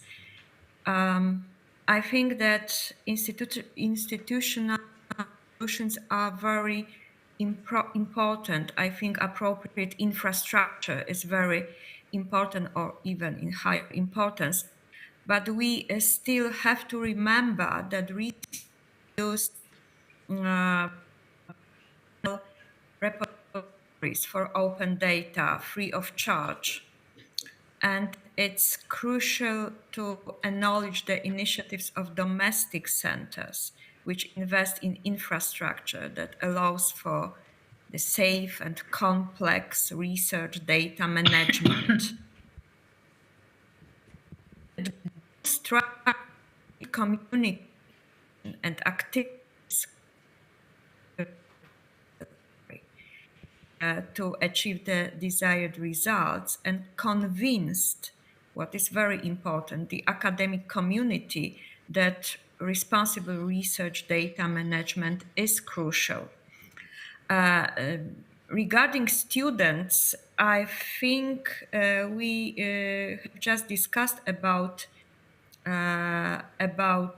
education during conference of Magna Carta Observatory or different European University Alliance, and we decided that research education, research-based education is very important, not only for students who plan in future to be the researcher, but students want to be engaged in researcher teams to know also the strategy of open science from the beginning of their studies, bachelor or master studies, or of course PhD studies. So I think that open science is very important also for students. Open research is very important also for students, and I think that everyone should be involved in all these actions aiming to opening science. University publishing houses, libraries, administrative units responsible for research, responsible for education, students' education, IT centers, promotion centers, libraries, data protection officers, bioethics committees. And I think that soft skills are very important in coordinating such teams. Soft skills like information campaign, education, cooperation, and so on, motivation are of higher importance. And what is important, I think, research-based education should be also connected with open science, also for our students. Thank you. Okay, thank you very much. Maybe the next person, I'll ask Michał Tomza, maybe a perspective of active researcher. Yes, so here I'm a bit as a virgin scientist, not much involved in policies yet. So I would say, because there was the question, soft skills or solutions or institutional solutions, but I think we are not yet really there even, because the statistics that were presented, they were for European Union as a whole. I think the statistics for Poland would be much worse. So I mean, I don't know the statistics, but I would guess that most of the scientists in Poland, if you ask them about open science, they will kind of think about open access publishing, right? So I think that the idea of open science and the difference between open science and just open access, which is just some small step and maybe important part of open science, would be not really visible. So I think that we really have lots of work to do to kind of educate that about concepts of open science in general, and it's important because still I think in Poland most of scientists is at the level of discussing, does open access make sense? Do we want it, or we prefer just old style that we did for the last 100 years? So I think that this is the huge work to be done at kind of showing the importance of the quality, and somehow convincing them to open science in general, and then we can start to going to the next steps, like somehow educating how to provide high quality open science, how to give the tools, how to provide the institutional things. Because I think that in the past there were in Poland some kind of ideas for organizing some national data center or something like this. They were not so successful. So I think that scientists are kind of skeptical and they don't follow this path much. But I think that there are some examples in some disciplines. So I'm a physicist, and in my field there is like public repository that is more than 20 years old, and all good scientists put their papers there directly, right? And the reasons are very clear. Fast dissemination, showing that you did it, like giving your results to other scientists, they can immediately start working on the next steps, and so on. And the same with like codes for your publication. So my students, they convince me, they ask me that they want to put their codes publicly with the proper DOI numbers for several reasons. One of them is because their older colleagues did it in my group, and the second is that they want to collect this in their CV when they, after PhD, eventually go to industry or business. Then they will have 4 years of kind of history on their profile. And then digital fingerprints. So I think that there are lots of things, and I mean we can use this example, some of the examples, to follow and maybe try to understand why they work and follow this direction. Okay, thank you very much. Yeah, I think these good practices are very important from also maybe to implement in other fields, and also this. Emphasis on kind of a bottom-up approach here is also crucial. Yeah, did you want to add something? Just a small comment. I mean, young people are very care a lot about the societal impact. So we really need to point out that there is a big impact on society at large of open science. So. Technological impact, scientific impact, okay. But really, there is also a big impact on society. We need to make them understand with, good examples, success examples. But on the other hand, it also has to be added, that, people, especially who have to do with computers, with software, the open source is a very long tradition. And I always give this example of TeX or LaTeX, this editor that is fully professional and completely open, and and the whole community contributes to it. So there is this thing, and it's been for decades like that. Because yes, I fully agree. So I just wanted to add to because I think I fully agree with Rector that we should include the kind of idea of open science as early as possible, because in general we are approaching we are in the age where information is everywhere, like the artificial intelligence and so on. It use all the possible data, and there will be more and more data. So somehow whatever students do in the future, they will use this kind of learning the way of dealing with data in the very kind of fair way, and so on. So I don't think that we have to wait until they are PhD students. I can believe that, in all disciplines, maybe not only in STEM, not only in technological or mathematical studies, but also in humanities, it can be even more important for them to learn how to properly collect the data, use them, and because, this will be the next years for our... This is really to reach the change of culture, and to enlarge the community. I fully agree. Okay, so thank you, Rector. So Pantelis, you wanted to, and then from Lydia, you will be next. Okay, please. Yeah. Well, I just want to build on your last comment, which I absolutely agree, and it's important to realize that the fair concept, indeed, it emanated from science, but it now is not only about science.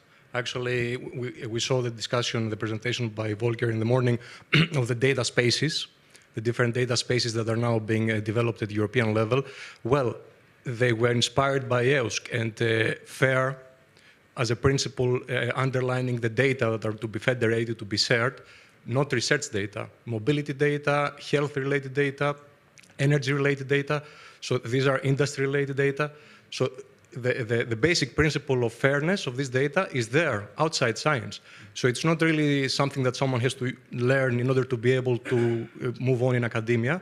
It is becoming a core understanding of how data are to be developed and shared in the future across disciplines. So it's extremely important that this is taken also forward at the education level.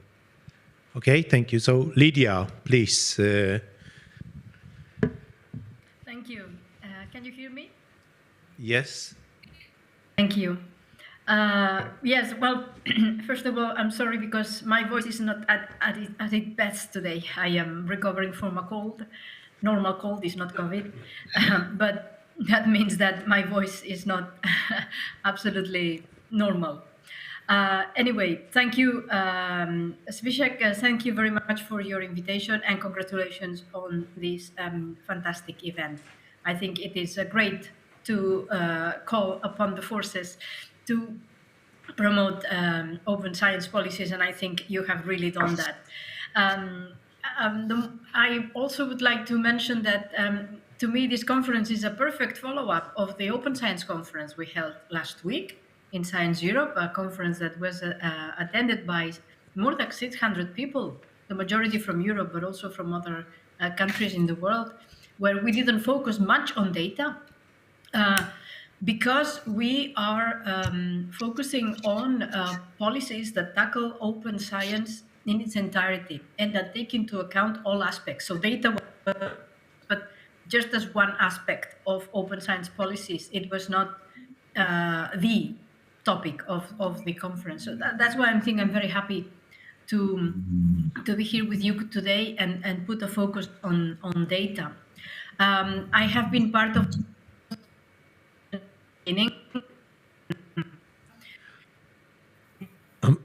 I'm sorry, we just lost you last like 20 seconds. Can you hear me? Yeah. Okay, yeah. Now we can hear you again. So maybe last like 20 seconds. Could you repeat it, please? Okay. I'm sorry. Yeah, what I was saying is that I was part of the EOSC development since the beginning. In the steering committee that led to its preparation, but also I'm part of the working group of sustainability that addressed issues on sustainability of EOSC. I think that I agree with several speakers that we should not put the development of skills and infrastructures as if they were two opposing forces. I think the investment in skills is clear, is a must, because we can't have just infrastructures without people knowing how to operate them. So investing in skills is at the same time, we need infrastructure, of course, to store, to create, and to make data. I think when we talk about funders, because that's the question to funders, well, the roles of funders, I would say, is there are many. The financial one is an obvious one, of course, but I think that more important than that, well, or equally important than that, the best policies to promote open science, to promote open access to research publications, to research protocols, to research software, etc., as some of the morning have been saying. In general, open access to research publications has to be enabled by infrastructures, and therefore it is very worthwhile to invest in them. In addition to infrastructures enabling open access, I think that there is a huge task ahead of us regarding research assessment. Several panelists before already have alluded to that new initiative here in Europe to try and change or adapt the way research is assessed and the parameters against research is assessed, to move away from an excessive use of quantitative indicators dictated by prestige associated to journals, and to replace or to provide more place for more qualitative analysis regarding the quality, the actual contribution of the researcher into the field that can be genuinely attributed to that person. In some countries, there have been some already tests by using what is called the narrative CV. I'm sure that most of you have heard about it, with some results, some good results on the perception of research against the traditional CV. So there are initial tests that are showing that moving to more qualitative assessment for researchers does not necessarily take the quality away. I think this is a very good sign, and that is worth testing more because this is also, of course, highly discipline dependent. So, but I think that the first tests are very promising. I also think that there is how can I say, a must in regard when we look at open science, and is the connection to society. Open access, open science for a more and better communication between science and society. We have witnessed how serious the anti-vaccine campaign has been, and how, despite the appalling evidence that vaccines have saved many, many lives. So we need a more and better dialogue with society, and you can't achieve that with closed science or science behind walls, as we have been doing up until now. We need to do that with caution. We need to open with caution, of course. We need to open without sacrificing the slightest measure of quality. That is a must as well. But I think that the road is there, our society is there, our youngers demand that, and I think it's very right to demand that more openness to society. And I think that the funders can contribute by also aligning with other funders. That is happening in the context of Science Europe members, where NCN and FNP, both very active members in Science Europe, collaborate often. We are aligning these policies regarding data management plans, regarding the sustainability of research data, and we now plan to move on by developing an alignment on open science policies. So I think I would stop here, and maybe you have some questions that I will be very happy to respond. Okay, maybe what we, because there is this one topic that not everybody discussed, but maybe we can have a kind of a break for some questions from the audience or comments, if there are any, and on the discussion so far. Okay, please. But okay, a question, please. Okay. But regarding the the social factor in the open science, the society, factor in the open science. I truly also believe that it's very important to broaden the knowledge among citizens, especially that we are in fact living in the world where something being scientific, this is something of value, at least among everyone's mind. And there is also the saying in Polish, like, American scientists proved, right? Like, if they did, it means it must be true. So another crazy idea for the future, that if we want to spread and make science more approachable for the citizens and the whole society, maybe someday, one beautiful day, when we are producing a paper, we can also think about more human readable version of the paper, because publicizing the publication... Question, please. The end. Yeah. So, okay. Okay, anybody would like? Yeah. Maybe if I can about the social responsibility, because like maybe I can give one of the arguments of some Polish researchers can be that they don't want open access because to avoid misuse of it, or whatever does it mean, right? But somehow at the same time, I don't agree that science is really appreciated by society. I think that there is less, and the society believes less and less in science, right?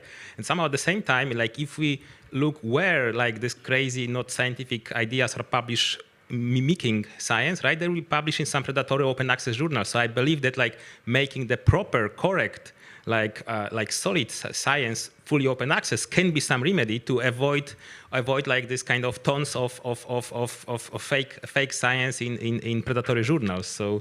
So in this sense, I fully agree that this is the way, but I'm afraid that society going opposite direction to believing in. They are becoming popular because they claim to be science. Yeah, so open science, I believe, can somehow stop it a bit by showing what is the proper. Lydia, you were raised. Yes, if I may, I would like to say that, yeah, I think misuse of the scientific data, I think, is unavoidable. It's natural. Anything can be misused. Therefore, I think I agree that making data, robust data, openly available can help to contradict beliefs that have no fundament, but also to assert what is not there for discussion. Like many people who still believe that, who don't believe that the Earth is spheric, for example. There are some things that cannot be denied, and I think that making open science more open science would help that. Now the issue is, I can't remember. Couldn't see who placed the question. Preparing versions of able. Sorry, again, we lost you for a moment. So maybe last 20 seconds. Okay, well, taking into a comment about the lady who asked the question, what versions readable for other audiences than scientists? I think this is the profession of science communication. There are more and more science communicators that understand how to communicate their results in a way that others can read it, the non-experts can read it. And I think that's something that we should pay attention to.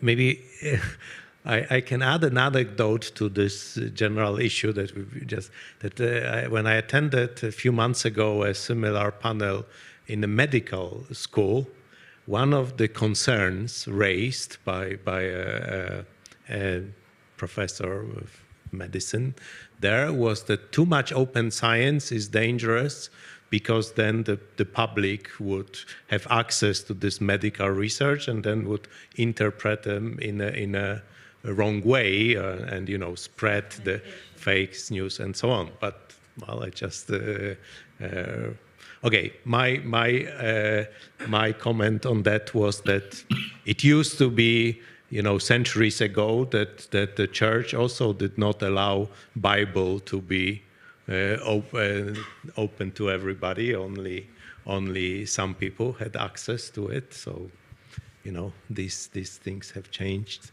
Okay, please. Just a short comment. I would like to disagree with the way of changing the culture, because if we will start only with the young scientists, we will miss the majority of the community. Because what I want to say that the younger generation, unfortunately, learns bad habits from the more experienced colleagues. So I think we have to, teach all of them at the same level. And thank you, Madam Rector, that you are here with us, because we know that the Conference of Rectors is more and more interested in open science and in developing such infrastructures and such services for the universities in Poland. But this is something that we can see from habits at the universities, that sometimes the younger researchers said that so sorry for that, but professors and more experienced colleagues said that they don't use open science for the research, or they don't share the research data within the research, so we don't have to do this as well. And another short comment on the younger generation, I think we have to teach PhD students and master students, because sometimes, or for example, at the technical university, they are the members of the scientific teams. So they do a lot of research for the research teams, even the students at the master level. So if we will teach good practices from the very beginning of the career, we will see the results in the future. Okay, thank you, Mateusz. Short advice: should we teach them, or should we show them that it's beneficial for their development to use open science repositories? It's like in Professor Tomza example, that his students used the way the older students interacted with the system. So maybe instead of having the dedicated courses which will be seated, graduated from, let's create a habit of using open science, because it is not the case that there is no open science facilities in the environment, open science possibilities in the environment. It's the need to show that first it's accessible, so you can use it. It's not banned, it's promoted, and it should be used to your development. I think it would be more useful than to introduce dedicated courses on open science, showing the people that they can benefit from open science.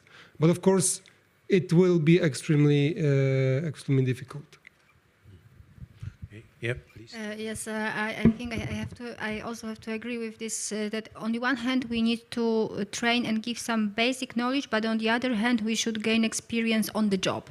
And it happens, I have already seen a few cases when the studentship that was within a grant, within a research project, was dedicated for the PhD student for the open science issues, so data management and for the open access. So basically PhD students are engaged in the projects in order to gain competencies and then immediately apply them within the research projects. So this is also a case. Thank you. So if I can just add following like Roxana's more evolutionary visions, right? So in fact, because who is avoiding open science? Like the weakest scientists who lack confidence, who lack skills and just are afraid to show their code, to show the data, and they just send the publication hoping that the reviewers will not see any mistake, and then they are happy they have paper, right? So in general, the best way to introduce open science is to improve the level of research, level quality of research, right? So it's probably a bit simplified way, but maybe there is something to it. I agree. So, maybe we can continue discussion on this as well, but maybe I start also slowly with the second topic, the role of research funding organizations in particular. And maybe I will start with Pantalis. I'm curious because you definitely work in the commission with mostly probably performing organizations, research organizations, also funding. So how you view in particular the role of funders in this whole process? And obviously I'm curious because of NCN. Yeah, I mean, the Commission is at the same time a policy maker and a funder, but through Horizon Europe, so we have an approach to this. And indeed, I mean, seeing this question, I was thinking about it. I think exactly comparing, if you want, the research funding organizations and research performing organizations, and what is the role and the space for improvement, let's say, among the two to promote open science. I think that research funding organizations are really the key, because they have both the right and the authority to mandate open science practices. This is not something that research performing organizations can do as easily. There is academic freedom. Researchers should be, in principle, able to publish wherever they like, for example. But when you have a funder, then you can simply declare eligible costs. And there you can set certain conditions on what are eligible costs. So this is what we do in Horizon Europe, and this is also, we saw several examples also from different funding agencies here in Poland. We have a specific criterion at the level of evaluating proposals. Under the excellence criterion, we also evaluate the level of the open science practices that the consortium is ready to engage with. We also evaluate at proposal level again the consortium itself. So under implementation criteria, we evaluate the track record on open science of the consortium. And then we also, it's basically throughout the whole, from proposal to the conduct of research and to the products. So at the level of the products, we have the mandate for immediate open access for scientific publications. We have the mandate to produce data management plans within the first 6 months. And we also have the mandate to provide open access to data unless there are specific reasons not to do so, and then they have to be explained specifically. So the default is open access to data as well, and unless there are exceptions to this. And the metadata, of course, open access with a CC0 license. So these are things that their funder can more easily do in terms of making a push for open science than a research performing organization. So that's why I think that research funders are really the key, and that's why probably Plan S is a coalition of funders. Oh, sure. Right. So that's to spearhead the promotion of open science. Yeah, I guess, of course. And Maria Luis, yeah, the same maybe question from the perspective of EOSC. I guess in terms of number, we are in minority among the EOSC participants. So most of members are research performing organizations. So how do you view this, the role of funding agencies? First of all, I want to say that to be member or observer of the EOSC Association, you have to adhere to the open science principles. So this is very important. This is also something which is mandatory. Now, as EOSC Association, in the partnership, we work not only with the Commission, but also with other funding organizations that are our members. And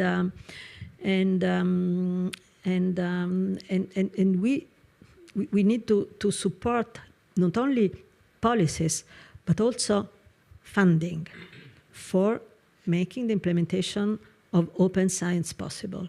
So funding is not, is of relevance. So we need policies, but also we need funding. And actually the members of the EOSC Association contribute in kind with their,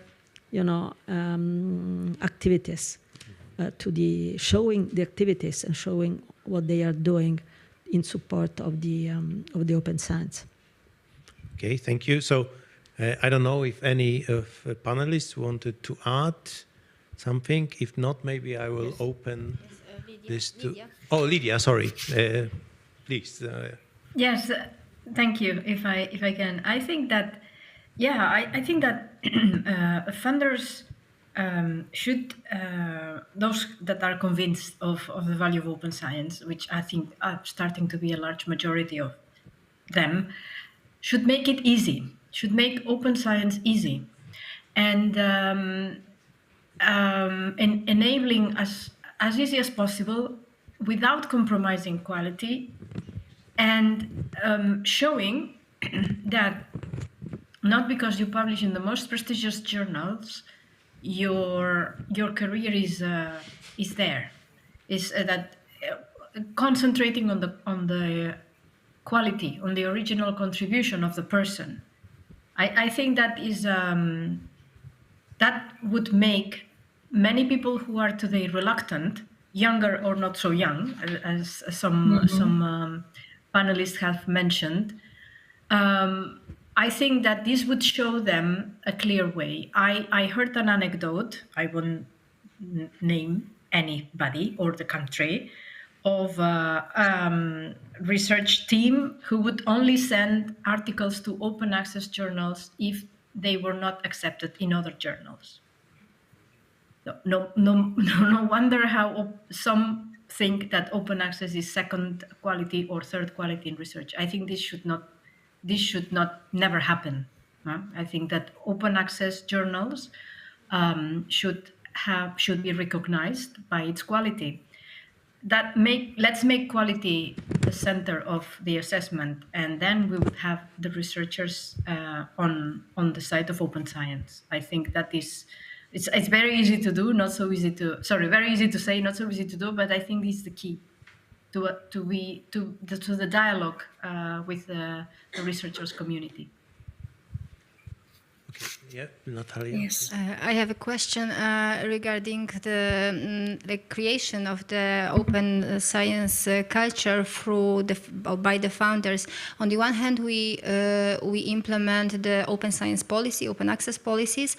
On the other hand, as there was an example of commission, we may also take the criterion of openness in the new applications coming. So to check, when to somehow make this wheel turning. That's a good concrete question. Should we make give extra points, right?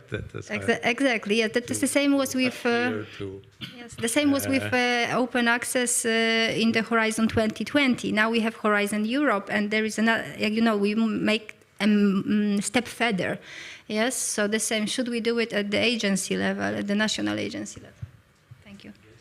If I can just add, it's very important, I think, for policymakers to really realize that scientists quite often more or less will adjust or follow the policies, right? And if the policies are driving scientists against open science, then of course will depend on the given situation. If your annual bonus depends on the policy, the open science can lose, especially in Poland. So I think this is very important. And on the other hand, these changes are very dynamic, right? So some especially non-profit scientific communities can establish very high quality journal within 2 or 3 years. And again, this kind of policymakers should be able to follow this and kind of not punish researchers for publishing there or following some paths that are open.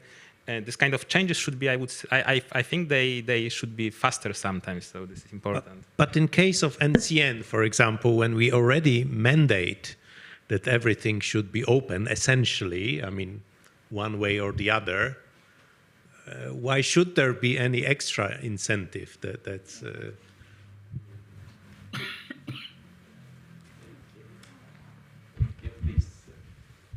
I don't think there should be an extra incentive for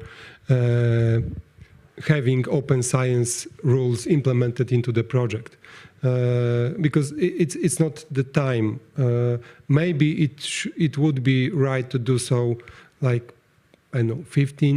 years ago, when we are at the beginning of the road, but not right now. The public expectation and ministerial expectation towards openness is far greater than it was 10 or 15 years ago.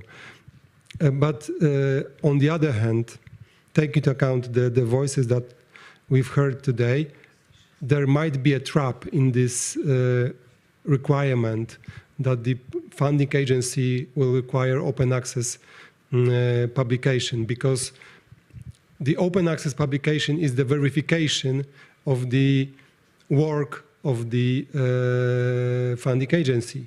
Because if the paper that is published, or the data that are published in the open access are not so excellent, then it means that the procedures implemented in the funding agency are not so good.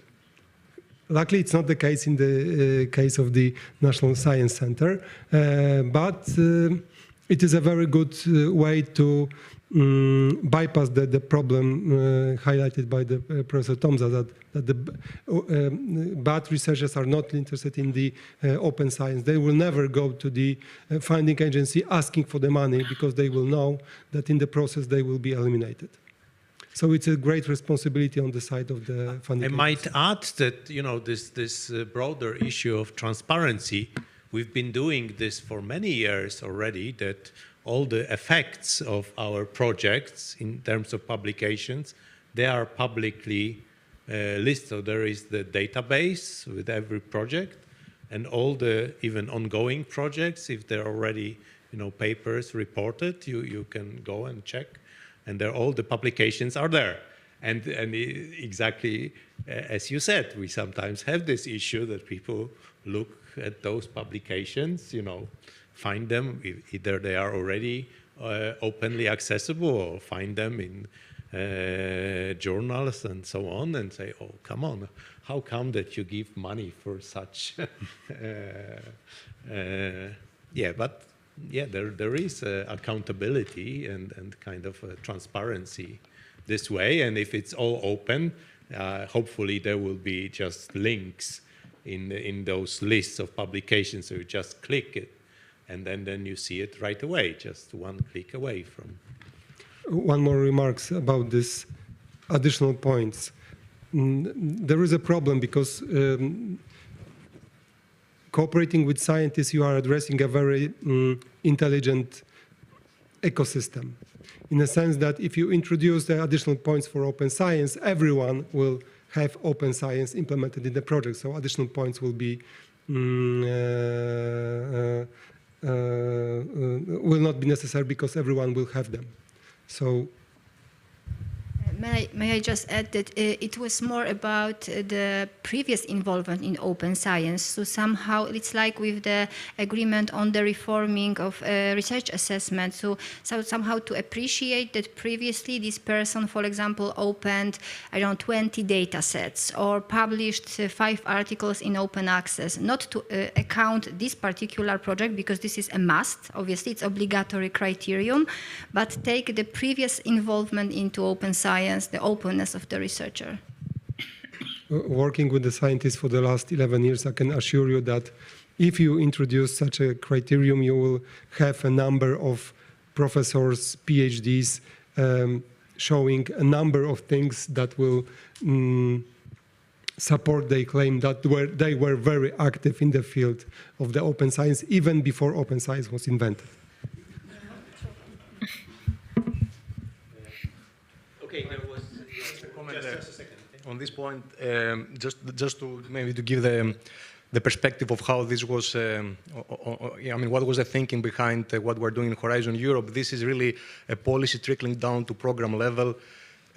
We saw this morning the Pact for Research and Innovation in Europe. This is a council conclusion, so this is actually the 27 member states coming together and agreeing what are the principles for European research and innovation. One of them is the pursuit of excellence. And there we have a kind of a definition of what is excellence in science, in research and innovation. And of course, it refers to world-class research, and it also refers to reproducibility of research results, reusability of research results. So practices that are very much linked to open science practices. And then it's a question for us of how we take this policy level principle and apply it, implementing through a program. And we have an excellence criterion in Horizon Europe, and there we have to ask ourselves, so what is an excellent proposal? And there we understand that it's not only about, supporting evidence on how the proposed research will be world-class, but it's also how it will be reproducible. And there we see how the open science practices come into the game. So this is more or less how this was, to my understanding at least, seen from a programmatic level in Horizon Europe. Yeah. So I wouldn't dismiss that quickly, Natalia's idea, because what you said is definitely true, but to be honest and not very diplomatic, this happens every time a new criteria is being introduced, really. People will try to apply to any criteria there is in order to gain the grant, the money, whatever. But the question really is if you are able to verify what is being claimed in the grant. If at some point we will be able to verify whatever is being claimed at the level of open science. I think this is the missing point right now. Lack of infrastructure to measure open science and verify the open science aspect in the scientist or a scientific group. And only to add from the funder role in open science, because we are in the implementation of open science place right now. There are several ideas regarding what might be a part of open science with regards how the money is being distributed, because there is open access, of course, but someone is paying for the open access, right? The society is paying, the government is paying, the money is always somewhere there. The idea or the problem is if we have the right tools and procedures to follow the money and to be able to tell who should have the access or not, because right now we are unfortunately not in the state where the access is across all disciplines, across all countries. No, it's not. So the very important thing, in my opinion, is delivering business models that right now will be much actionable. Like right now we are trying to implement access management in EOSC, but it's because we've been talking about data and publications, but to deliver them, we also need services and infrastructures. And they are now funded mostly from either community money or national money, and the access is not open to everyone. So being able right now to have a sustainable funding model and business model to know how to give access to something and be able to assess who is getting access where would be a very huge step forward. And for example, one of the ideas that was discussed is that in Poland even, when you have a grant, and this grant implies that you need computing resources, and they came to me asking, Roxana, can we put the EOSC resources there, because it's meant to be open access, it's meant to be for the researchers, and we can save so much money because we don't have our own computing centers. So can I put EOSC computing resources as a part of a grant I'm applying to the ministry? Can I do that? And the answer was, I don't know, because we don't have any model for that for now. We have computing resources, some of them that are available not only inside of one country, but we have computing resources in Poland also that will become part of EOSC. But there is no such mechanism that can make this use case, which is a very, I think, interesting one, take place. So trying to take use case, adapt policies and funding models. Yeah. Okay. Thank you. So, Buddy would. So are there, in fact, we have like 2 minutes. Oh, please. Left. Yeah, so just a short comment to this. It's, as I mentioned during the previous panel, it is important for us, everyone, to have a uniform and coherent policy for Poland, because from the perspective of researchers that I'm frequently speaking to, if they have a choice to earn 200 points for the ministry list or to publish. They are completely, we don't look at points at NCN. Yeah, so this is it. So if they have a grant in NCN, they will have a look at more at the open access journals and will share more necessarily openly. No, because many of these 200, if they are high quality, it's good to have them to apply for NCN grants. Yeah, but you can combine. Points, but it's not all 200 points journals. Yeah, but you can combine the policies of the ministry and of the funders and of the committee of the European Commission to prepare one policy that says that, okay, the quality of the journal is the most important part of this policy, and to have open access for your research is also very important. And for example, in the Constitution of Science, there is no single word about openness in science. So sometimes when I speak with my colleagues at the university in Gdańsk, they said, okay, the ministry doesn't force us for openness in science. The National Science Center do. So if we have to, we will follow the National Science Center policy, but only if we have a grant from the National Science Center. But it shouldn't be only for the grants from National Science Center. It should be for the all research in Poland. I agree totally in the sense that it should really be probably regulated on a, legal level. That would be my dream, so to say. But some very general regulations that, like saying that, like now we heard the Americans have done that. All federally funded research, the publications will have to be open without any embargo, and that's it. I mean, the journals, the publishers, even if it's several billion-dollar company, will have to adjust to it, right? And then we will not hear from our grantees that the publisher does not agree to that for rights retention and things like that. Yeah, so that would be helpful. Also, maybe some general regulations from European Union that we could use during such discussions. I don't know if it's regulation is a bit far-reached, but that's exactly what we do at this programmatic level, right? That's what not federally funded research, but Horizon Europe funded research is mandated to be immediately open access without embargo. That's true. So, and we should not forget about the thing that Pantalis mentioned in the morning. So this research evaluation framework that is currently being developed by the researchers. So if the open access is important for the researchers, it should be mirrored in this evaluation framework. As for the legal requirement,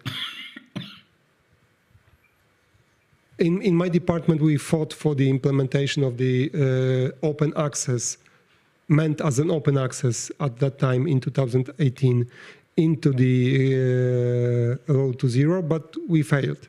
Due to different reasons, we were not able to implement this into the law. But as I mentioned, we are currently evaluating the ministerial policy in this regards. We are after the first evaluation under the new framework, we see what worked, what doesn't work, and we will change it. So there is a window of opportunity, and we have, of course, the open science issue currently in mind.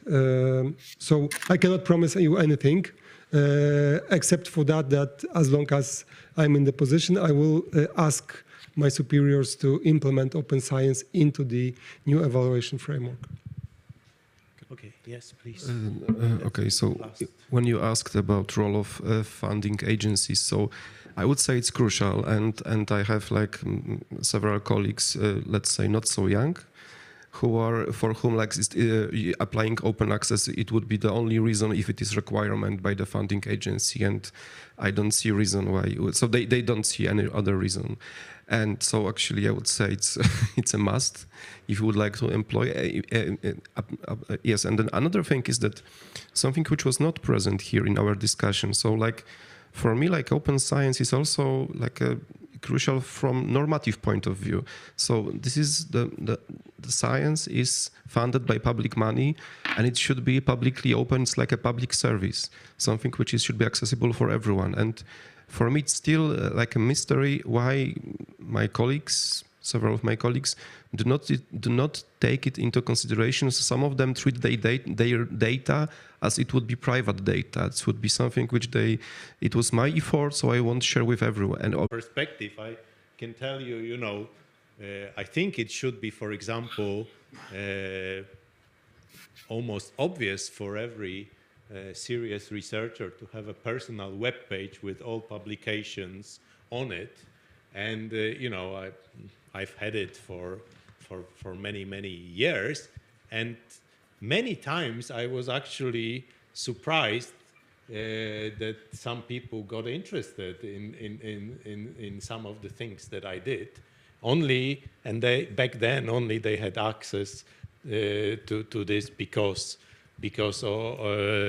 of my webpage, and that was everything was available there. Also some unpublished manuscripts and so on. So I think the right attitude, and that's probably what we should teach younger scientists, is that it's good for your career to spread research, of course, provided that this research is of high quality. But actually, I would like to say that it's not only about what is good for your career. I would say that it should be open also from normative reasons. I agree with that too, but I think it should be in your own interest as well. Right? Okay, so I think the time is up, right? So this is probably a right moment to stop. Thank you very much for this lively discussion. And thank you for tuning in. Yeah, Natalia, you wanted to add something? Yes, I would like to thank you, our honorable guest speakers and honorable participants here in Krakow, but also online, because there are many, up to 100 in front of the screens. So thank you very much for your contribution, for coming, for sharing your knowledge, experience, for your comments, and very vivid discussion, because I think it all contributes towards the brighter future of open science in Poland and beyond. And I hope we will be able to continue these discussions tomorrow and the next day, because tomorrow we will meeting online and we are having two panels. The first one, it will be in fact the continuity of this discussion, because the first panel is on funding for open science, and it will be very interesting multinational discussion of founding agencies and research funding organizations on different models of funding open science, and also how to make EOSC and open science sustainable. So most of all, we will hear the example of Ireland, France, Italy, but also obviously Poland, and there will be a broad overview of the European perspective, also prepared by the European Commission. So this is the morning, and the afternoon session, it will be again Polish portfolio, Polish landscape of infrastructures, and there will be many examples of use cases in open science infrastructures. So it is why I would like to welcome you wholeheartedly for these two panels online and in our studio here in NCN. And for the moment, thank you very much once again for coming to Krakow and watching us online. And I wish you a good afternoon or evening. Thank you. Thank you.